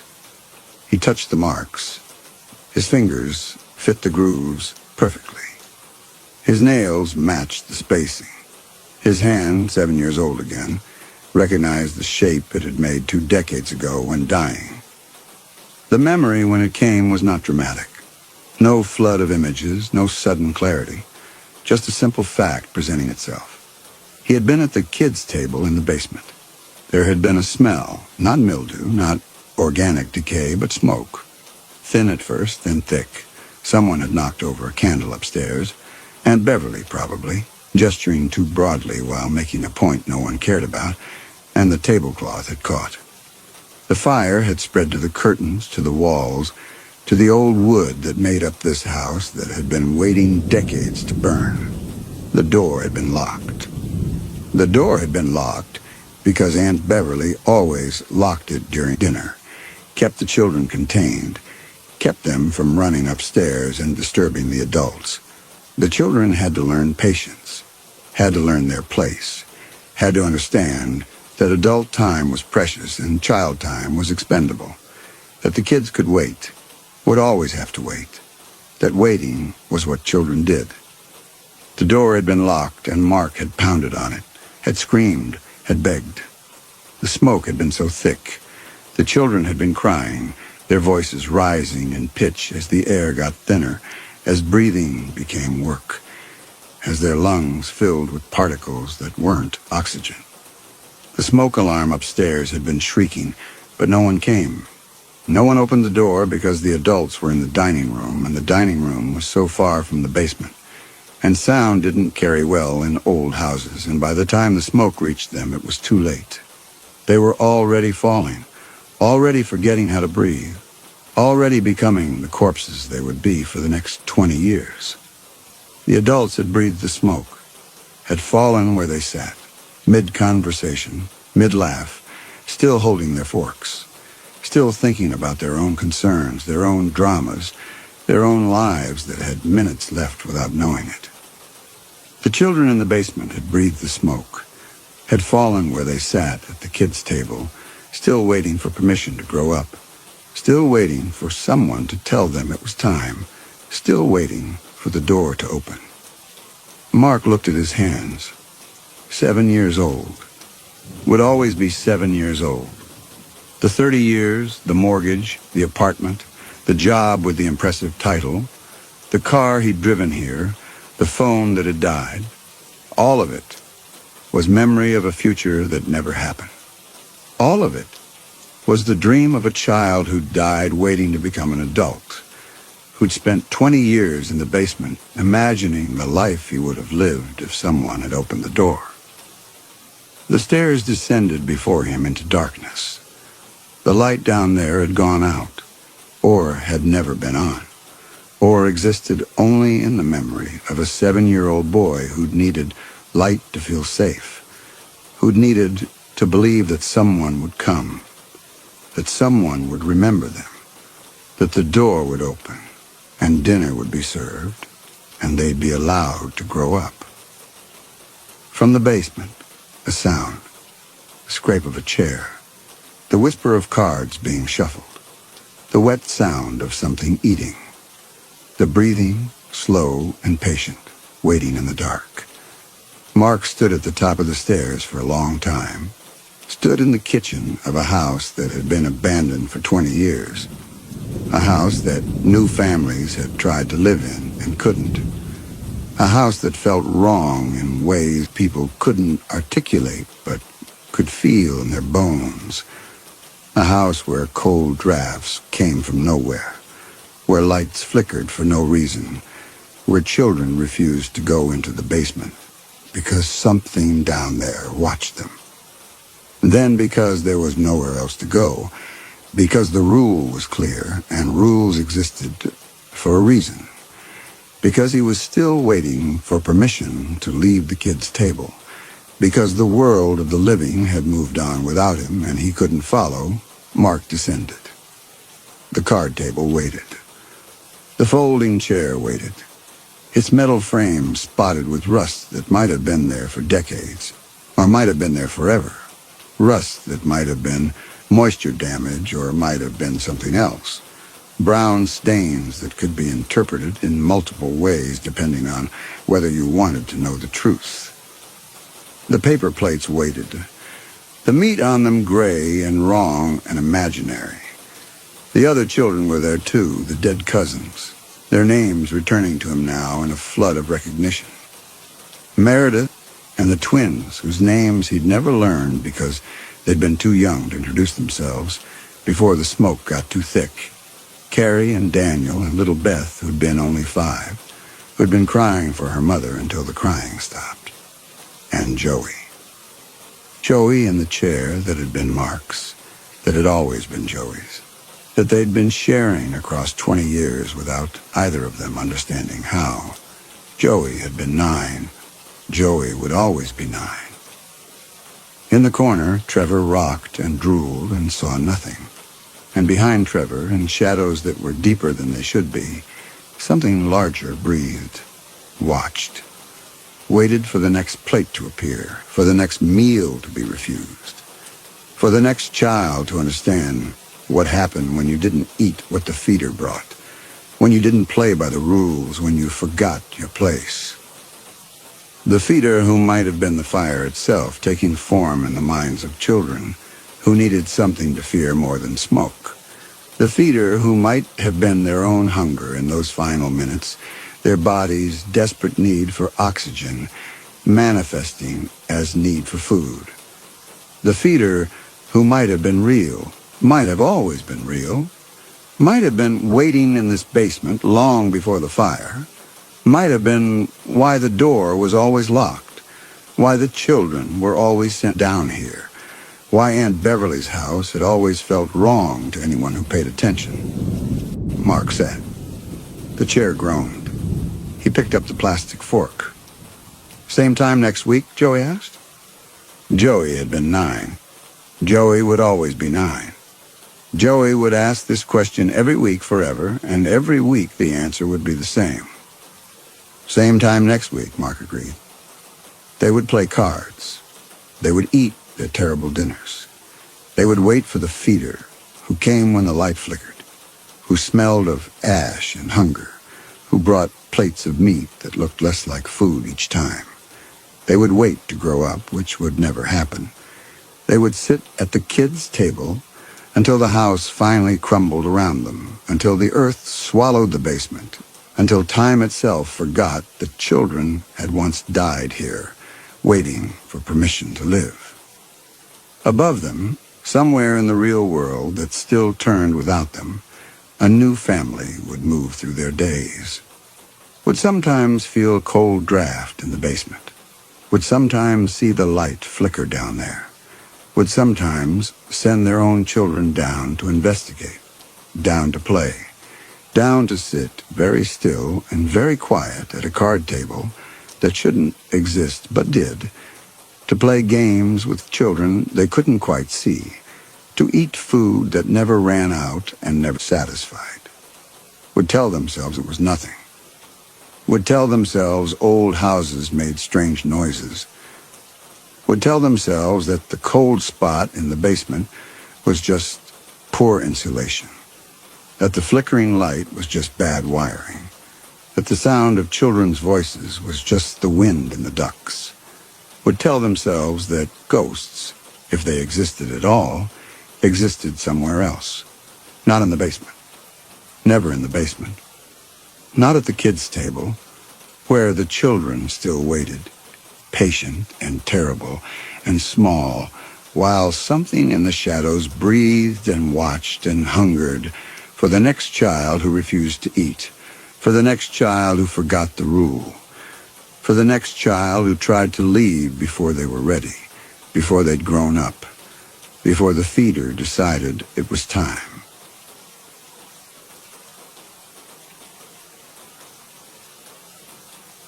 Story 5. Julian's hands had stopped shaking by the time he reached the Magnolia Tunnel. This was what he told himself as he drove through the green filtered darkness, watching his knuckles whiten against the steering wheel. The call had come 3 days ago. A woman's voice, like something preserved in amber, smooth and golden and faintly wrong. She had not introduced herself. She had not asked if he was available. She had simply said, "We've been watching your work," and given him an address. He should have hung up, should have blocked the number, should have done anything except write down the directions in his own handwriting, in ink that looked like dry blood against the paper. But there was something about the way she'd said watching, not observing, not admiring, watching. The way you watch something in a jar, the way you watch something you've already decided to keep. The trees closed overhead like a throat swallowing, and Julian thought about turning around. He had been thinking about turning around for 3 days. His hand was still on the wheel. His foot was still on the gas. The house was waiting at the end of the tunnel, and he had known from the moment she called that he would go to it. Some decisions, he understood now, were made long before you were aware you were making them. The house appeared between one breath and the next. Mrs. Gellhorn was young. This was his first coherent thought. Younger than her voice had suggested, perhaps 30, with black hair pulled back from a face that seemed assembled from antique photographs, high cheekbones, pale skin, dark eyes that didn't quite focus on his face so much as hover near it. She wore a dress the color of old piano keys, cream shading to yellow, and she held her hands clasped before her as though in prayer. Behind her stood a man who must be Mr. Gellhorn, equally young, equally pale, equally beautiful in the way that porcelain is beautiful. Something about the skin, the way it seemed to have no pores, no imperfections, as though it had been poured rather than born. "My husband, Cyrus," Mrs. Gellhorn said, and the man smiled without showing his teeth. "And I am Ivy." Julian shook their hands. Both were cool and dry, the grip tentative, as though they were afraid of hurting themselves or him. When he released Ivy Gellhorn's hand, he noticed she wore gloves, thin silk things that matched her dress. They led him through rooms that should have felt empty but didn't. The furniture was sparse, a settee here, a side table there, everything arranged with the precision of a museum display. The walls were papered in patterns that hurt to look at directly, geometric designs that seemed to shift when seen peripherally. Julian found himself watching his feet as he walked, focusing on the floorboards, which were wide plank heart pine, original to the house, beautifully preserved. Mrs. Gellhorn spoke as they walked, explaining that they didn't entertain, that they preferred solitude, that the house preferred solitude. Julian nodded, though he didn't understand. The staircase rose from the center hallway, a sweeping curve of mahogany, with carved newel posts and delicate spindles that spiraled like frozen water. It was magnificent. It was also dying. Julian could see it immediately. The soft spots in the treads, the splits in the risers, the way the handrail had pulled slightly away from the wall. Wood rot, extensive and advanced, the kind that suggested years of moisture damage, possibly a leak in the roof or foundation issues. He knelt on the bottom step, running his hands over the wood. Even through the finish, he could feel the degradation, the way the fibers had begun to collapse. This was structural. The whole thing could fail. Cyrus explained that it had been like this for a very long time, longer than they'd been here. They should have called someone years ago, he acknowledged, but finding the right person was difficult. Julian stood, brushing dust from his knees. He outlined what would be needed: a full assessment, measurements, checking the substructure, probably pulling up treads to see how deep the damage went. It could take weeks just to evaluate, and the repair itself. "We'll pay you $5,000 a week," Mrs. Gellhorn said. Her face was perfectly still, plus materials, plus room and board if you prefer to stay here rather than drive each day. The work must be done properly. It must be done by someone who understands. $5,000 a week was more than Julian made in a month. He opened his mouth to accept, then closed it, then opened it again. Something in the back of his mind, the instinct that had saved him from bad clients and collapsing structures, that had kept him alive in 15 years of working with power tools and precarious scaffolding, screamed at him to get in his truck and drive. The proportions were wrong. The Gellhorns were wrong. The whole house hummed with wrongness. But he looked at the staircase again, at the curve of it, at the potential for restoration. He imagined his hands bringing it back to life, each spindle perfect, each tread true, his hands alone, his skill, his vision made permanent in wood and craft. He silenced the warning voice with that image. When he asked why they'd chosen him specifically, Cyrus explained that they could see he understood wood differently, that he saw it as alive, as something that remembered what it was and wanted to be perfect again. This was, Julian thought, an unusual way to describe carpentry, but it wasn't entirely wrong. Good wood did seem to remember its shape, would hold a curve for 100 years if treated properly, would spring back to true even after decades of stress. He told them he'd need to start immediately. The longer this sat, the worse it got. Mrs. Gellhorn smiled for the first time. Her teeth were very white and very straight, like squares of marble set in pink gums. They had been hoping he'd say that. They gave him the room at the top of the stairs. It was a curious choice, considering the staircase was unsafe. But when Julian mentioned this, Cyrus looked puzzled. They used it every day, he said. It held them perfectly well. Julian pointed out that he'd be carrying a toolbox and lumber, and Cyrus nodded as though this had simply not occurred to him. But Julian was very capable, wasn't he? They could see that immediately. The room itself was small and clean and empty except for a bed, a dresser, and a chair positioned by the window. The walls were papered in a pattern of vines and roses that seemed to move when Julian wasn't looking directly at them. The bed was made with white linens that looked crisp enough to cut skin. Mrs. Gellhorn informed him they would bring dinner at 7. When he confirmed he had no dietary restrictions, she said how fortunate that was and closed the door with a soft click. Julian stood in the center of the room and listened to the house. This was his habit in old buildings, to stop and listen, to let the structure speak to him through its creaks and sighs, the way air moved through its spaces, the settling of its bones. But the Gellhorn house was silent. Not quiet. Silent. No pipes ticking, no foundation groaning, no wind whistling through gaps in the siding. It was as though the house were holding its breath. He went to the window and looked out at the grounds. The Magnolia Tunnel was dark now, the sun having moved behind the house. Beyond the trees he could see nothing. No neighboring houses, no road, no lights. Just the smooth darkness of what might be fields or forest or simply distance. When he turned back, he noticed something about the room that made his hands go cold. The door was not centered in the wall. It was offset to the left by perhaps 6 inches, which meant the wall beside it was slightly wider than the wall opposite. Not enough to be obvious, but enough to make the room feel subtly wrong, as though it were tilting even while remaining level. Julian walked to the door and measured the distance from frame to corner with his hands. Then he crossed the room and measured the opposite wall. The difference was exactly 6 inches. He checked the other walls.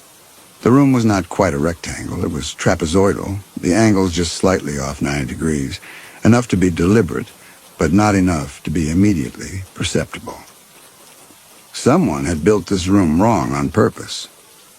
Julian sat on the bed, which was harder than it looked, and tried to think of a legitimate reason for such construction. Settlement couldn't account for this kind of precision. Perhaps the house had been built around existing structures, forcing compromises. Perhaps there had been additions, modifications that created these odd geometries. But even as he formed these explanations, he didn't believe them. The wrongness was too consistent, too calculated. He thought of the hallways he'd walked through, the way they'd felt longer than they looked. The rooms with their museum, perfect arrangements. The Gellhorns themselves, moving with that careful precision. He should leave. Should walk downstairs right now, apologize for wasting their time, and drive away through the Magnolia Tunnel back to his workshop where the angles were right and the proportions made sense. Instead, he thought about the staircase, about how it would feel to restore something that beautiful, about $5,000 a week, about the way Mrs. Gellhorn had said you with such certainty, as though he were the answer to a question they'd been asking for a very long time. The knock on the door came at exactly 7. Mrs. Gellhorn stood in the hallway with a tray. The smell that rose from it was extraordinary. Roasted meat, herbs, bread still warm from the oven. Julian's stomach clenched with sudden, urgent hunger. He couldn't remember when he'd last eaten. She entered without waiting for permission and set the tray on the dresser, arranged the plates with meticulous precision. Fork on the left, knife on the right, napkin folded into a triangle. There was also a glass of wine, dark red, the surface trembling slightly as she placed it. She explained that they ate at 8, but thought he might want something now, to sustain him. They wanted him to be comfortable, happy. He'd be here for quite a while, after all. The duck was perfect. It dissolved on his tongue, rich and savory, the meat so tender it barely required chewing. He took another bite, then another, then reached for the wine and drank without tasting it, needing something to wash down the food that seemed to be accumulating in his throat, even as he swallowed. Mrs. Gellhorn watched from her position by the door, hands folded in that prayer-like gesture. She spoke about the house, about how it needed constant care. Things rotted. Things fell apart. Without the right attention, everything decayed. Julian agreed, his mouth full, his tongue feeling swollen. But he would fix it, she said. It was not a question. He would make it perfect again. He would stay until it was done. Julian found himself agreeing, though he had not agreed to stay, had not agreed to anything except an assessment. Mrs. Gellhorn smiled again. She was so glad they'd found him, or that he'd found them. However these things happen. She left, closing the door behind her with the same soft click. Julian sat holding his fork, staring at the empty plate. He couldn't remember finishing the food, but it was gone. Even the wine glass was empty. His mouth tasted like copper and herbs and something else, something faintly bitter that coated his tongue. He stood to take the tray back downstairs, but his legs felt strange, heavy and slightly numb, as though he'd been sitting too long in one position. He sat back down and waited for the feeling to pass. It didn't pass. Julian woke in the night with his heart racing and no memory of falling asleep. The room was dark except for a stripe of moonlight that fell across the floor at the wrong angle, casting shadows that didn't match the furniture. His legs still felt heavy, and when he tried to move them, the response was delayed, as though the signal had to travel a great distance from his brain to his muscles. He pushed himself upright and waited for his vision to adjust. The wallpaper pattern of vines and roses seemed more pronounced in the darkness, the shapes twisting into configurations that made his eyes water when he tried to follow them. He looked away, focusing instead on the window, on the darkness beyond. Something was moving out there. Not in the grounds, but in the reflection. A pale shape that glided across the glass. Julian turned to look behind him, but the room was empty. When he looked back at the window, the shape was gone. His throat was dry. He needed water, but the idea of navigating the house in darkness, of walking through those irregular hallways with their wrong proportions, made his skin crawl. He would wait until morning. He would assess the staircase in daylight, give the Gellhorns an estimate, and leave. The money wasn't worth this feeling, this growing certainty that something was fundamentally wrong with this place. But even as he thought this, he knew he wouldn't leave. The staircase was too beautiful, the challenge too perfect. And some part of him, the part that had always cared more about the work than about anything else, had already committed to seeing it through. He lay back down and stared at the ceiling until the darkness softened into gray, and the gray brightened into morning. Julian worked on the staircase for 3 days before he began to understand what was wrong with the house. The process of assessment was methodical. He started at the top, examining each tread and riser, marking the damaged sections with blue tape, taking measurements and notes. The Gellhorns watched from different positions. Ivy from the second-floor landing, Cyrus from the hallway below. But they never spoke while he worked, never interrupted, only observed with that same focused intensity they'd shown from the beginning. Their presence should have made him uncomfortable, but Julian found he barely noticed them after the first few hours. He was too absorbed in the work, in the puzzle of understanding how the staircase had been built and how it could be saved. This was the state he loved most. The rest of the world falling away, leaving only the wood in his hands and the problem to be solved. The damage was worse than he'd thought. The rot extended into the stringers, the structural supports that held the stairs in place. Some of the treads were so compromised he was surprised they held any weight at all. He would need to replace entire sections, which meant carefully removing the existing pieces, taking patterns, milling new wood to match. On the second day, while working at the curve of the staircase, where it swept upward most dramatically, Julian noticed something that made him pause. He'd been running his hand along the underside of the handrail, feeling for splits or looseness, when his fingers found a series of marks carved into the wood. Not decorative. These were crude, hasty scratches, barely visible unless you were touching them. He pulled out his phone and used the flashlight to illuminate the marks.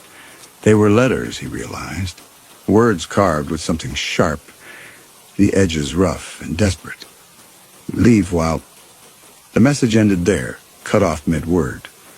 Julian traced the letters with his fingertip, feeling the panic in whoever had carved them. He looked up at Mrs. Gellhorn, still watching from the landing above. When he asked if they'd had another carpenter before him, her expression didn't change. They'd had several over the years, she said. The work was demanding. Not everyone was suited to it. Some left. Some stayed. It depended on their commitment to excellence. Julian looked back at the carved message. Leave while. While what? While you can.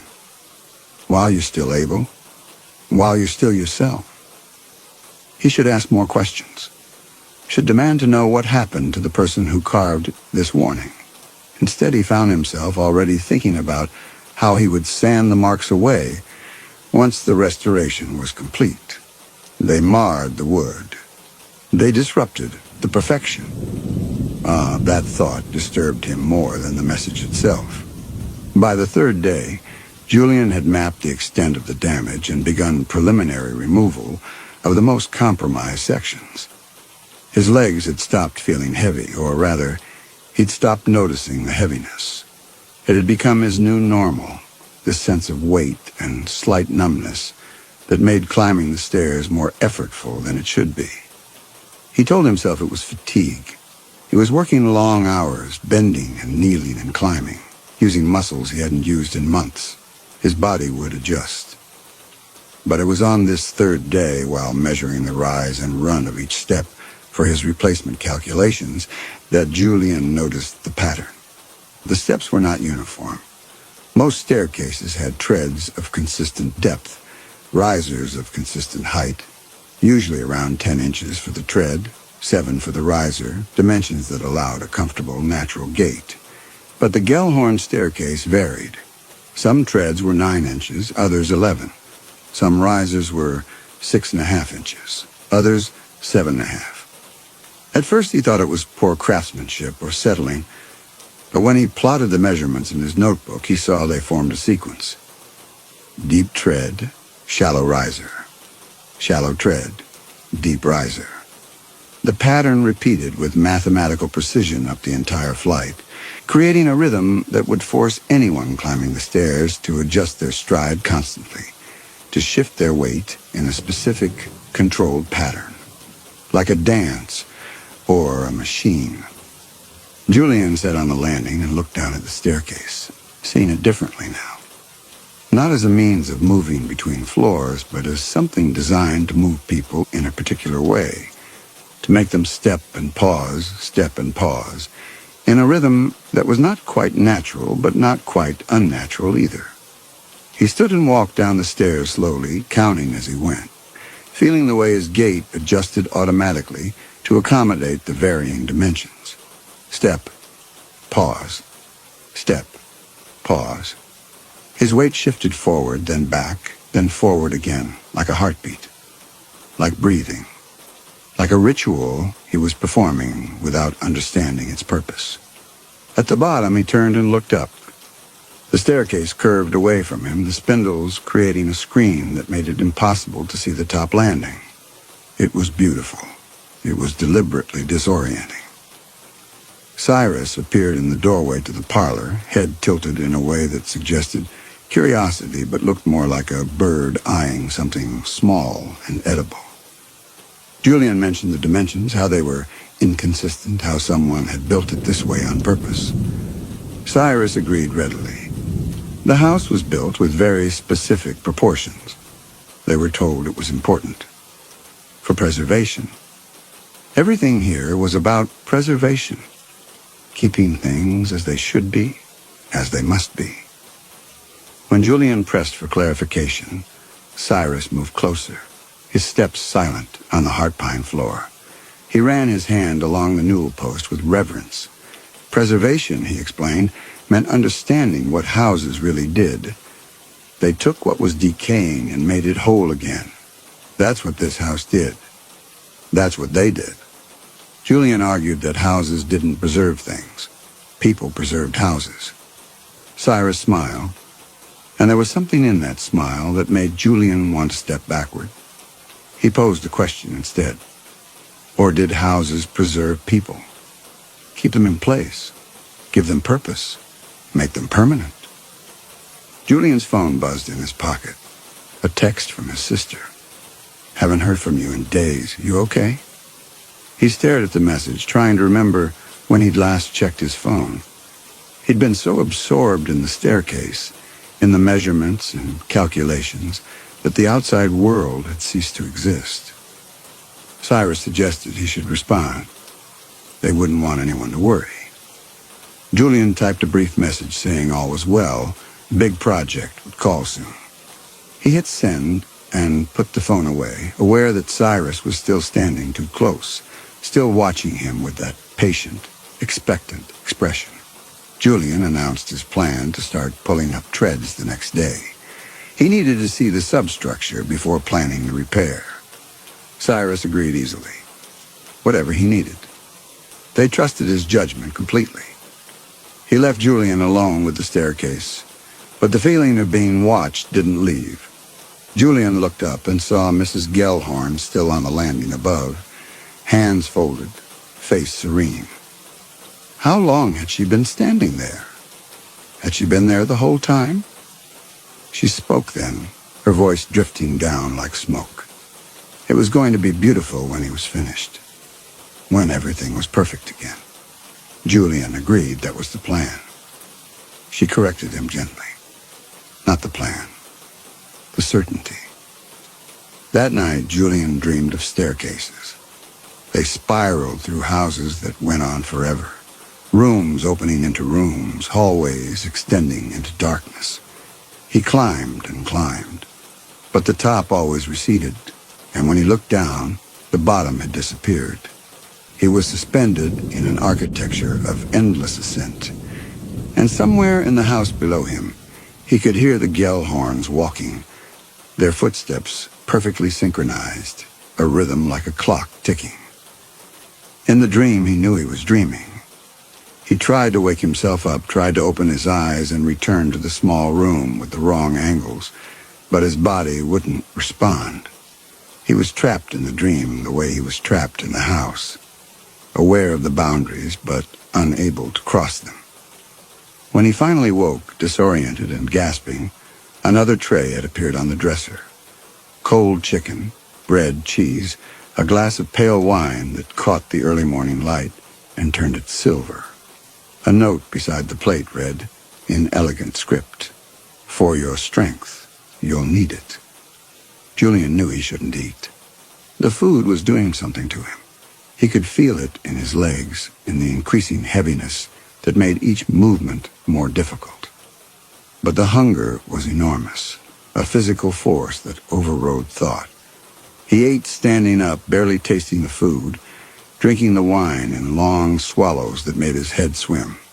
When he finished, he looked down at his legs. In the morning light, they seemed somehow different.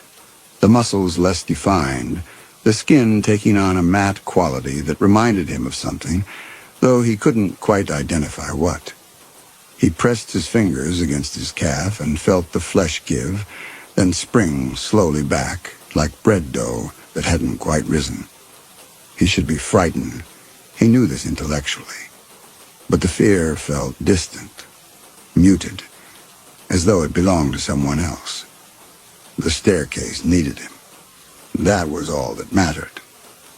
On the fourth day, Julian began dismantling the staircase.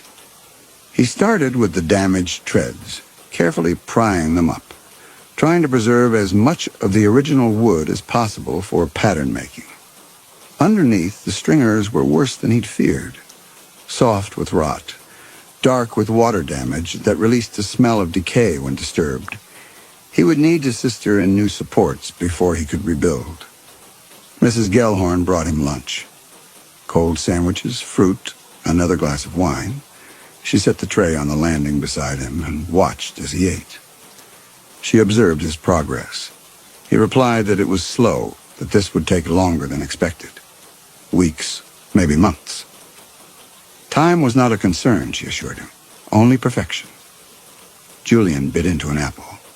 It was mealy, the flesh brown under the skin, but he was so hungry he ate it anyway, core and all. He asked why they didn't do the repairs themselves. Surely they could learn. Mrs. Gellhorn's voice sharpened. They couldn't. Their condition, she'd explained. The skin thing, Julian said. He had forgotten.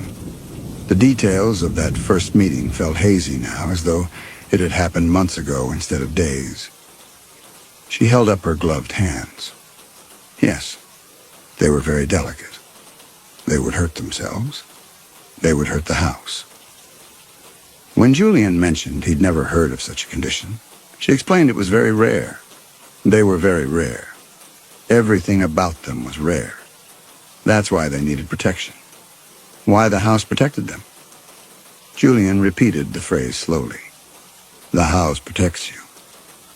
She turned back to him, her expression earnest. The house was built for them, made for them.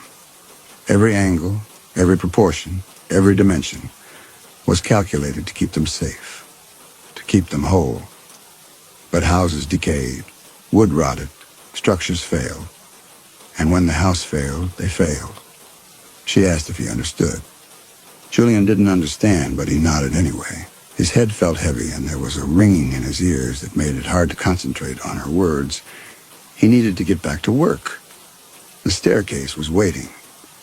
Mrs. Gellhorn gathered the tray, but before she left, she mentioned wanting to show him something when he was finished for the day. Something that might help him understand what he was preserving. Julian agreed. She smiled. She was so pleased he was here. They'd been alone for such a long time. It was nice to have someone who cared about the house the way they did. That afternoon, while pulling up another section of tread, Julian found the blueprints. They had been hidden in the cavity under the stairs, rolled and tucked into the space between the stringers. The paper was yellowed and brittle, but the ink was still clear. Detailed architectural drawings of the house, floor plans, elevations, sections. Julian spread them on the landing and studied them with the focused attention he usually reserved for fine joinery. The house on paper looked like the house he was standing in, but the annotations were strange. Measurements were marked not just in feet and inches, but in ratios and proportions. Golden sections, Fibonacci sequences, angles that corresponded to nothing in standard construction. Rooms were labeled not by function, but by designation. Chamber of adjustment, hall of containment, room of final position. And there were notes in the margins, written in a cramped hand that became increasingly frantic toward the end of each page. Subject must be guided through all spaces before fixation. Consumption facilitates the binding process. 3 applications, minimum, for effective adherence. Rhythm induces susceptibility. Each ascent increases penetration. Warning: once the process begins, removal becomes increasingly difficult. The house will not release what it has claimed. Julian's hands had gone cold. He turned to the next sheet, a cross-section of the house showing not just rooms, but systems, networks of spaces that connected in ways that made no structural sense. Walls were marked with arrows indicating pressure points. Floors were labeled with intake vectors. The staircase was at the center, lines radiating from it like a spider's web, each line terminating at various points throughout the house. One section showed the staircase in detail. The varying dimensions he'd discovered were noted with precision, along with a caption that read, "Ambulatory pattern creates neural susceptibility. Subject becomes attuned to the house's rhythm. Resistance decreases with each passage." There was a diagram of a human figure, gender indeterminate, showing how the body would be positioned in what the blueprints called the final configuration.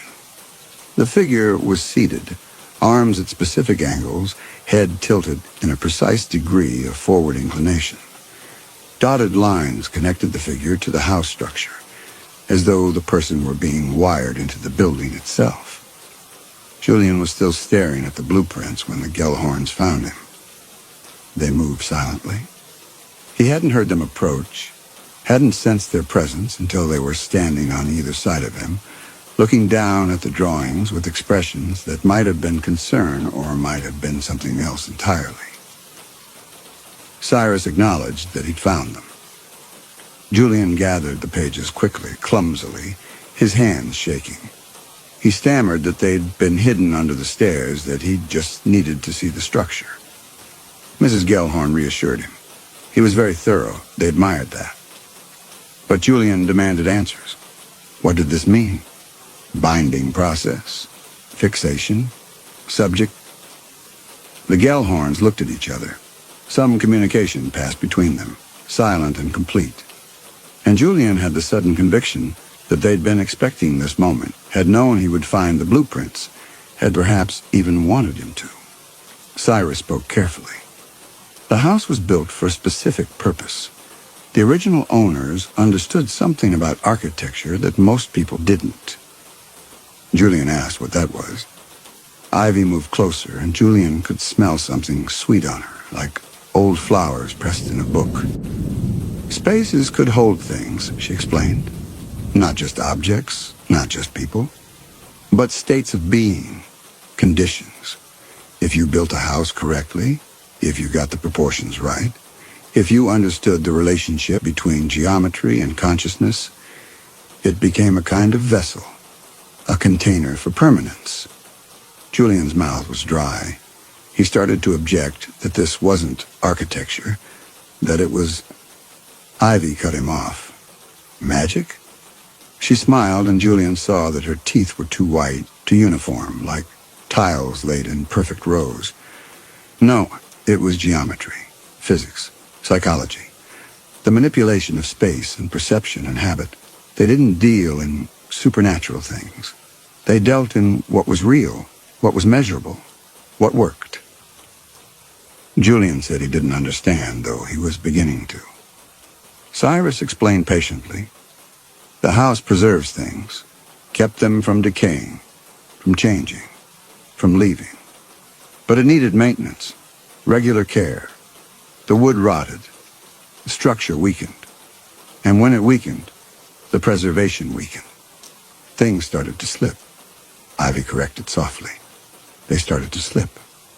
She reached down and took Julian's hand. Her grip was gentle but insistent, pulling him to his feet. His legs protested, heavy and stiff, but they obeyed. They wanted to show him something, the thing she'd promised. They led him down the irregular hallway to a room he hadn't entered before. The door was small, child-sized, and Cyrus had to duck to pass through it. Inside, the walls were covered with photographs, dozens of them, hundreds, arranged in precise grids that covered every surface from floor to ceiling.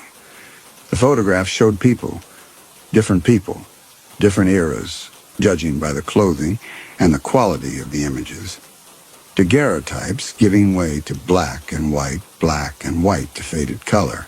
But they were all in the same position, seated in a wheelchair, hands resting on the arms, eyes looking directly at the camera with an expression that was not quite blank, but not quite present either. And behind each person, the same staircase, the same curved balustrade, the same spindles, spiraling like frozen water. Julian moved closer to the nearest photograph. A man in shirt sleeves and suspenders. Date stamped 1894. His hands were on the wheelchair arms, and in those hands were tools. A plane in one, sandpaper in the other. Behind him, the staircase gleamed with fresh finish. The next photo showed a woman, 1923, with a similar setup. The next, a younger man, 1951. Then another and another, spanning decades, a century. All of them in the same chair, holding the same tools, wearing that same expression of distant presence. Ivy moved along the wall, trailing her gloved fingers beneath the frames. Toy makers, she said. Craftsmen, artisans. People who understood wood and shape and permanence. People who could help them maintain. Julian's voice sounded distant. This was what they did? Trap people? Drug them? Cyrus interrupted. They preserved them. Gave them purpose. A permanent purpose. They became part of the house, part of the preservation. They kept them whole. Julian backed toward the door, but Ivy was suddenly there, blocking it. He hadn't seen her move. One moment she was across the room, the next she was in front of him, hands raised as though to soothe the frightened animal. She asked him not to be upset. They'd chosen him so carefully, watched him work for months before they called. He was perfect for this. He'd be happy here. Everyone was happy once they understood. Julian announced he was leaving. He pushed past her, or tried to. His legs betrayed him, buckling sideways, and he fell against the wall.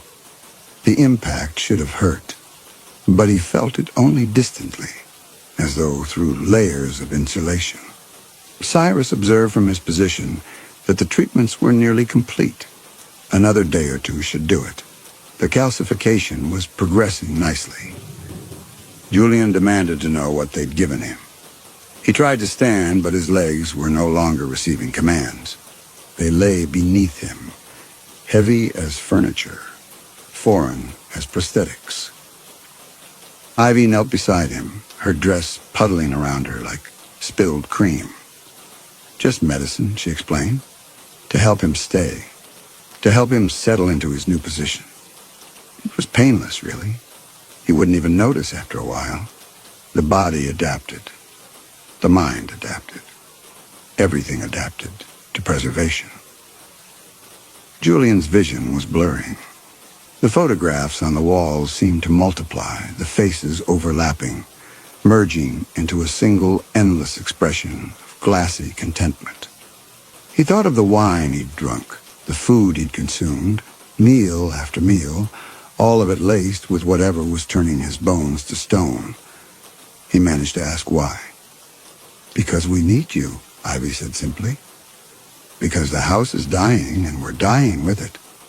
Because we can't hold tools or climb ladders or sandwood smooth. Because we're not real in the way you're real, and we need someone who is. She reached up and pulled off her glove. Underneath her hand was not flesh. It was porcelain, perfectly formed, each finger articulated with joints that clicked softly when she moved them. The wrist ended in a seam where it joined the arm, a line so fine it was nearly invisible, but undeniably there. In the light from the window, Julian could see the faint crazing across the surface like the crackle on an antique plate.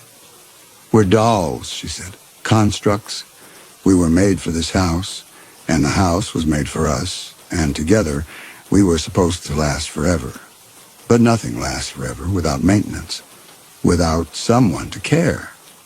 Cyrus crossed the room and knelt on Julian's other side. When he pulled off his own glove, his hand was wax, translucent in the light, veins painted on the surface in blue and red. Where his thumb joined the palm, Julian could see the seam where two pieces had been joined, and in that seam, a tiny bubble of air trapped when the wax was poured. He spoke as though reciting a familiar story. The original architect understood. He built them first, created them to be perfect, beautiful and unchanging. But dolls couldn't maintain a house, couldn't work wood or mix mortar or replace shingles. So he built the house to capture what they needed, to hold craftsmen the way a pitcher holds water, to make them permanent. You'll have everything you need, he continued. Tools, materials, time. You'll work on the staircase until it's perfect. And then you'll move to the banister, and then the floors, and then the walls. There's always something that needs fixing. Always something that needs care. You'll never run out of purpose. And we'll take care of you, Ivy added.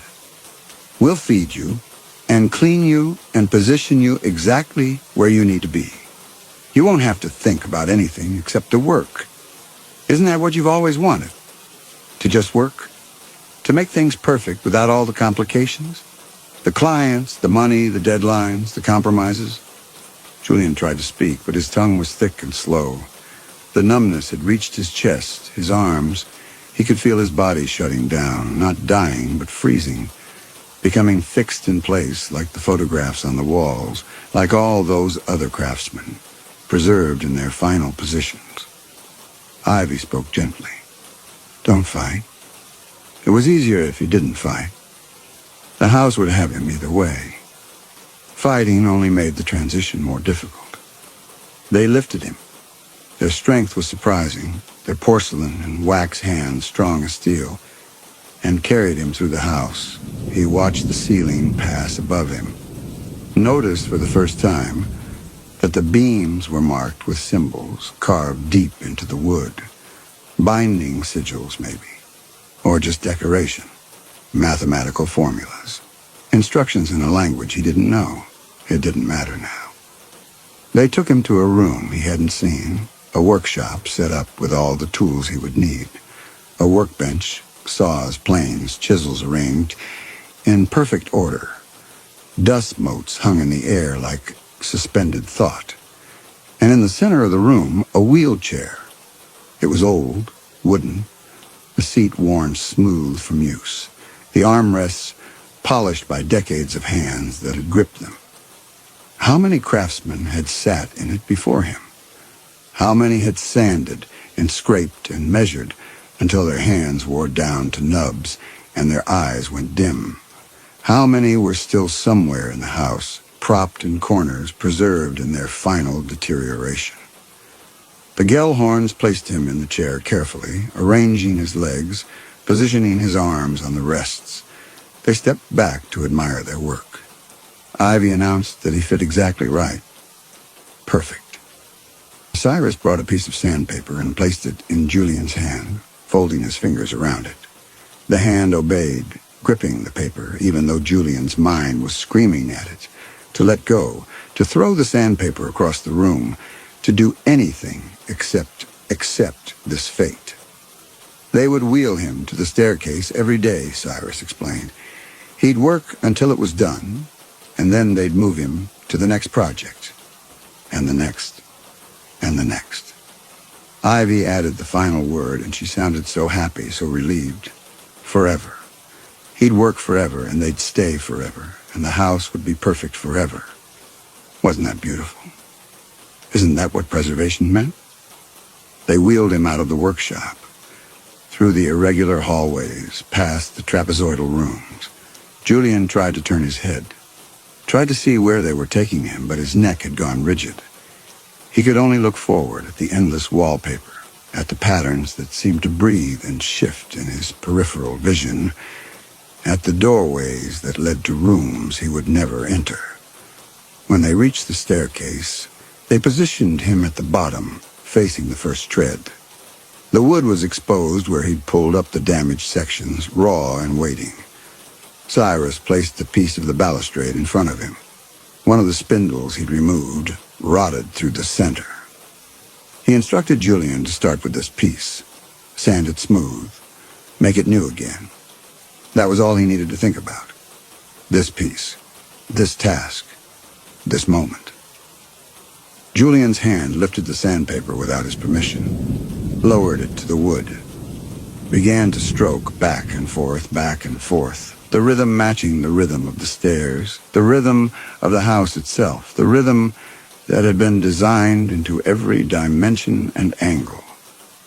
Ivy whispered behind him, her porcelain hands resting on his shoulders. Good. So good. He was going to make everything perfect. He was going to save them. Julian wanted to scream. He opened his mouth and produced no sound. His throat had closed, or the muscles no longer responded, or the house had simply taken his voice along with everything else. His hand continued sanding. Back and forth. Back and forth. Time passed. Minutes or hours or days, Julian could no longer tell. The Gellhorns moved around him, sometimes watching, sometimes leaving him alone in the hallway with only the work. They brought him food and held it to his lips, and he swallowed without tasting. They brought him water and tipped it down his throat. They talked to him in soft, encouraging voices, praising each stroke of the sandpaper, each pass of the plane. He was doing so well, Ivy would say. The house was grateful, Cyrus would add. Could he feel it? And the house growing stronger? That was because of him, because of his care. Julian's mind tried to retreat, to hide somewhere deep inside where the horror couldn't reach, but the house wouldn't let him. The proportions, the angles, the spaces designed to hold and contain, they kept him present, kept him aware, forced him to experience every moment of his new permanent position. The spindle grew smooth under his hand. When it was done, they replaced it with another, and another, and another. Each one slightly different, each one requiring his attention, his skill, his knowledge of wood grain and angle and pressure. He couldn't escape into mechanical repetition because each piece was unique. The house was too clever for that. It kept him engaged, kept him working, kept him present in his own imprisonment. Sometimes Julian thought he saw other people in the house. Figures moving in rooms he couldn't quite see. Faces in windows that disappeared when he tried to focus on them. Other toy makers, maybe. Other craftsmen who had come before him, who were still here in some form, still working, still preserved. Or maybe just shadows. Tricks of light in a house built to deceive. He worked on the spindles until they were all smooth and perfect. Then they moved him to the treads, gave him a plane, guided his hands through the motion of shaving the damaged wood away. His muscles moved without fatigue, without rest, the calcification having transformed them into something that could work without stopping, without breaking down. The Gellhorns were pleased. They smiled their white square smiles and stroked his hair and told him how happy they were, how perfect everything was becoming. Ivy spoke one day, or night. Julian had lost the ability to distinguish. He was saving them. The house was dying, and they were dying with it. But he was making it strong again, making them strong. Could he feel the difference? The way the air moved differently? The way the walls stood straighter? Julian looked at her with eyes that could no longer blink, no longer close.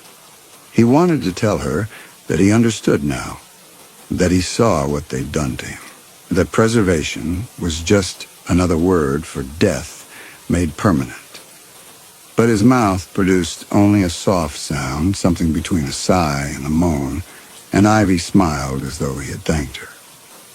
She told him he was welcome. The staircase took shape under his hands. New treads fitted perfectly into place, their dimensions matching the pattern that had been designed so long ago. The risers were replaced one by one, each cut to its specific, irregular height. The stringers were sistered with fresh wood that Julian's hand shaped and sanded until it became indistinguishable from the original. He worked with a precision that would have made him proud if he could still feel pride. Every joint was perfect, every angle exact. The wood grain flowed continuously from old to new, as though the repair had always been there, as though the rot had never existed. The Gellhorns watched his progress with an intensity that might have been love if they had been capable of love. They brought people to see him sometimes. Other dolls, Julian realized, though these were less convincing than the Gellhorns themselves. Their faces were simpler, their movements more mechanical. They stood in small groups in the parlor and looked up at Julian working on the staircase, and they whispered to each other in voices like rustling paper. "He's very good," one would say. "The best we've had in years," another would agree. "Do you think he'll last?" "Oh, yes. Look at his hands. They'll last decades." Julian wanted to scream at them, to knock them down, to smash their porcelain faces and watch them shatter. But his hands continued their work, smoothing and shaping, making everything perfect. At night, he thought it was night, though the light in the house never really changed. The Gellhorns positioned him by a window in his room and left him there. He could see out across the grounds, though his head was angled slightly wrong, so his view was of the sky rather than the earth. He watched stars that didn't move, clouds that held their shapes for hours, a moon that seemed painted on the darkness. During these hours, Julian discovered he could still think. The paralytic had taken his body, but not his mind, and in the silence of the house that was not quite silence, he could hear his thoughts very clearly.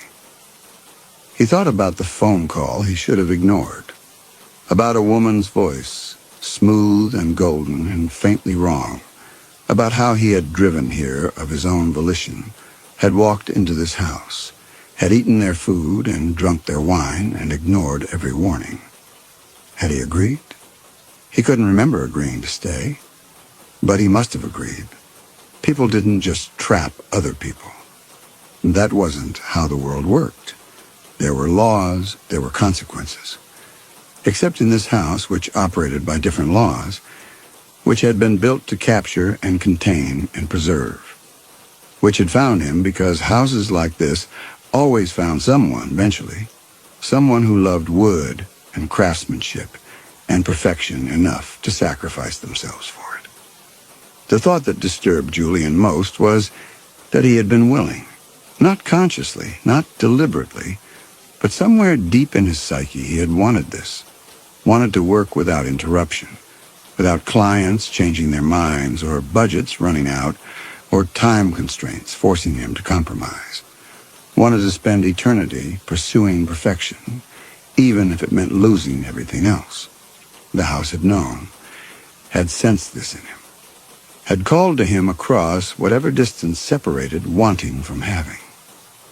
And he had answered. The realization should have devastated him, but instead it brought a kind of peace. If he had wanted this, if some part of him had always been moving toward this moment, then perhaps it wasn't a tragedy. Perhaps it was simply the fulfillment of his nature. Perhaps he was already preserved before the Gellhorns ever called, on what Julian believed was the 7th day, or perhaps the 70th. The staircase was complete. The Gellhorns threw a party. They invited all the other dolls, the ones who lived in rooms Julian had never seen, who emerged now like moths from dark corners.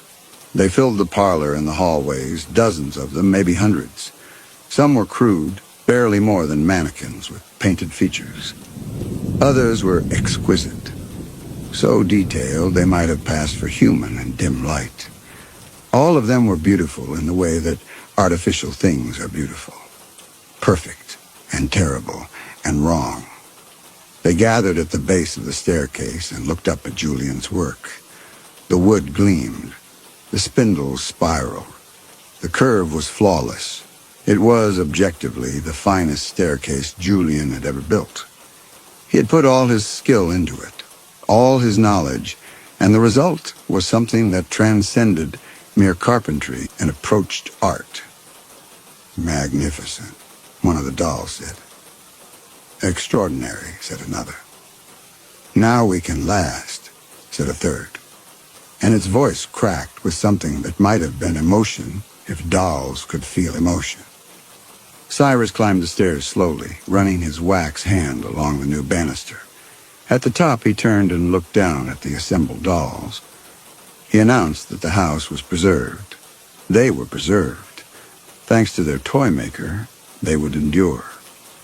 The dolls applauded. The sound was like rain on glass, sharp and brittle. Ivy wheeled Julian closer to the staircase so he could see his work from a new angle. She leaned down to whisper in his ear. He'd done so well. They were so proud, so grateful. And now he'd move on to the next project. The banister in the upper hall needed refinishing. And after that, the floorboards in the east wing. And after that, the window frames. There was so much to do, so much to preserve. Julian's hand tightened on the armrest of the wheelchair. Not because he willed it to, but because some part of his nervous system was still fighting, still trying to resist.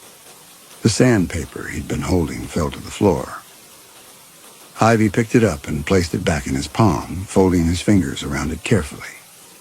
She reminded him not to drop things.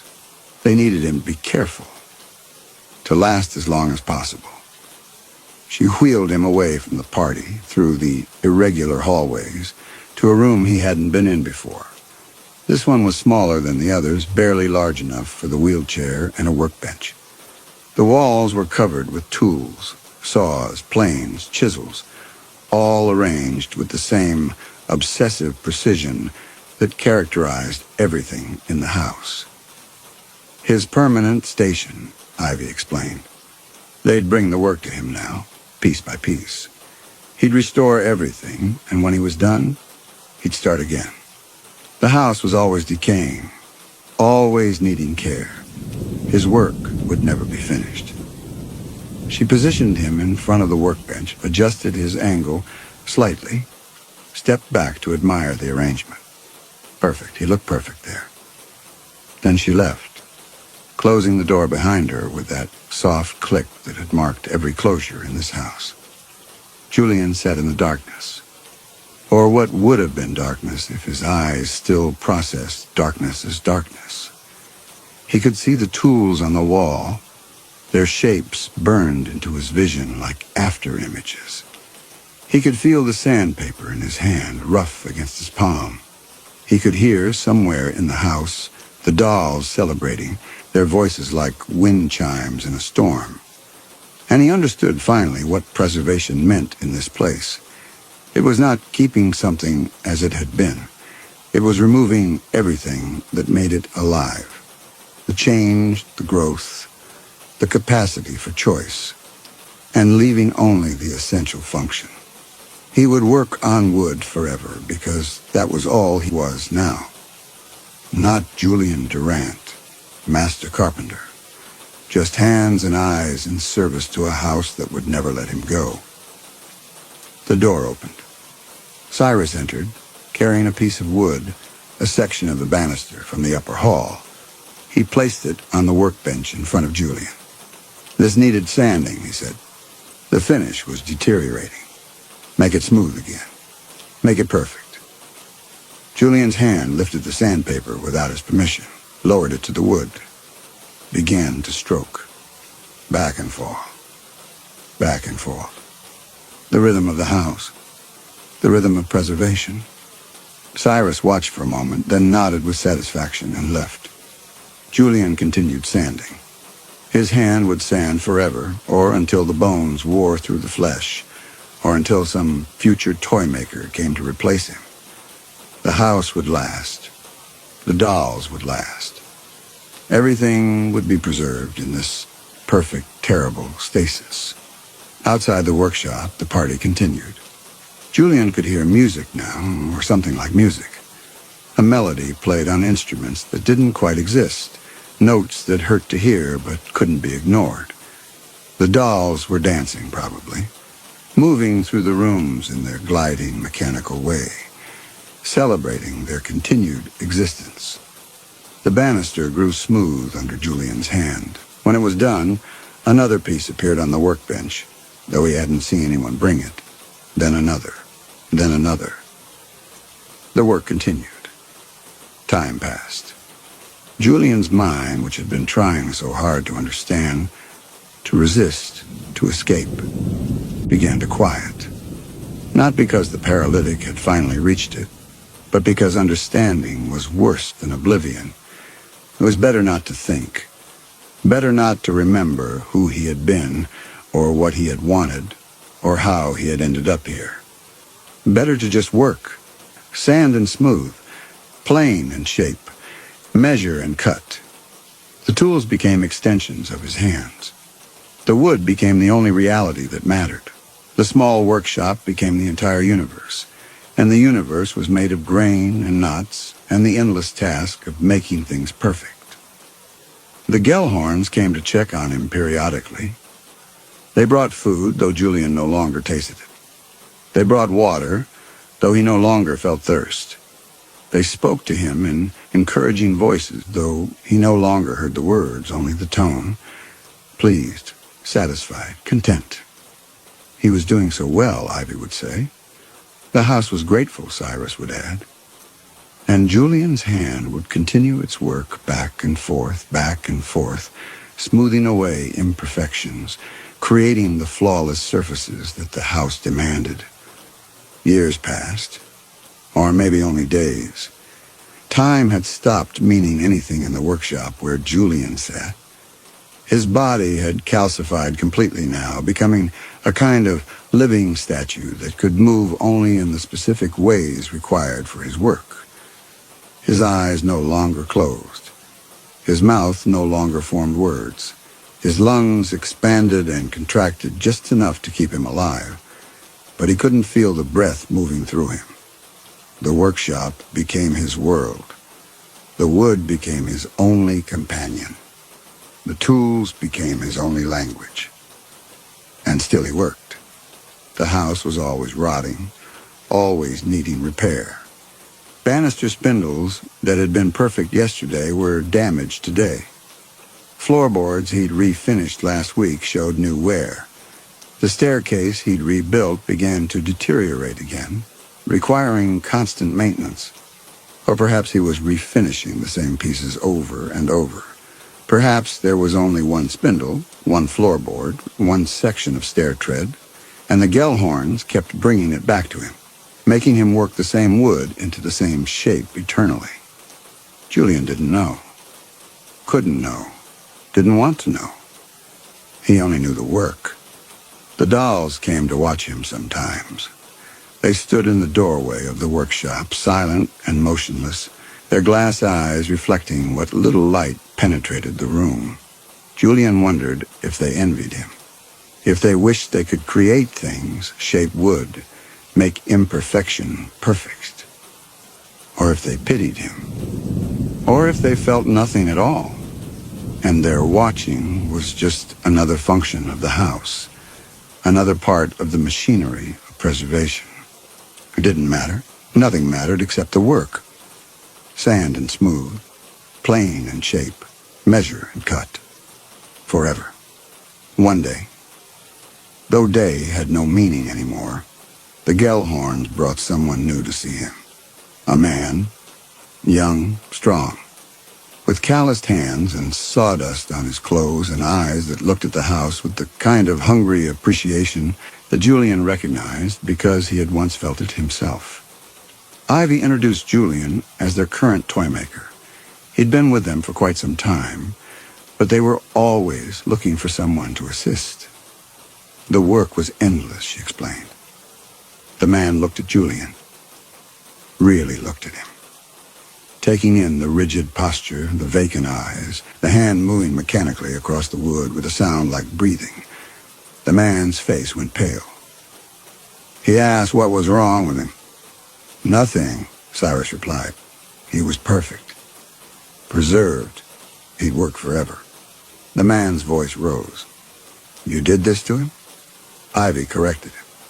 They'd given him purpose, given him exactly what he wanted, what every craftsman wanted. Time to perfect his art.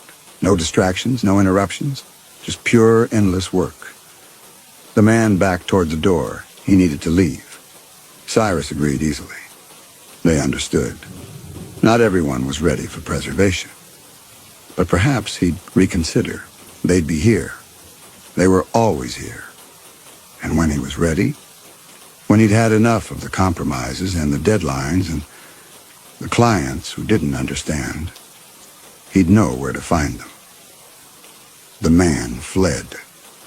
Julian heard his footsteps running through the irregular hallways, heard the front door open and slam shut, heard an engine starting and tires on gravel. For a space shorter than a single breath, something flickered in the silent workshop of Julian's mind. A word formed, fragile as spider silk. Help. Then it was gone, sanded smooth by the endless rhythm of the work, worn away like all the other words he'd once known.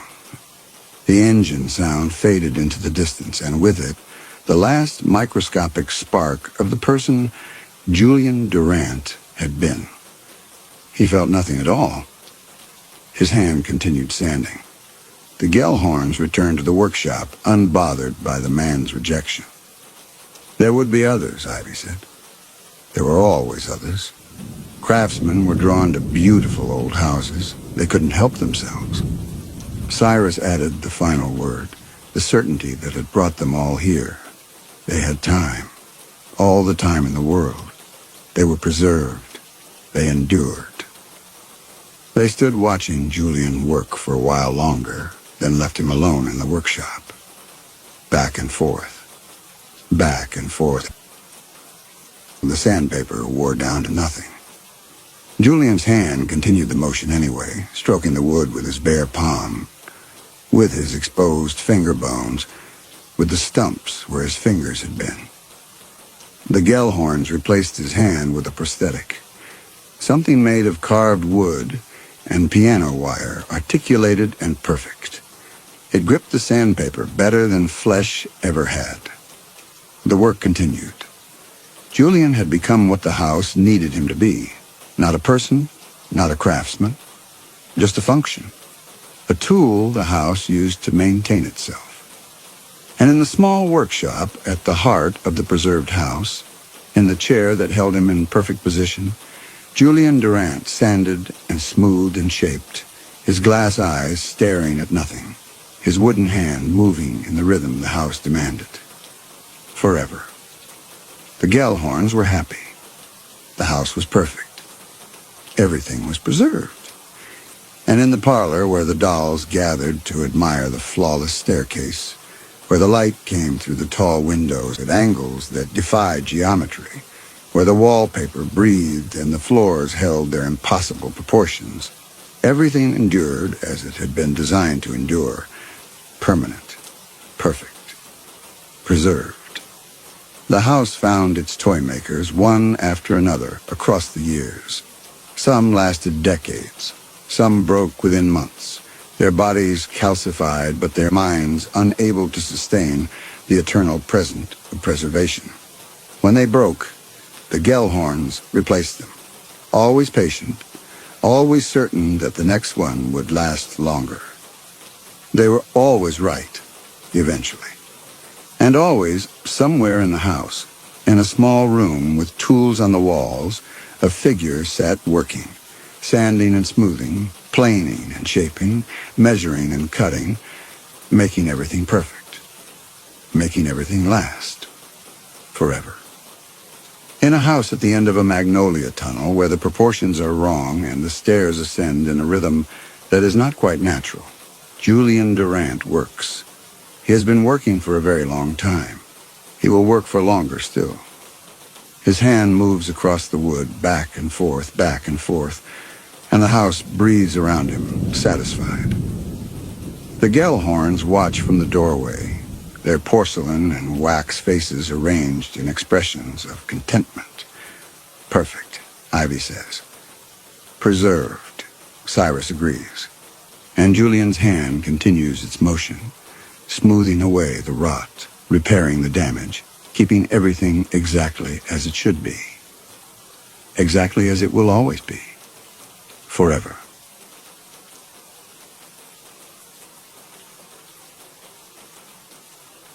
Story 6. The cabin had no mirrors. Glenn Forrester had requested this specifically, along with the isolation, the silence, and the absolute certainty that no one would disturb him for 3 weeks. The studio had arranged everything through a wilderness property management company somewhere in the San Bernardino Mountains. Glenn hadn't asked for specifics, Specifics would anchor him to the ordinary world. And the ordinary world was precisely what he needed to escape. He stood on the cabin's narrow porch watching afternoon light filter through the ponderosa pines. The air tasted of resin and altitude.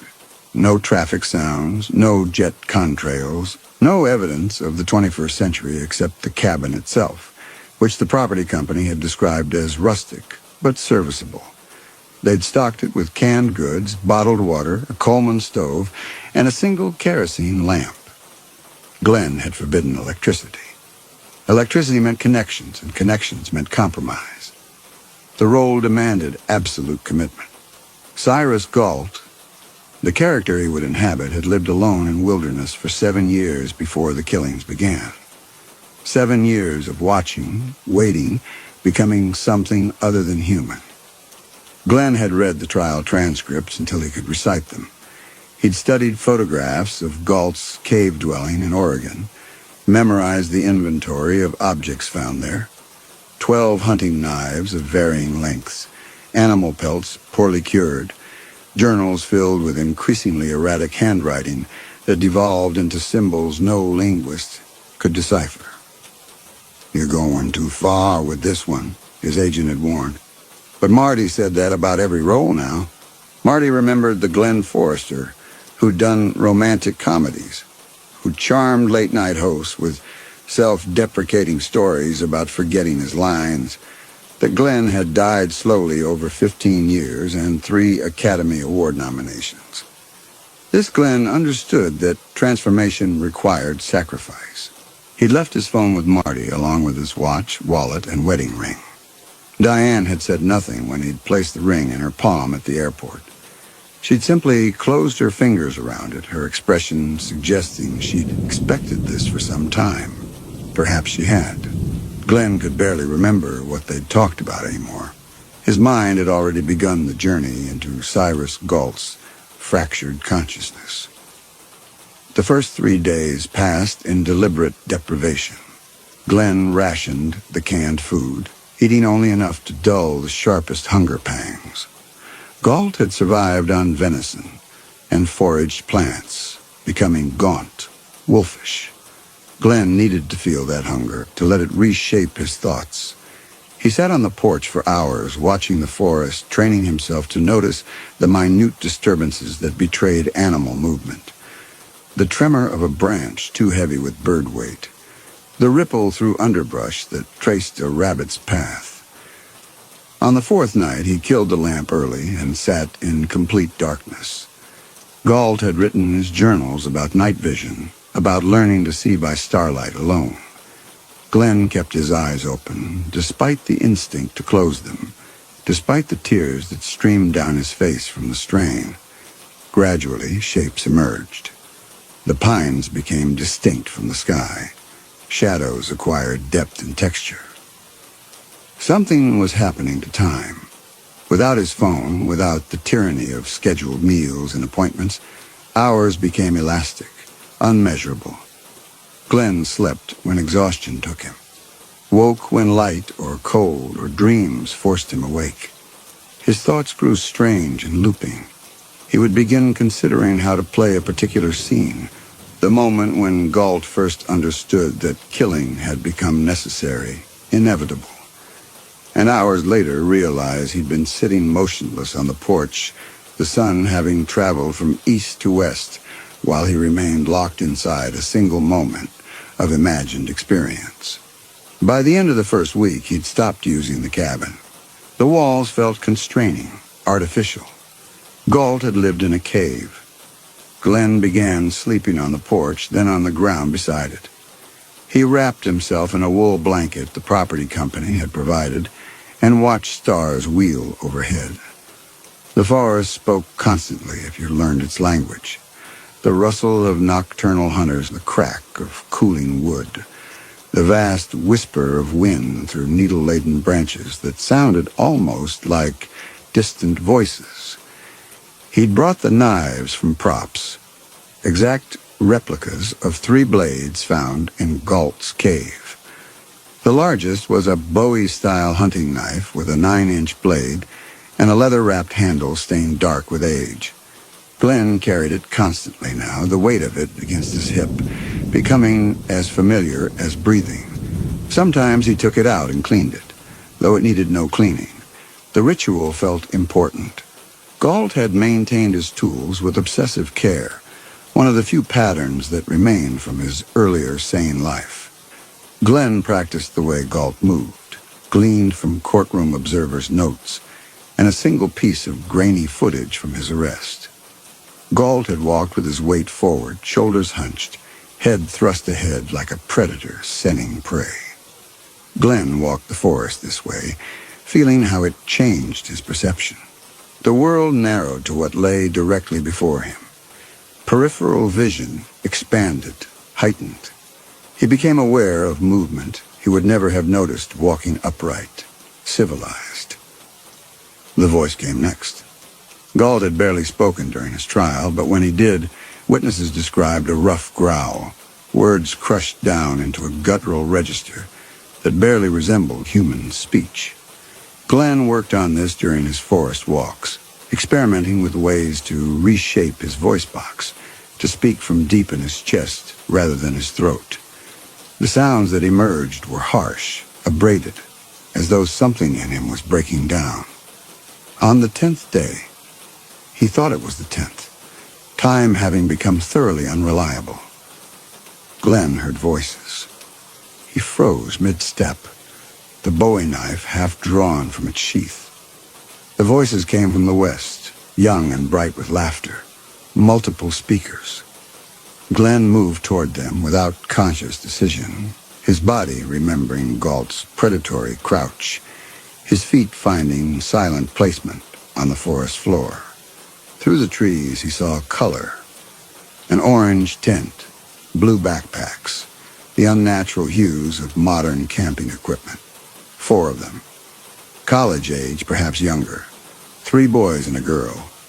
They were setting up camp in a clearing perhaps 300 yards from Glenn's cabin, though he'd ranged so far during his walks that he hadn't realized he'd circled back so close. Glenn's first response was fury. The property company had guaranteed isolation. Someone had failed, had allowed interlopers into his workspace. Then the fury transformed into something more complex, more interesting. They hadn't seen him. He stood in shadow, perfectly still, watching them struggle with tent poles and laugh at their own incompetence. The girl had auburn hair pulled into a ponytail. She wore a University of California Berkeley sweatshirt, gray with golden letters. One of the boys was tall and rangy, moving with the unself-conscious confidence of someone who'd never been truly frightened. The other 2 were shorter, stockier, twins perhaps, with the same round faces and easy smiles. Glenn's hand remained on the knife handle. His breath came shallow and controlled. This was the test. Of course, it had to be. Marty and the director. What was his name? Glenn could barely remember. Had arranged this. A practical examination of his commitment to the role. Were these students even students? More likely working actors paid to provide authentic resistance, authentic fear. The whole setup reeked of calculated challenge. The thought thrilled him. This was exactly the kind of boundary-pushing exercise that separated genuine artists from mere performers. Brando had done similar work, going into character for months at a time. De Niro had lived in actual neighborhoods, refusing to break. Glenn felt a wave of gratitude toward Marty, toward the director, whose name kept slipping away like water through his fingers. They understood. They knew what he needed. He withdrew deeper into the forest, circling the camp, observing from different angles. The students, no, the actors, behaved with perfect naturalism. They built a fire using matches, fumbling and arguing about the proper arrangement of kindling. They pulled food from their packs, granola bars, trail mix, canned beans. Everything indicated a casual camping trip, completely unaware of being watched. Glenn recognized the technique. The best improvisational scenes began with actors who didn't know they were in a scene. Somewhere, cameras were recording. Somewhere, the director sat in a monitoring station, evaluating Glenn's response, his commitment, his willingness to push into genuine discomfort. He would not disappoint them. As night fell, Glenn moved closer. The fire pushed back the darkness, creating a bubble of false safety. The students had relaxed into easy conversation, passing a flask between them. Glenn could smell marijuana smoke. He crouched 15 feet away, separated from them only by a screen of manzanita and young pine. The tall one was talking about a class, something about biochemistry and protein folding. The girl laughed, said he was deliberately trying to bore them. One of the twins threw a pine cone at him. Ordinary dialogue, naturalistic and unforced. Glenn admired the direction. Nothing telegraphed danger. Nothing suggested they were performing. Glenn picked up a branch, heavy, suitable for gripping, and pressed it against the manzanita, creating a deliberate rustle. All four of them stopped talking. Their heads turned toward the sound, toward Glenn's position. Though he knew the fire would have destroyed their night vision, they couldn't see him. "Did you hear that?" the girl said.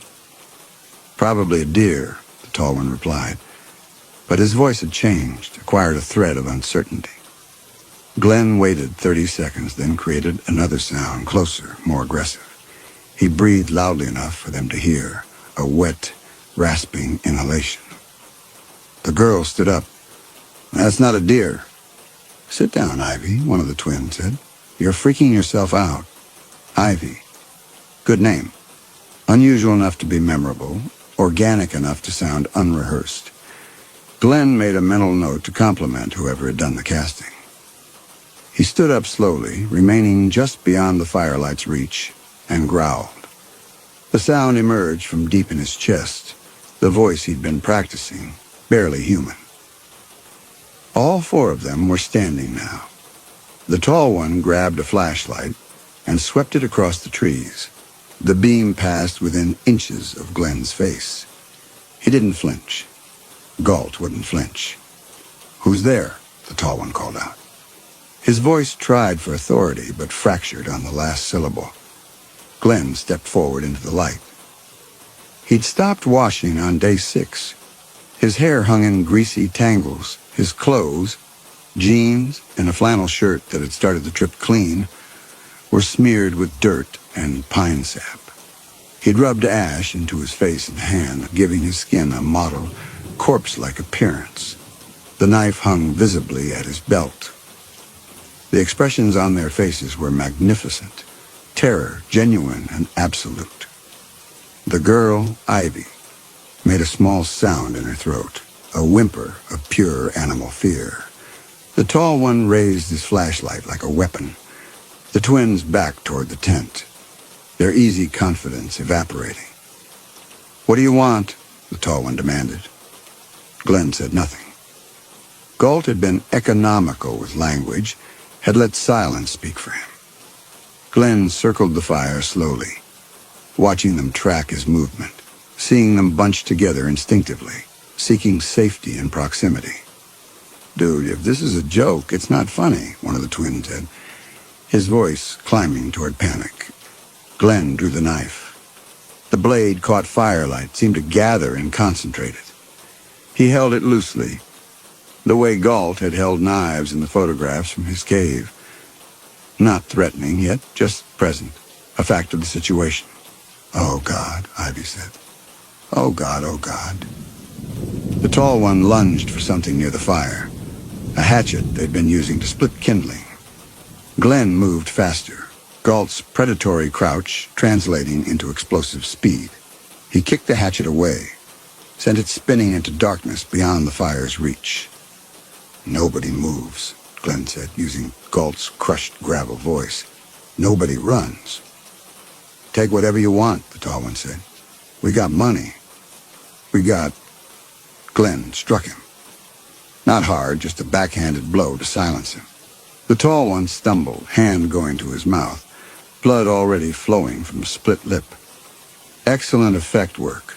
Glenn hadn't realized the contact would be that realistic. No talking, Glenn growled. No sounds. The scene was working beautifully. The actors were fully committed, their fear palpable and convincing. Glenn felt the exhilaration of genuine improvisation, of discovering the scene moment by moment, rather than following a script. This was what Galt had felt, watching his victims realize their situation. Not sadism exactly, but a kind of aesthetic appreciation for the purity of their terror. Over the next hour, Glenn worked the scene methodically. He made them empty their packs, pile their belongings near the fire, made them sit in a row, hands visible. The tall one kept trying to negotiate to establish rational dialogue. Glenn ignored him. Rationality had no place in this space. Galt had operated beyond reason in a realm where ordinary social contracts no longer applied. "Please," Ivy said at one point, tears streaming down her face. "I just want to go home. Please. I want to see my mom." Her voice had regressed, become smaller, younger. Glenn crouched in front of her, studying her face. The makeup work was superb.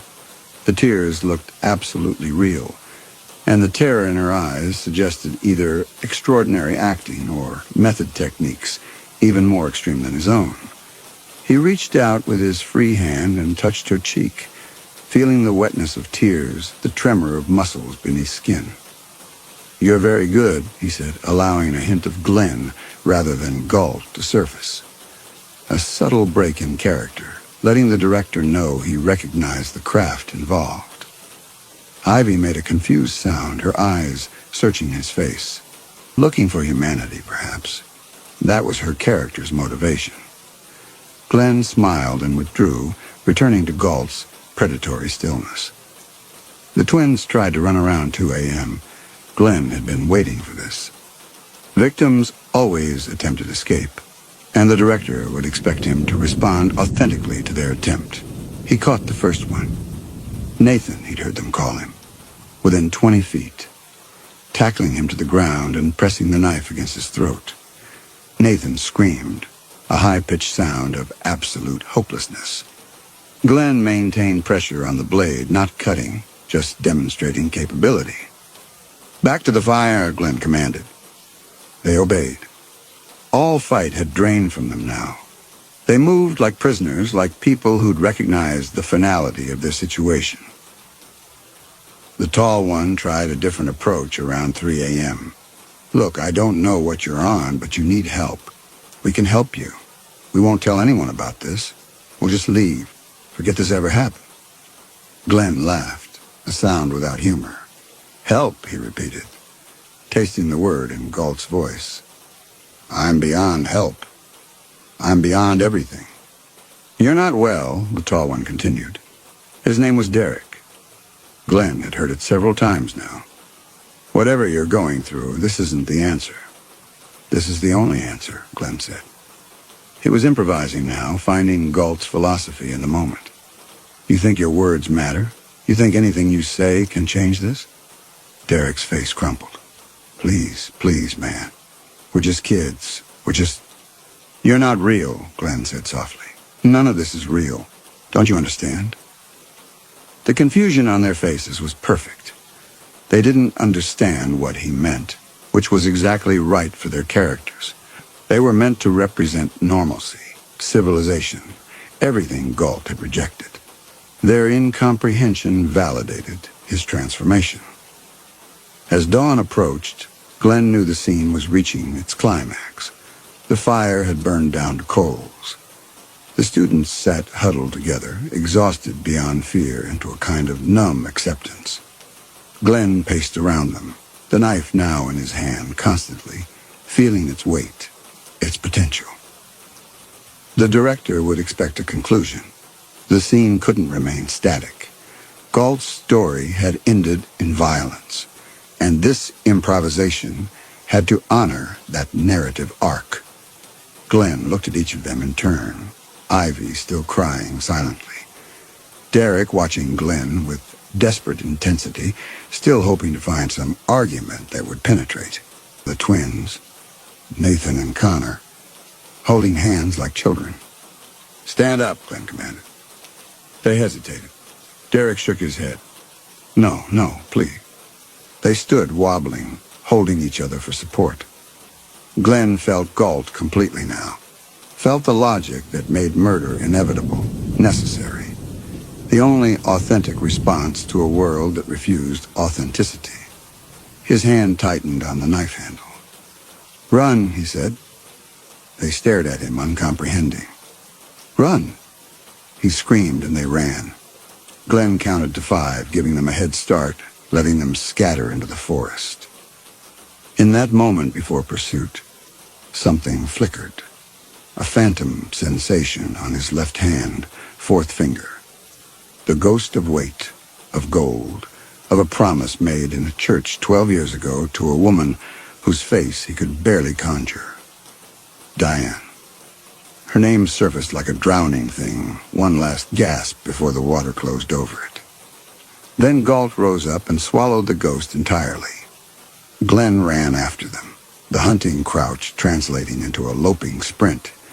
He could hear them crashing through underbrush, could track them by sound even in the dim pre-dawn light. Through the trees, through his own ragged breathing, Glenn heard it. Marty's voice, distant but clear. "Action, Glenn. Give me more energy. I need you higher." Yes, they were watching. They were always watching. Nathan went down first. Glenn had been a runner in high school, had maintained the conditioning even as his career consumed everything else. Nathan's heavy frame betrayed him, legs giving out after 100 yards of panicked flight. Glenn was on him before he could rise, the knife moving in a single practiced motion. The warmth surprised him. Blood sprayed across his hand and arm, more volume than he'd expected from the effects rig. Nathan made a sound, a wet, gurgling choke, and went still. The weight settled in that distinctive way Glenn had studied in films, researched for previous roles, perfect biomechanical accuracy. "Beautiful," Glenn whispered.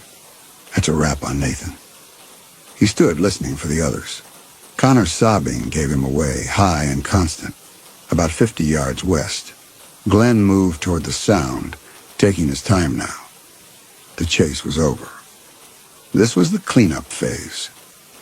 Connor had wedged himself between 2 fallen logs, a futile hiding place.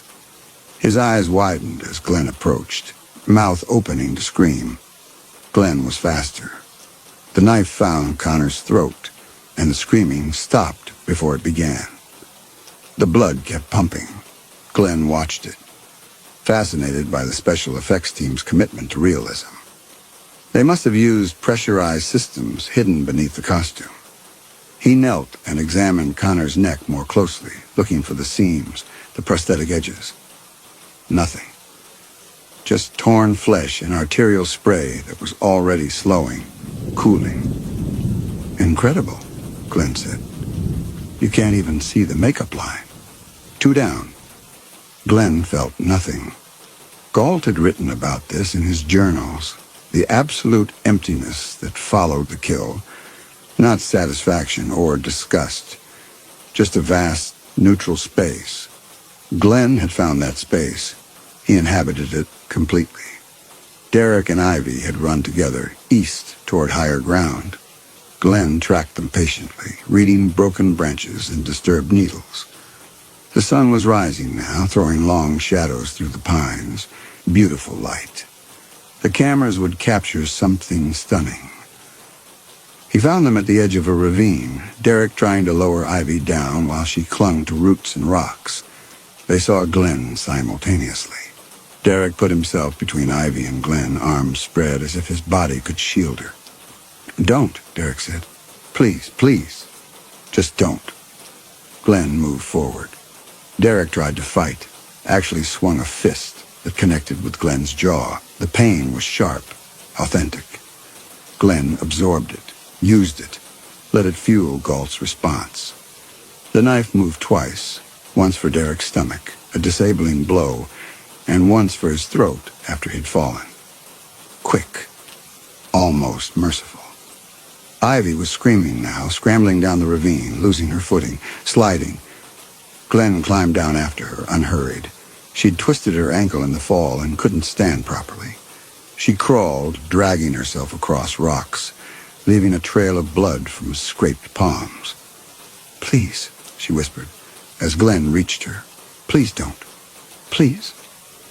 Glenn knelt beside her, looked into her eyes, saw absolute terror and absolute understanding.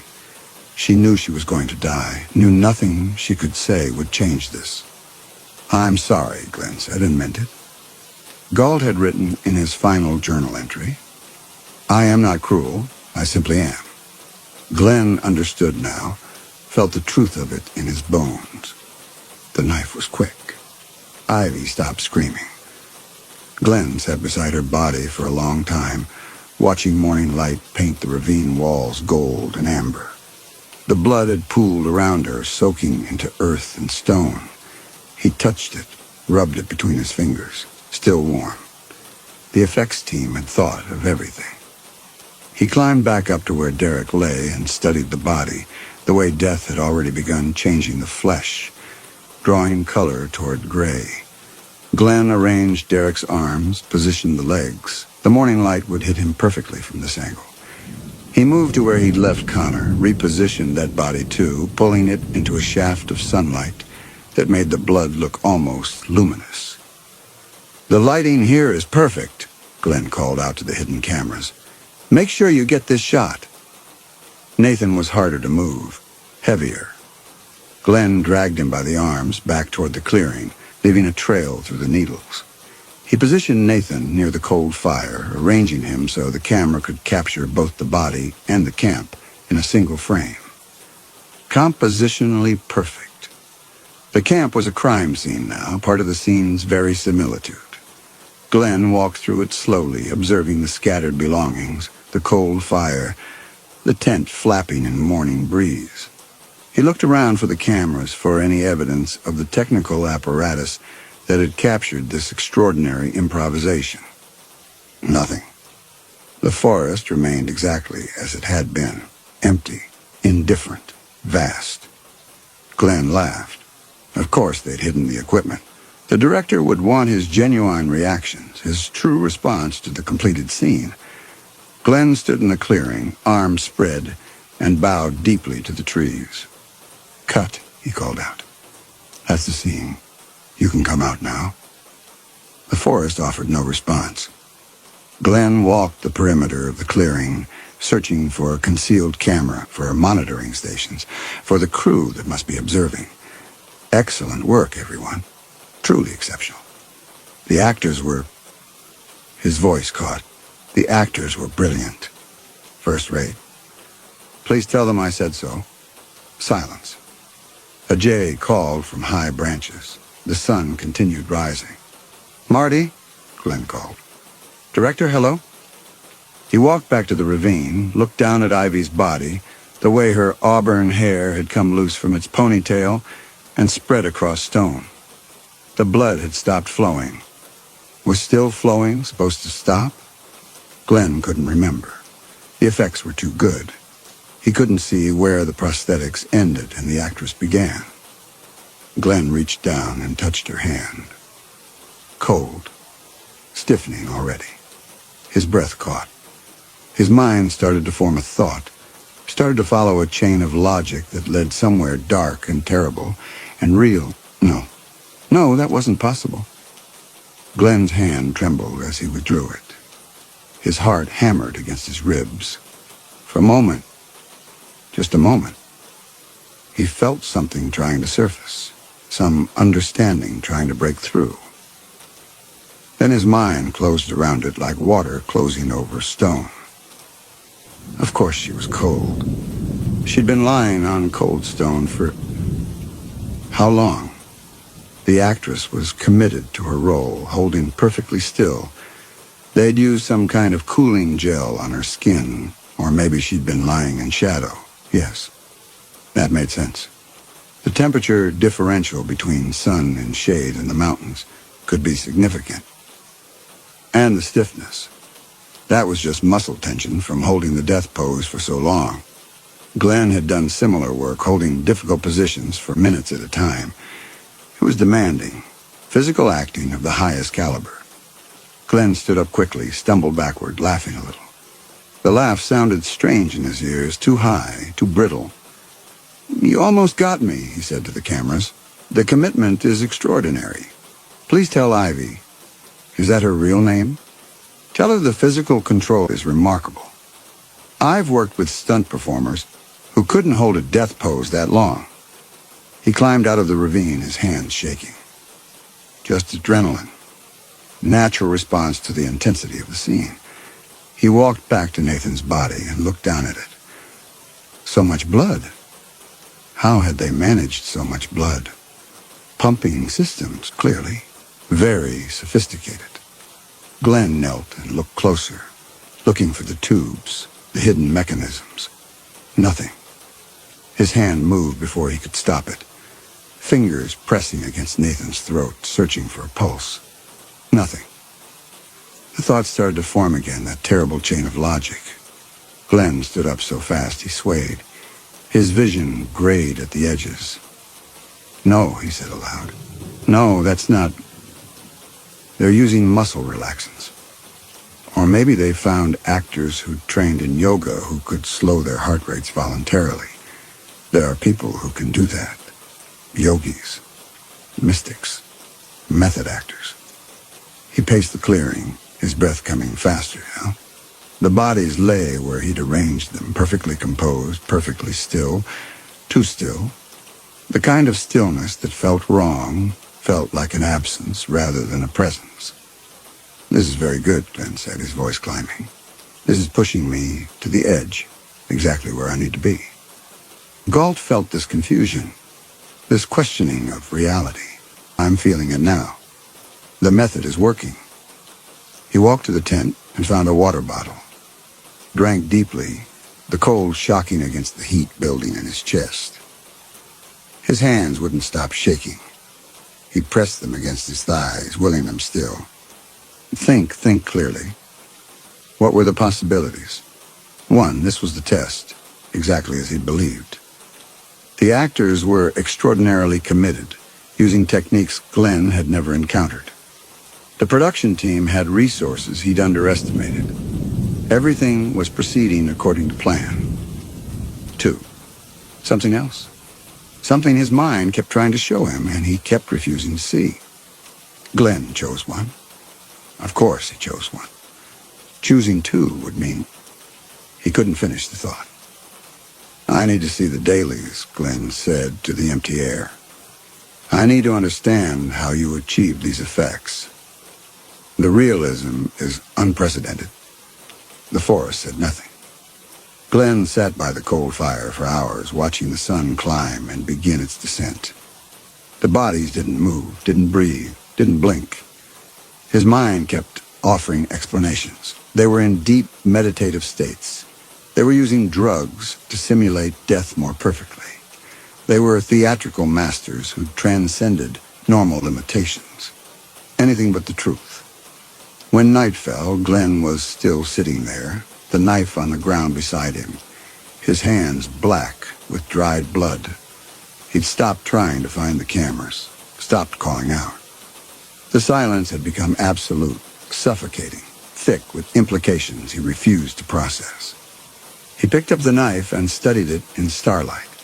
Something about the blade looked wrong now, not clean. Never clean again. Blood had dried in the fuller, in the grooves, in the joint where blade met handle. You can wash that off during the wrap party, Glenn told himself. His voice sounded small in the vastness of the forest. The props master will take care of it. He stood and walked deeper into the forest, away from the bodies, away from the clearing, away from the questions he couldn't answer and the truth he wouldn't accept. He walked the way Galt walked, hunched and predatory, because Glenn Forrester had nothing left to offer, and Galt was all that remained. The man who emerged from the San Bernardino wilderness 3 weeks later, dehydrated and incoherent, would tell police a confused story about actors and cameras and a test of commitment. They would search the forest and find 4 bodies in various states of decomposition. They would find a knife with Glenn Forrester's fingerprints. They would find no evidence of any film crew, any monitoring equipment, any test of any kind. At his trial, Glenn would insist it had been a scene, would describe the director's vision, the importance of authenticity, the necessity of absolute commitment, would explain that he'd only been acting, only inhabiting a character, that everyone had agreed to this, that it was all part of the process. His lawyer would argue diminished capacity, would bring in experts who testified about dissociative episodes and psychotic breaks. Glenn would listen politely, the way someone listens to a well-intentioned friend who's fundamentally misunderstood the situation. The jury would deliberate for 4 hours before returning a verdict of guilty on 4 counts of first-degree murder. Glenn would show no reaction when the verdict was read. He would simply bow slightly to the jury, the way an actor bows at the curtain call, acknowledging their judgment with professional grace. In his cell at San Quentin, Glenn Forrester sits on the edge of his bunk. His hands are folded in his lap. His posture is perfect. The afternoon light comes through the high window at an angle that catches his face just so, highlighting his cheekbones, casting one eye in shadow while the other gleams. He is ready for the next take. He has been ready for months now, years perhaps. Time has become unreliable again, the way it was in the forest. The other inmates think he's catatonic. They're wrong. Glenn is simply waiting for the director to call action, waiting for someone to explain what comes after this scene, this long scene in the cell that seems to go on and on without variation or release. Sometimes he hears Marty's voice in the ventilation system, giving notes, asking for more emotion. Sometimes he hears the director, the one with the glasses, what was his name again? Explaining that this is the most important scene, the one that makes everything else make sense. Glenn listens carefully, takes the direction to heart, adjusts his performance accordingly. The guards bring food. Glenn eats what they give him, never breaking character. The lights go out at night. Glenn lies on his bunk in darkness, eyes open, waiting for the morning call time. The other inmates whisper about him. Glenn can hear them through the walls discussing his stillness, his silence, the way he seems to be somewhere else entirely. They think he's crazy. They don't understand about the method. They don't understand what it means to commit fully, to surrender yourself so completely to a role that you become indistinguishable from the character. Glenn has achieved something few actors ever manage. He has disappeared completely into Cyrus Galt, or perhaps Galt has disappeared into him. The distinction has ceased to matter. In the silence of his cell, Glenn waits. The cameras are always rolling. The director is always watching. The next scene is always about to begin. Any moment now, someone will yell, "Cut." Any moment now, Glenn Forrester will be allowed to go home. He sits on the edge of his bunk, hands folded, posture perfect, light hitting his face just so. Ready, waiting, patient as stone, patient as death, patient as the forest that has already forgotten the names Ivy and Derek and Nathan and Connor. He is ready for the next take. He is just waiting for the director to tell him what it is.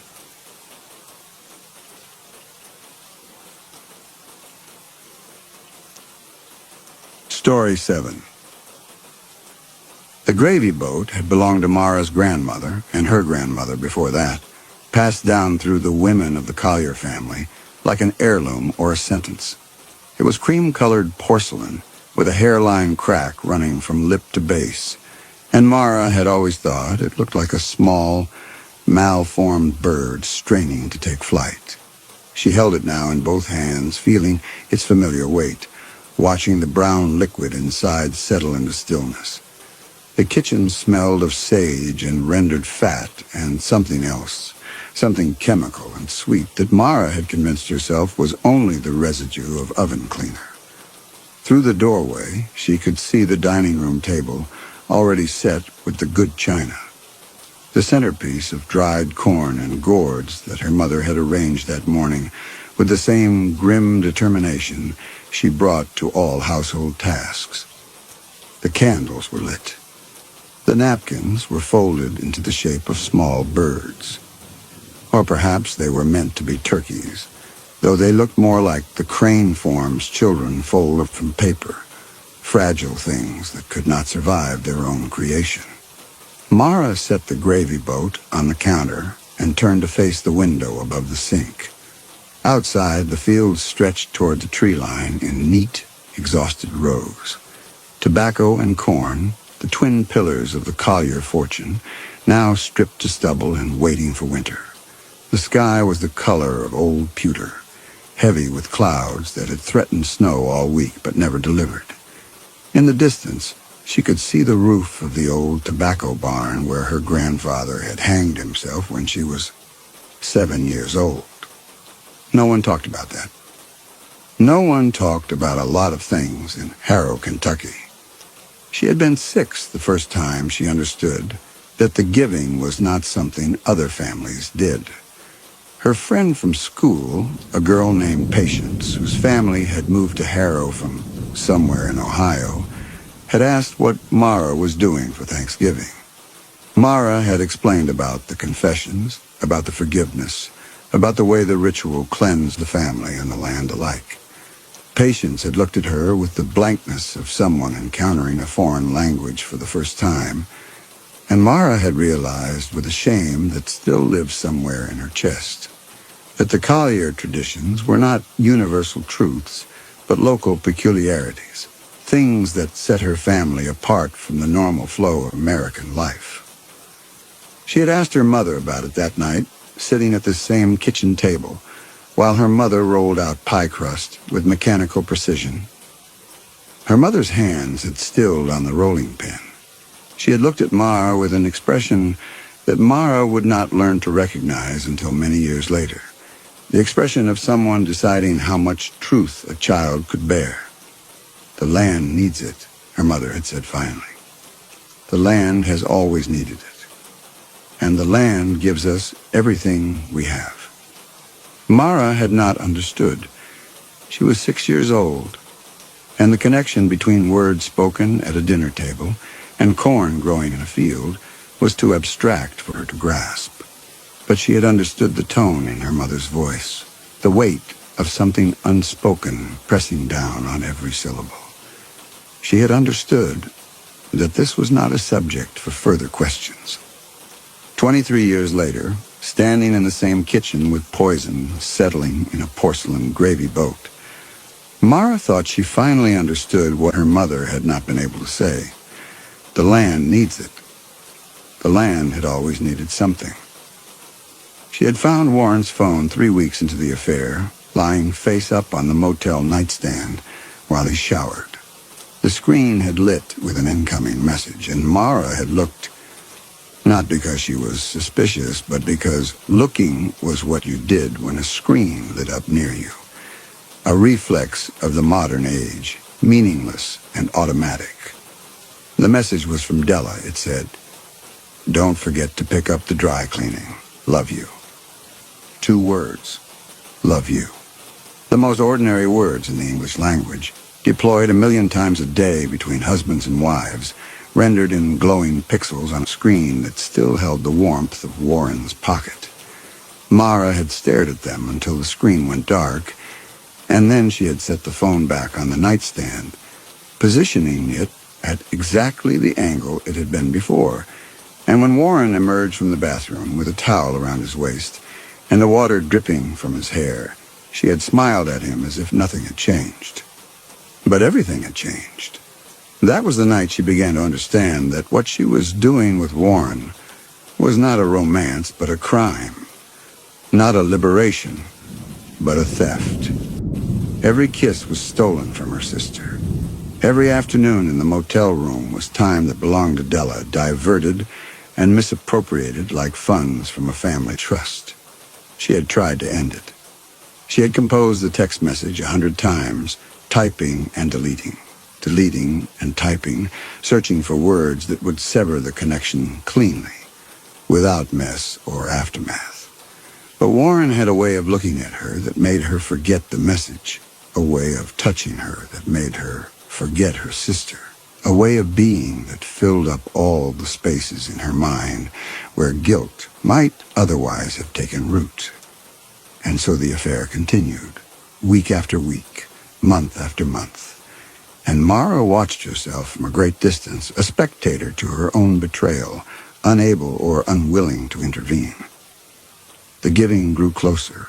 Mara could feel it approaching like weather, a pressure system building on the horizon of her calendar. She knew what the ritual demanded.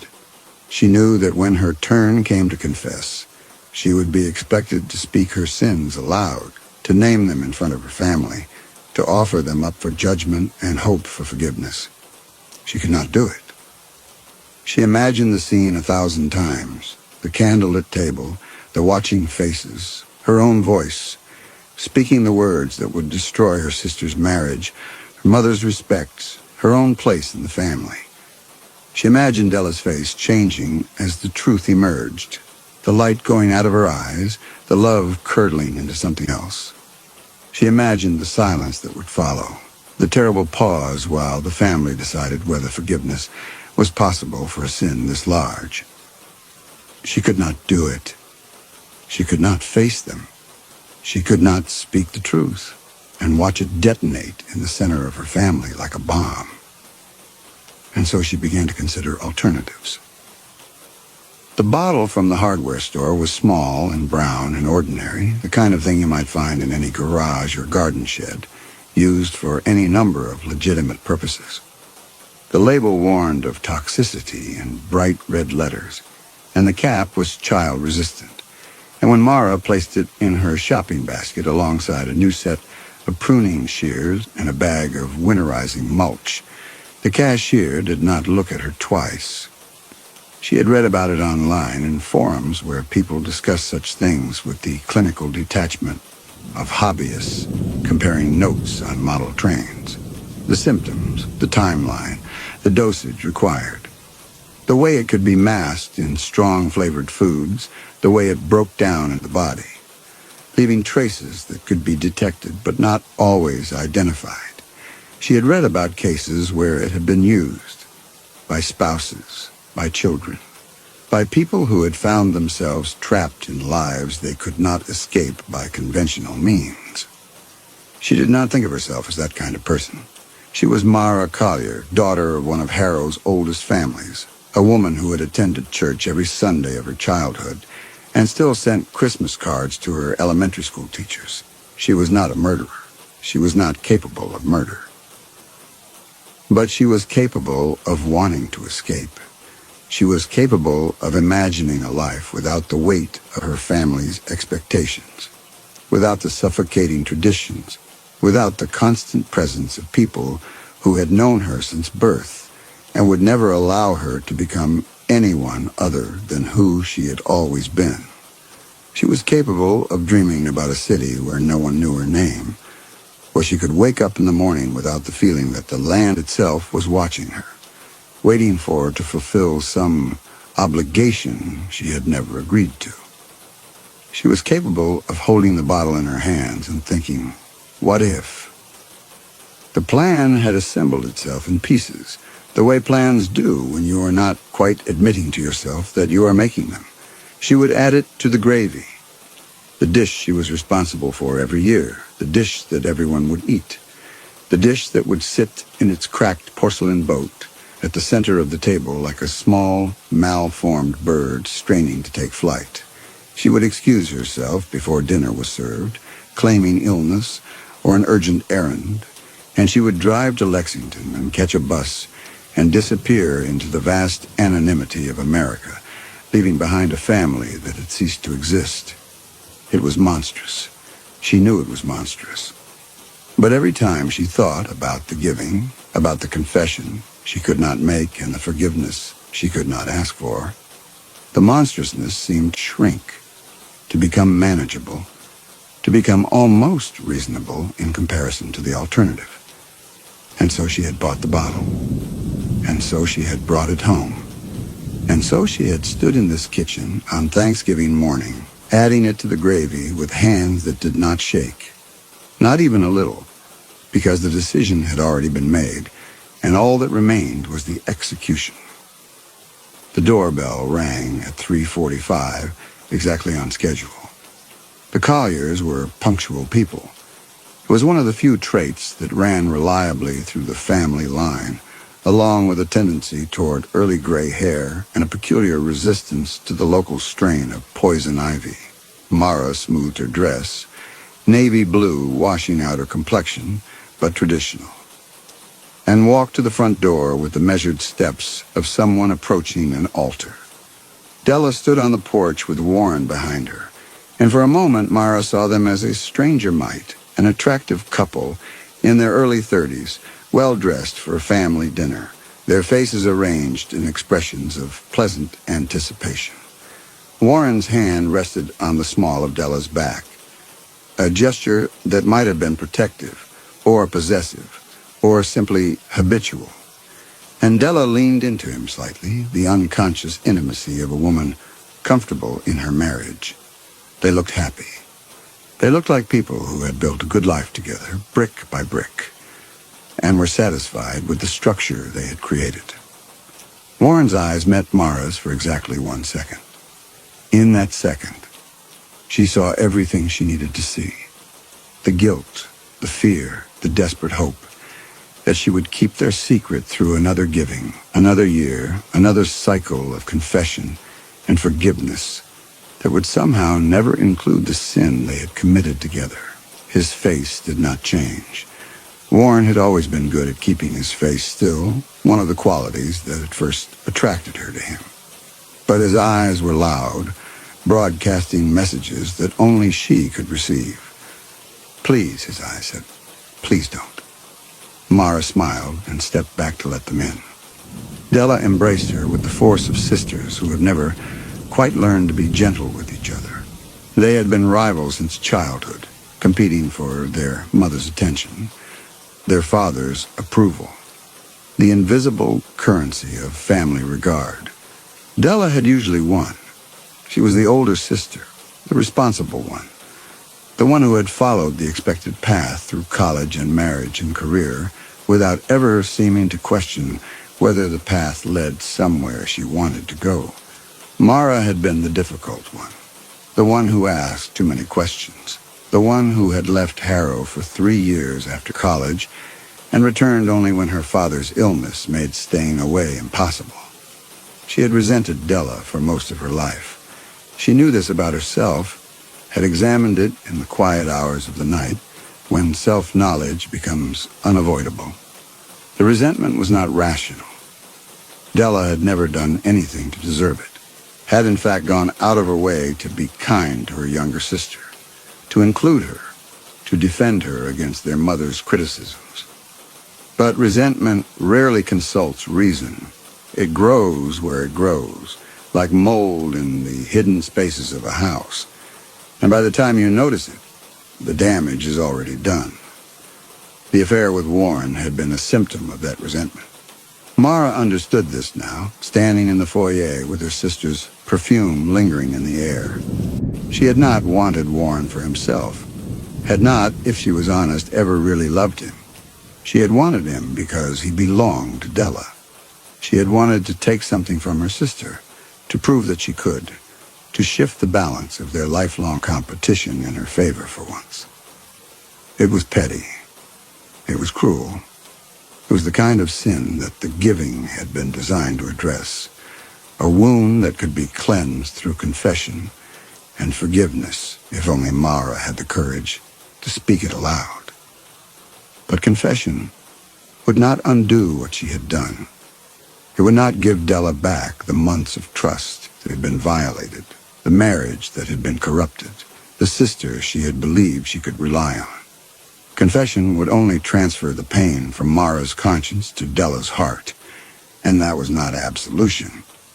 It was just redistribution of suffering, or so Mara told herself, as she led her sister and brother-in-law into the house where she had prepared their deaths. The family arrived in waves, filling the house with noise and motion and the particular kind of chaos that large families generate without effort. Aunt Prudence came first, carrying a casserole dish that steamed through its foil covering and commenting on the cold with the grim satisfaction of someone whose pessimistic weather predictions had been vindicated. Uncle Orrin followed, stamping snow from his boots. It had finally begun to fall, light flakes that melted on contact with the porch, and heading immediately for the cabinet where Mara's father kept the good bourbon.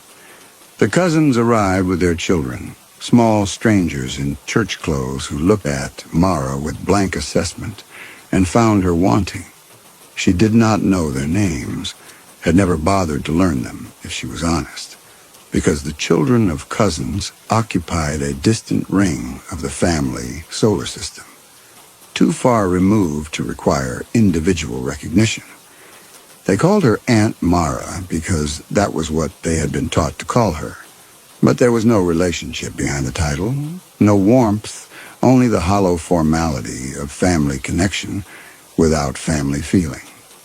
Mara's mother descended from upstairs at 4:30 precisely, dressed in the dark green dress she had worn to every Thanksgiving for as long as Mara could remember.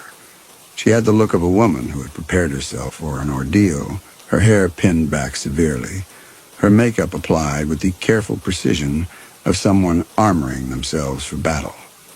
She surveyed the assembled family with an expression that might have been satisfaction or might have been resignation, and then she went to the kitchen to check on the turkey, on the gravy, on all the details that had to be perfect for the giving to proceed. Mara watched her mother's back as she walked away and felt something twist in her chest. It might have been guilt. It might have been grief. It might have been nothing at all, just the random firing of neurons in a brain that had already begun to detach from the body it inhabited. She would never see her mother again after tonight. This was the thought that surfaced, unbidden and unwelcome, as she stood in the living room surrounded by family. After tonight, her mother would be gone. They would all be gone. And Mara would be somewhere else, someone else, a woman without history or obligation or the weight of 6 generations of Collier tradition pressing down on her shoulders. The thought should have brought relief. It brought only a cold, spreading numbness that started in her extremities and worked its way inward. Her father emerged from the basement at 5 o'clock, as he always did on Thanksgiving, as if the ritual could not begin until he had spent the required hours in the darkness below the house.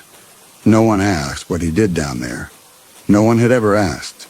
Mara's father was a man of silences, of spaces between words, of meaningful looks that conveyed more than sentences ever could. He had been this way for as long as she could remember.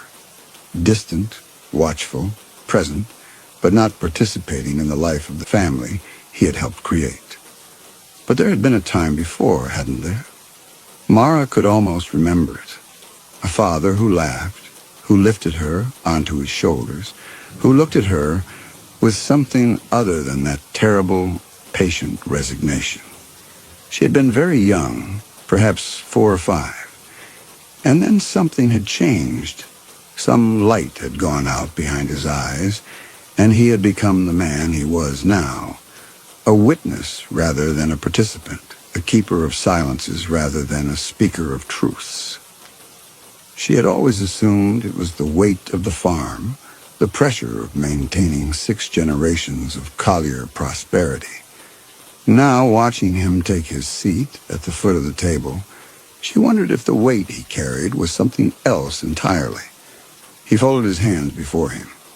His eyes moved around the room, resting briefly on each face, cataloging presences and absences. When his gaze reached Mara, it lingered for a moment longer than usual, and she felt a chill run through her that had nothing to do with the November air. He looked at her the way he looked at the fields before a storm, with a sorrow that had already accepted the damage to come. The thought surfaced unbidden. He knows. But it was not the knowing she had feared, the discovery of her affair or her plan. It was something older and heavier, a knowing that had nothing to do with evidence or deduction. He looked at her the way he had looked at his own father, perhaps, in the weeks before the tobacco barn. The way someone looks at a thing that is already lost. His gaze moved on, settling finally on his wife as she emerged from the kitchen with the turkey platter balanced on her palms. Something passed between them. Not words, not even a glance, just a settling, an acknowledgement. His hands remained folded.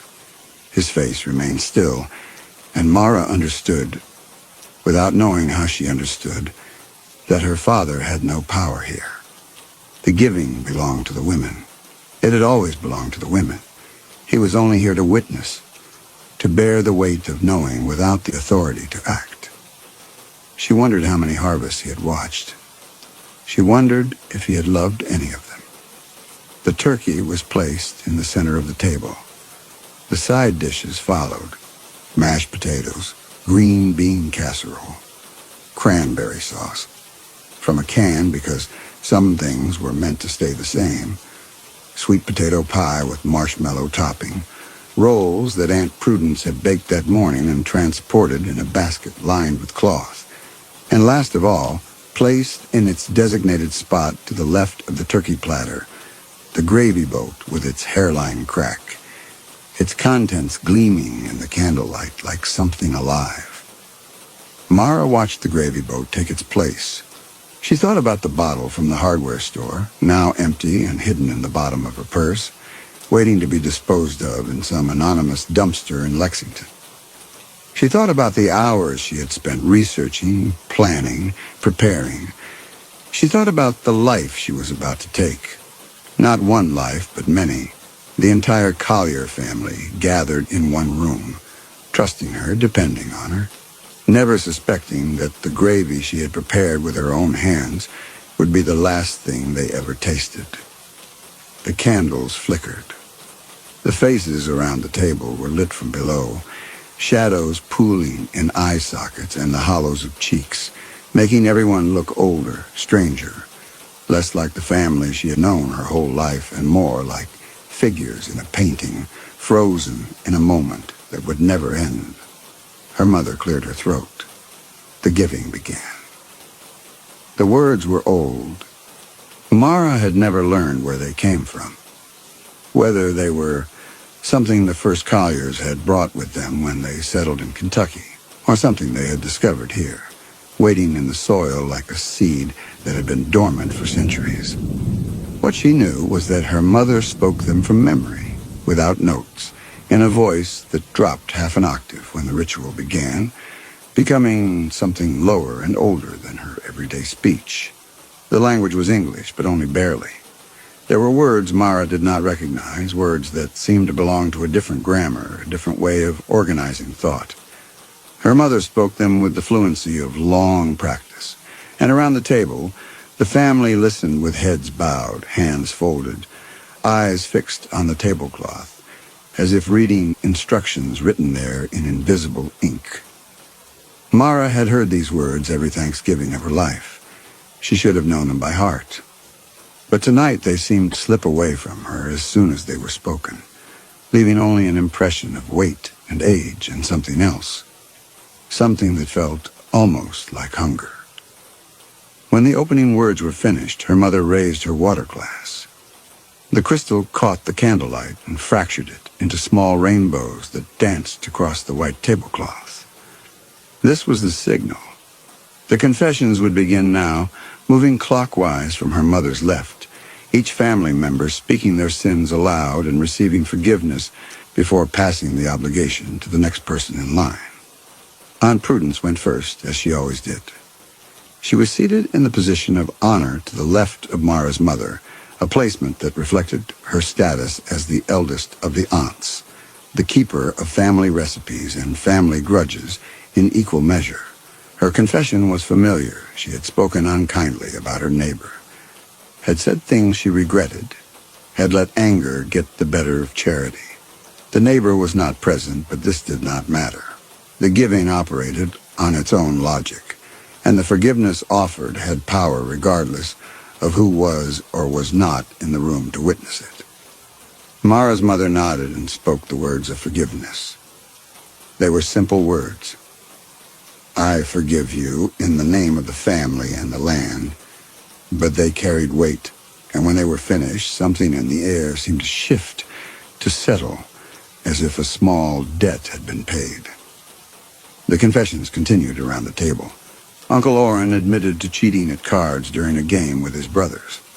Cousin Ephraim, who had been a child stealing quarters from collection plates, the last time Mara paid attention to him, and was now a man in his 30s, with a receding hairline and a nervous wife, confessed to lying on his taxes. His wife confessed to reading his private correspondence. The forgiveness was given each time with the same words, and each time Mara felt that same shifting in the air, that sense of something being balanced, accounted for, cleared from the ledger. She watched the faces of her family as they confessed. She saw the momentary vulnerability, the flash of genuine shame, the relief when forgiveness was offered. These were not performances, or if they were performances that had become indistinguishable from sincerity through repetition. The Colliers believed in the giving. They believed that the words they spoke had power, that the ritual served a purpose beyond the psychological comfort of unburdening and being unburdened. And perhaps they were right. Mara had spent her adult life skeptical of the family traditions, dismissing them as superstition, as folk practice, as the kind of thing that persisted in rural communities because no one had the energy or the inclination to question it. But sitting at the table now, watching the ritual unfold, she could not deny that something was happening, something that operated beyond the level of conscious intention. The air in the room had changed. The candlelight seemed brighter, and the faces around the table, lit from below with shadows pooling in their hollows, seemed to be waiting for something, expecting something, with an anticipation that went beyond mere family tradition. Della's turn came. She straightened in her chair, the same unconscious gesture Mara had seen her make 1,000 times before presentations at work, before difficult conversations, before any moment that required her to marshal her resources and perform. Her hand found Warren's under the table, and when she spoke, her voice carried the tenderness of a woman who believed herself to be in love. She confessed to losing her temper. She confessed to saying things she did not mean, to letting stress and frustration get the better of her patience. She turned to Warren as she spoke, and her face was soft with apology, with the expectation of forgiveness, with the absolute confidence that the man she had married would accept her flaws and love her anyway. Warren forgave her. His voice was steady, his face was calm, and the hand that held Della's did not tremble, not even slightly. He was good at this, at performing the role of the devoted husband, supportive partner, the man who had never betrayed his wife's trust in a motel room outside Lexington, while her sister waited for him with the curtains drawn. Mara watched them and felt nothing. This was perhaps the most disturbing part of the evening so far. More disturbing than the gravy boat with its poisoned contents, more disturbing than the ritual that seemed to be building towards something she could not name. She should have felt guilt, watching her sister forgive the man who had cuckolded her. She should have felt shame or remorse, or at least the sharp discomfort of hypocrisy. But there was only that cold numbness, spreading through her like frost across a window pane, insulating her from the scene she was witnessing, from the family she was about to destroy. Warren's turn came next. He cleared his throat. Mara felt her heart begin to beat faster, a physiological response that broke through the numbness, like a stone through ice. This was the moment. This was when everything could fall apart. When Warren might decide that the weight of their shared sin was too heavy to carry alone. When he might look across the table at Mara and speak the truth that would destroy them both. But Warren did not look at Mara. He looked at Della, at his wife, at the woman he had promised to love and honor and forsake all others for. And he confessed to working too many hours. That was all. Working too many hours. Missing a birthday dinner. Being absent when he should have been present. Della forgave him with a smile that crinkled the corners of her eyes. She squeezed his hand under the table. She believed him. She had no reason not to believe him. Warren had always been good at his job, had always worked long hours, had always prioritized his career in ways that sometimes left his marriage in second place. The confession was plausible. The forgiveness was sincere. And the real sin went unspoken, hidden beneath the surface of the ritual like a body at the bottom of a lake. The circle continued to close. Cousins and aunts and uncles spoke their small sins and received their small forgivenesses. And with each confession, Mara felt the pressure building, the weight of her own unspoken truth growing heavier and heavier, until it seemed impossible that the others could not see it, could not sense the mass of it sitting in her chest like a stone. Her father's turn came. He spoke without lifting his eyes from the table, his voice flat and mechanical. The words of his confession emerging with the rhythm of something memorized and repeated until it had lost all meaning.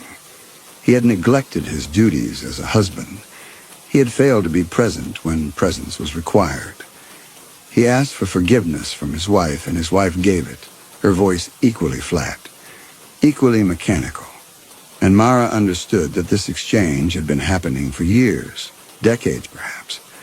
The same words spoken and received without any expectation that they would change anything. But now she heard something else beneath the ritual formula. His confession was true. He had neglected his duties, had failed to be present. But the neglect was not what she had always assumed. He had withdrawn not because he didn't care, but because caring was unbearable. He had absent himself not from laziness or cruelty, but because watching was all he was permitted to do.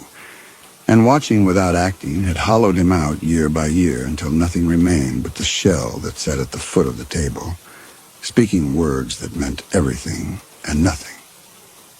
She looked at him, really looked, and saw for the first time the cost of his silence. The lines around his eyes were not just age. They were the accumulated weight of harvests witnessed.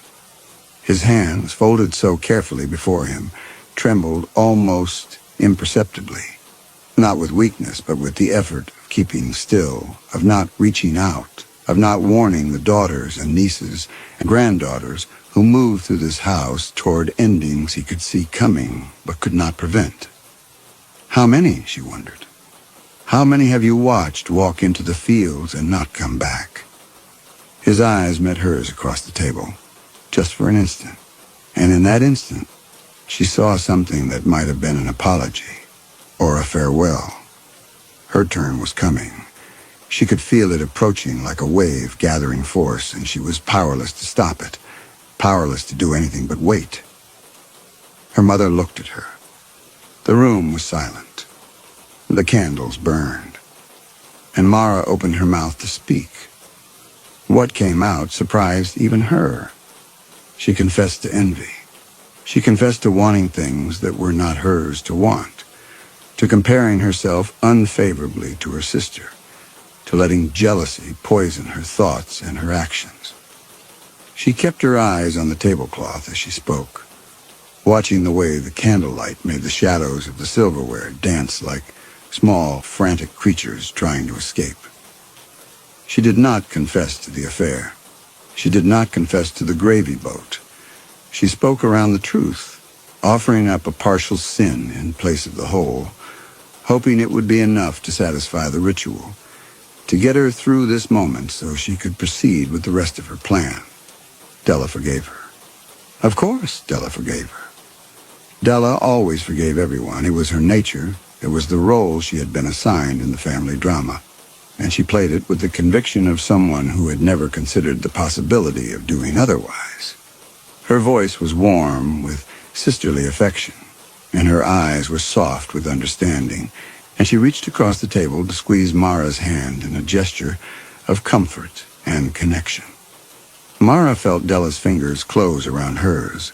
She felt the warmth of her sister's palm, the familiar shape of her hand, the wedding ring that pressed into Mara's skin like a brand.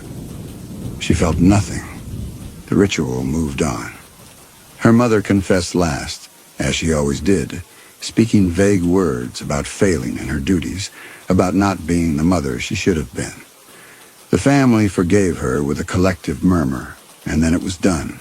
The giving was complete, and the table erupted into the noise and motion of people reaching for serving dishes, filling plates, resuming the ordinary business of a family dinner.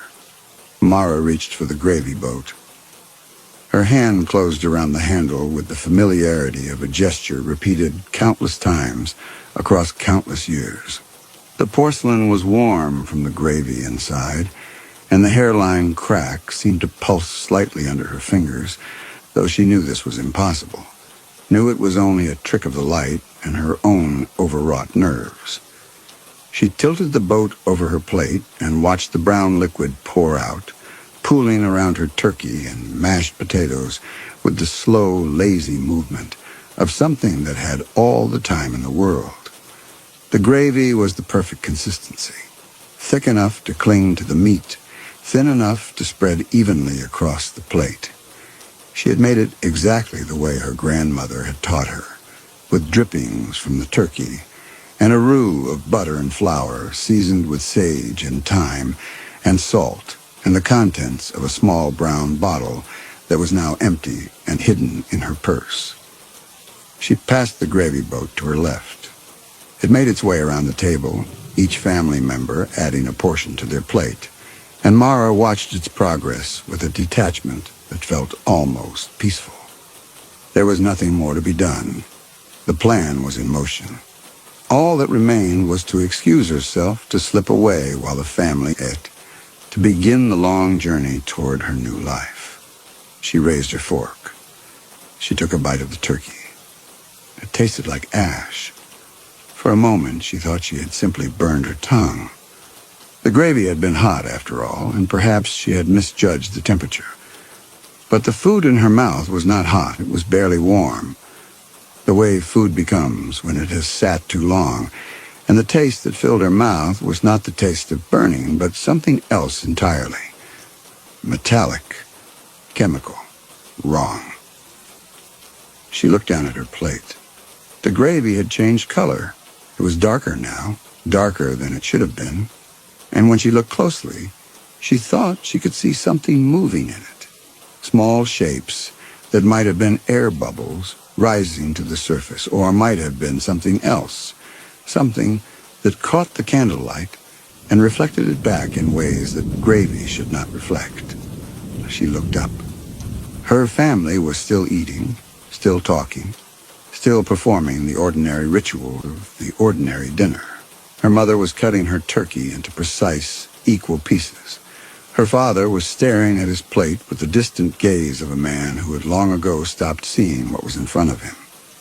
Della was laughing at something Warren had said, her head thrown back, her throat exposed in a way that seemed suddenly vulnerable, suddenly fragile. But something was wrong. Mara blinked, and when she opened her eyes, her Aunt Prudence was no longer in her chair. She looked more carefully. The chair was there, pushed in at its usual angle, the napkin still folded on the plate in front of it.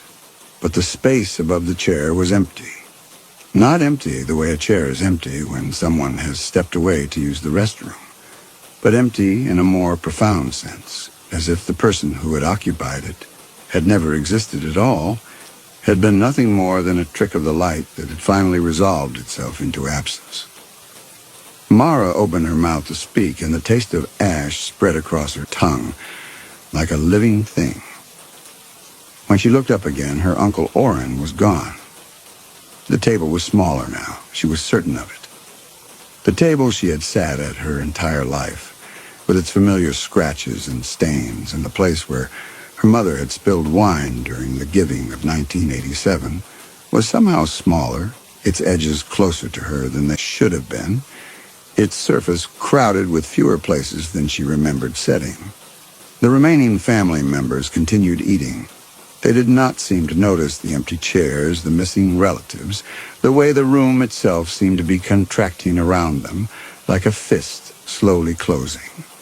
Their faces were calm, their movements unhurried, and when Mara tried to catch someone's eye, anyone's eye, her gaze slid off them like water off glass, unable to find purchase. She tried to stand. Her legs did not respond. She tried to push back from the table, and her arms remained at her sides, heavy and unresponsive, as if they had been filled with sand while she wasn't paying attention.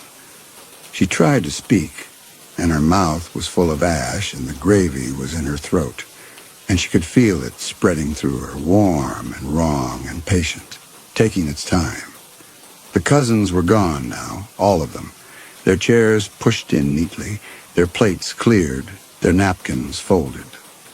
The children who had looked at her with blank assessment were simply not there, had perhaps never been there, had been nothing more than decorations in a scene that was now being struck, props being removed to storage until the next performance. Mara watched her family disappear, one by one, and understood. Finally, fully too late. What was happening? She had tasted the gravy in the kitchen. She could not remember the moment. She had been so focused on the task at hand, so committed to the plan, so desperate to escape the trap of her own making, that she had stopped paying attention to her own body. But now the memory surfaced, her finger dipping into the gravy to check the consistency, rising automatically to her lips, the taste of sage and fat and something else, something that should have warned her but hadn't, because she had been thinking about the life waiting for her in a city where no one knew her name. She had poisoned herself. She was dying on the kitchen floor, had been dying this whole time. And the dinner, the confessions, the forgiveness, the faces of her family lit by candlelight, had been nothing more than the fevered imaginings of a brain running out of oxygen, synapses firing their last desperate signals before the darkness closed in. The room contracted further. The table was gone now, and in its place was only darkness and the last remaining faces of her family, floating in the void like paper lanterns on a black river. Her mother's face, stern and disappointed. Her father's face, knowing and unsurprised. The faces of aunts and uncles and cousins, all of them watching her with expressions that seemed to ask, "Did you really think you could escape?" And Della. Della was still there, her face alone among the dissolution. Her eyes fixed on Mara with something that looked almost like tenderness, almost like understanding, almost like the expression of someone who had known all along and had been waiting patiently for this moment to arrive. Mara tried to remember when she had decided. It came to her in fragments, the way dreams come apart upon waking. The bottle from the hardware store, small and brown and ordinary. The hours spent reading, researching, planning. The certainty that had grown in her over the months of the affair.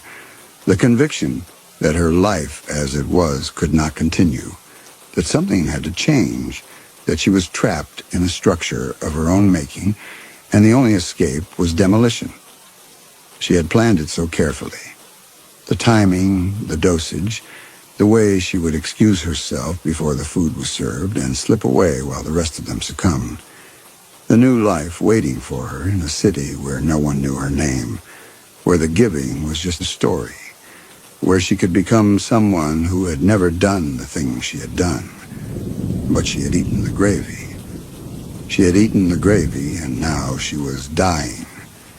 And the family she had tried to murder was going to find her body on the kitchen floor, surrounded by evidence of her crime, and they would understand what she had done, and the giving would be broken, truly broken, in a way that could never be repaired. The trap had closed on her anyway. It had always been closing. From the moment she walked into the motel room with Warren, from the moment she typed the address of the hardware store into her phone, from the moment she was born into this family in this town with its rituals and its traditions and its terrible binding power, the trap had been there, waiting for her to spring it. Mara found herself back in the kitchen. The transition was instantaneous and total. One moment she was floating in darkness, watching her family's faces dissolve, and the next she was lying on the cold tile floor, her cheek pressed against the grout lines, her eyes fixed on the cabinet under the sink where her mother kept the cleaning supplies. The fluorescent light buzzed overhead, casting its pale, unwavering glow. The smell of the kitchen filled her nostrils, sage, fat, something chemical and sweet. And spread around her in a dark halo, the gravy spilled across the floor in a pattern that might have been random or might have been something else, something that caught the light in ways that ordinary liquids do not. The gravy boat lay shattered beside her head. The hairline crack had finally given way, and the porcelain had split into a dozen pieces, each one catching the fluorescent light like a small, broken wing. She tried to move. Her body responded sluggishly, reluctantly, as if it had already begun the process of shutting down and resented being asked to continue. She managed to lift her head a few inches from the floor, managed to turn it enough to see the kitchen doorway, managed to see what was beyond it. The dining room table was visible through the door. The candles were still burning. She could see their flames dancing in some imperceptible draft. The good china gleamed on the tablecloth, and the places were set, all of them, waiting for people who had not yet arrived. She had never made it to the table.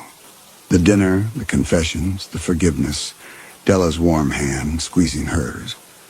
All of it had been a hallucination, a story her dying brain had told itself to make sense of its own destruction. She had collapsed in the kitchen before the first guest arrived, before the ritual began, before anyone could see what she had become. The doorbell rang. The sound cut through the haze of her consciousness like a blade, sharp and demanding. Someone was at the front door. Someone was arriving for Thanksgiving dinner, expecting food and family and the ritual that had been performed in this house for 6 generations, not knowing that the house had already been contaminated, that the hostess was dying on the kitchen floor, that the gravy intended for their plates was pooled around her body like a promise. She tried to call out. Her throat produced only a wet, rattling sound, the noise of lungs filling with fluid, of a body surrendering to the chemistry that had invaded it. The doorbell rang again. Mara heard the front door open. She heard voices. Della's voice, she realized. And the recognition brought a pain more acute than anything the poison could inflict. Della was here. Della, who had never done anything to hurt her. Della, who had married Warren in good faith and loved him with all the sincerity of her honest heart. Della, who had probably suspected nothing, who was probably walking into this house expecting nothing more than another Thanksgiving dinner with her difficult younger sister and their distant parents. Footsteps sounded on the hardwood floor, the rhythm of someone who had walked these halls 100 times before. Mara heard Warren's voice saying something she couldn't make out, heard Della respond with a laugh that was cut short, heard the footsteps pause in the foyer. Something had changed. Something in the air, perhaps. A smell, a feeling, the intangible sense that a space has been violated, Mara knew this feeling. She had felt it herself when she walked into the motel room that first time with Warren. The awareness that she was about to cross a threshold from which there would be no return. The footsteps resumed, slower now, more hesitant. They moved through the living room, past the couch where Mara had sat, as a child listening to her grandmother tell stories about the old days, past the fireplace that had never worked properly, past all the familiar landmarks of a life that was ending on a kitchen floor. They stopped at the kitchen door. Mara saw her sister's feet first. Brown leather boots, the kind Della wore every autumn, practical and unstylish but comfortable. Then her legs appeared, then her hips, then her torso, then her face, and Mara saw her sister's expression change as she took in the scene before her. The body on the floor, the spilled gravy, the shattered porcelain, the empty bottle that must have rolled free from Mara's pocket at some point, its label with its bright red warnings visible against the white tile. Della's face went through a series of expressions in quick succession. Confusion, concern, dawning horror, and then something else. Something that Mara did not expect. Something that did not belong on the face of a woman discovering her sister dying on the kitchen floor. Recognition. Not the recognition of understanding what had happened. Anyone could see what had happened. The evidence was everywhere. But a deeper recognition. The recognition of something long anticipated, finally coming to pass. Della knelt beside her. Her movements were slow and deliberate, almost ceremonial, and her face had settled into an expression of calm that seemed impossible given the circumstances. She reached out and touched Mara's cheek, and her fingers were cold. So cold, colder than the kitchen floor, colder than the November air. Their eyes met. Mara tried to speak. She tried to confess. Not to the affair, which seemed trivial now, a petty sin among giants, but to the murder she had attempted, to the family she had tried to destroy, to the life she had tried to steal from her sister and everyone else sitting in this house. She tried to ask for forgiveness, the real forgiveness that the giving promised, the absolution that could only come from speaking the truth aloud and accepting whatever judgment followed. But her lips could only shape the beginning of a word. Sorry, perhaps, or help, or Della, the name she had spoken 1,000 times across a lifetime of sisterhood, before the sound that came out was not a word at all, but a faint, wet rattle, the sound of a body giving up. Della leaned close. Her breath was warm against Mara's ear, and when she spoke, her voice was barely a whisper, intimate and terrible. She spoke the words of the giving, but they were not the words of forgiveness, not the words Mara had heard every Thanksgiving of her life, the words that cleansed and absolved and balanced the ledger between the family and the land. These were other words, older words, words that Mara had never heard spoken aloud, though she recognized them somehow, as if they had always been there in the back of her mind, waiting for this moment to surface. Words that did not cleanse, words that did not forgive, words that sealed. Mara understood in the last flickering moment of her consciousness that she had never really known her family at all. She had thought the giving was about forgiveness, about community, about the maintenance of some vague spiritual balance. She had thought the ritual was a burden, a trap, a cage from which she needed to escape. But the giving was not a cage. It was a door, and Della was closing it. The darkness took her like water takes a stone, completely, absolutely, without resistance. But in the last instant before it closed over her, Mara saw something in her sister's face that she had never seen before. Not anger, not grief, not even satisfaction, though that would have been understandable given what Mara had tried to do. What she saw was patience, the patience of someone who had been waiting a very long time, who had known this moment was coming and had prepared for it, who had perhaps been preparing for it since before Mara was born. Della's face was the face of their mother. It was the face of their grandmother, dead these 20 years, but somehow present, in the shape of Della's cheekbones, the set of her jaw, the cold calculation in her eyes. It was the face of every Collier woman going back 6 generations. Every woman who had stood over a fallen sister or daughter or niece and spoken the words that sealed them to the land. The land needs it, Mara's mother had said, all those years ago. The land has always needed it. Mara understood now what the land needed. She understood what the giving really was. Not a ritual of forgiveness, but a ritual of sacrifice. Not a cleansing, but a feeding. Every year, the family gathered and confessed their sins and offered them up. And every year, the land accepted what was offered and gave back its bounty in return. But the small sins, the petty thefts, the unkind words, the cheating at cards and lying on taxes, those were just appetizers. Those were the offerings that kept the relationship going, that maintained the covenant between the Colliers and whatever lived in the Kentucky soil beneath their feet. The land had always wanted more, and periodically, across the generations, it got more. A grandfather who hanged himself in the tobacco barn when Mara was 7 years old. A great aunt who walked into the fields one October evening and was never seen again. The stories that no one told, the absences that no one explained, the members of the family who simply stopped, who were folded into the earth in the silence and the terrible, patient hunger of the land. Mara was not escaping. She had never been escaping. She had been chosen.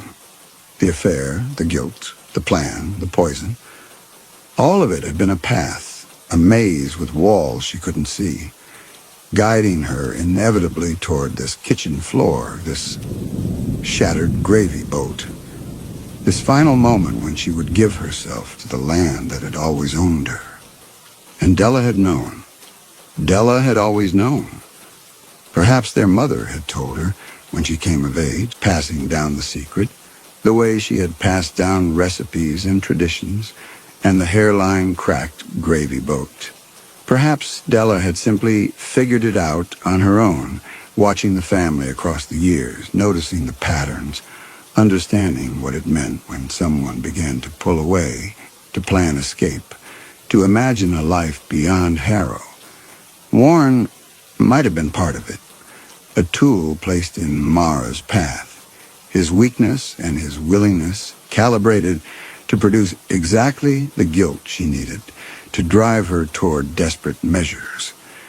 Della might have offered him up the way you offer bait to a trap, knowing what he would do, knowing what Mara would do in response. Or perhaps Warren was innocent, just a man who had made a mistake, caught up in something larger than he could understand, married into a family whose traditions ran deeper and darker than he would ever know. Mara thought of his face during his confession. The steady voice, the calm expression, the hand that held Della's without trembling. She thought of the way he had looked at Della afterward, with an expression that might have been love, or might have been relief, or might have been the gratitude of a man who has been told he will be spared. The Colliers married carefully. They always had. They chose spouses who would not ask too many questions, who would accept the traditions without demanding explanations, who would play their roles in the giving without ever understanding what they were really participating in. Warren fit the pattern perfectly, ambitious enough to value the Collier name and money, incurious enough to accept what he was told, weak enough to be useful when usefulness was required. It didn't matter now. Nothing mattered now except the cold tile against Mara's cheek and the warmth of her sister's breath against her ear, and the words that were sealing her to this place, this family, this hungry, waiting land. Della stood. Mara could not see her anymore. Could not see anything, really. The darkness was almost complete, but she could hear her sister's footsteps moving across the kitchen floor, careful to avoid the spilled gravy. She could hear the sound of water running in the sink, the sound of hands being washed, the sound of normalcy being restored one small gesture at a time. The doorbell rang again. More family arriving, more mouths to feed, more participants in a ritual they did not fully understand, offering up their small sins to satisfy a hunger that would never be satisfied. Not really, not completely, not until the land had taken everything it wanted. Mara heard Della walk to the kitchen door. She heard her pause there, looking back. She was certain Della was looking back, even though she could no longer see. And she heard her sister speak one last time, her voice pitched low enough that only Mara could hear. The words were simple. The harvest will be good this year. Then the door swung closed, and Mara was alone in the kitchen with the buzzing fluorescent light and the spilled gravy and the shattered pieces of the gravy boat that would need to be replaced before next Thanksgiving, when some other member of the family would stand at this counter and prepare the offering that kept the covenant alive. The darkness was complete now. The pain was gone.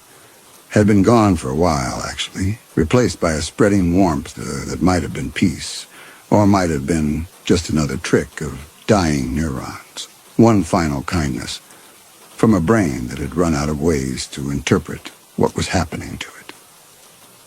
Mara let go. She let go of her guilt, and her shame, and her desperate desire to escape. She let go of Warren and Della and her mother and father, and all the family members whose faces she would never see again. She let go of the city where no one knew her name, the life she had imagined, the person she had hoped to become. She let go, and she sank into the land that had always owned her, and somewhere far above her, in the dining room, in the house, in the town of Harrow, Kentucky, where the darkness pressed against the windows like something trying to get in. The giving continued, and the family confessed their small sins, and the forgiveness was offered, and no one mentioned the empty chair where Mara should have been sitting. They would not mention it next year either, or the year after that. The Colliers were good at not mentioning things. They had been practicing for 6 generations. Outside, the snow was falling harder now, covering the fields in white, burying the stubble of the harvested crops, preparing the land for its long winter sleep. In the spring, when the snow melted and the planting began, the soil would be richer than it had been in years, dark and loamy and hungry for seed, ready to produce the kind of bounty that had made the Collier family one of the most prosperous in the county. The harvest would be good. The harvest was always good in the years after the giving took someone whole. In the kitchen, the gravy had begun to sink into the grout between the tiles, staining them a color that would never quite come clean.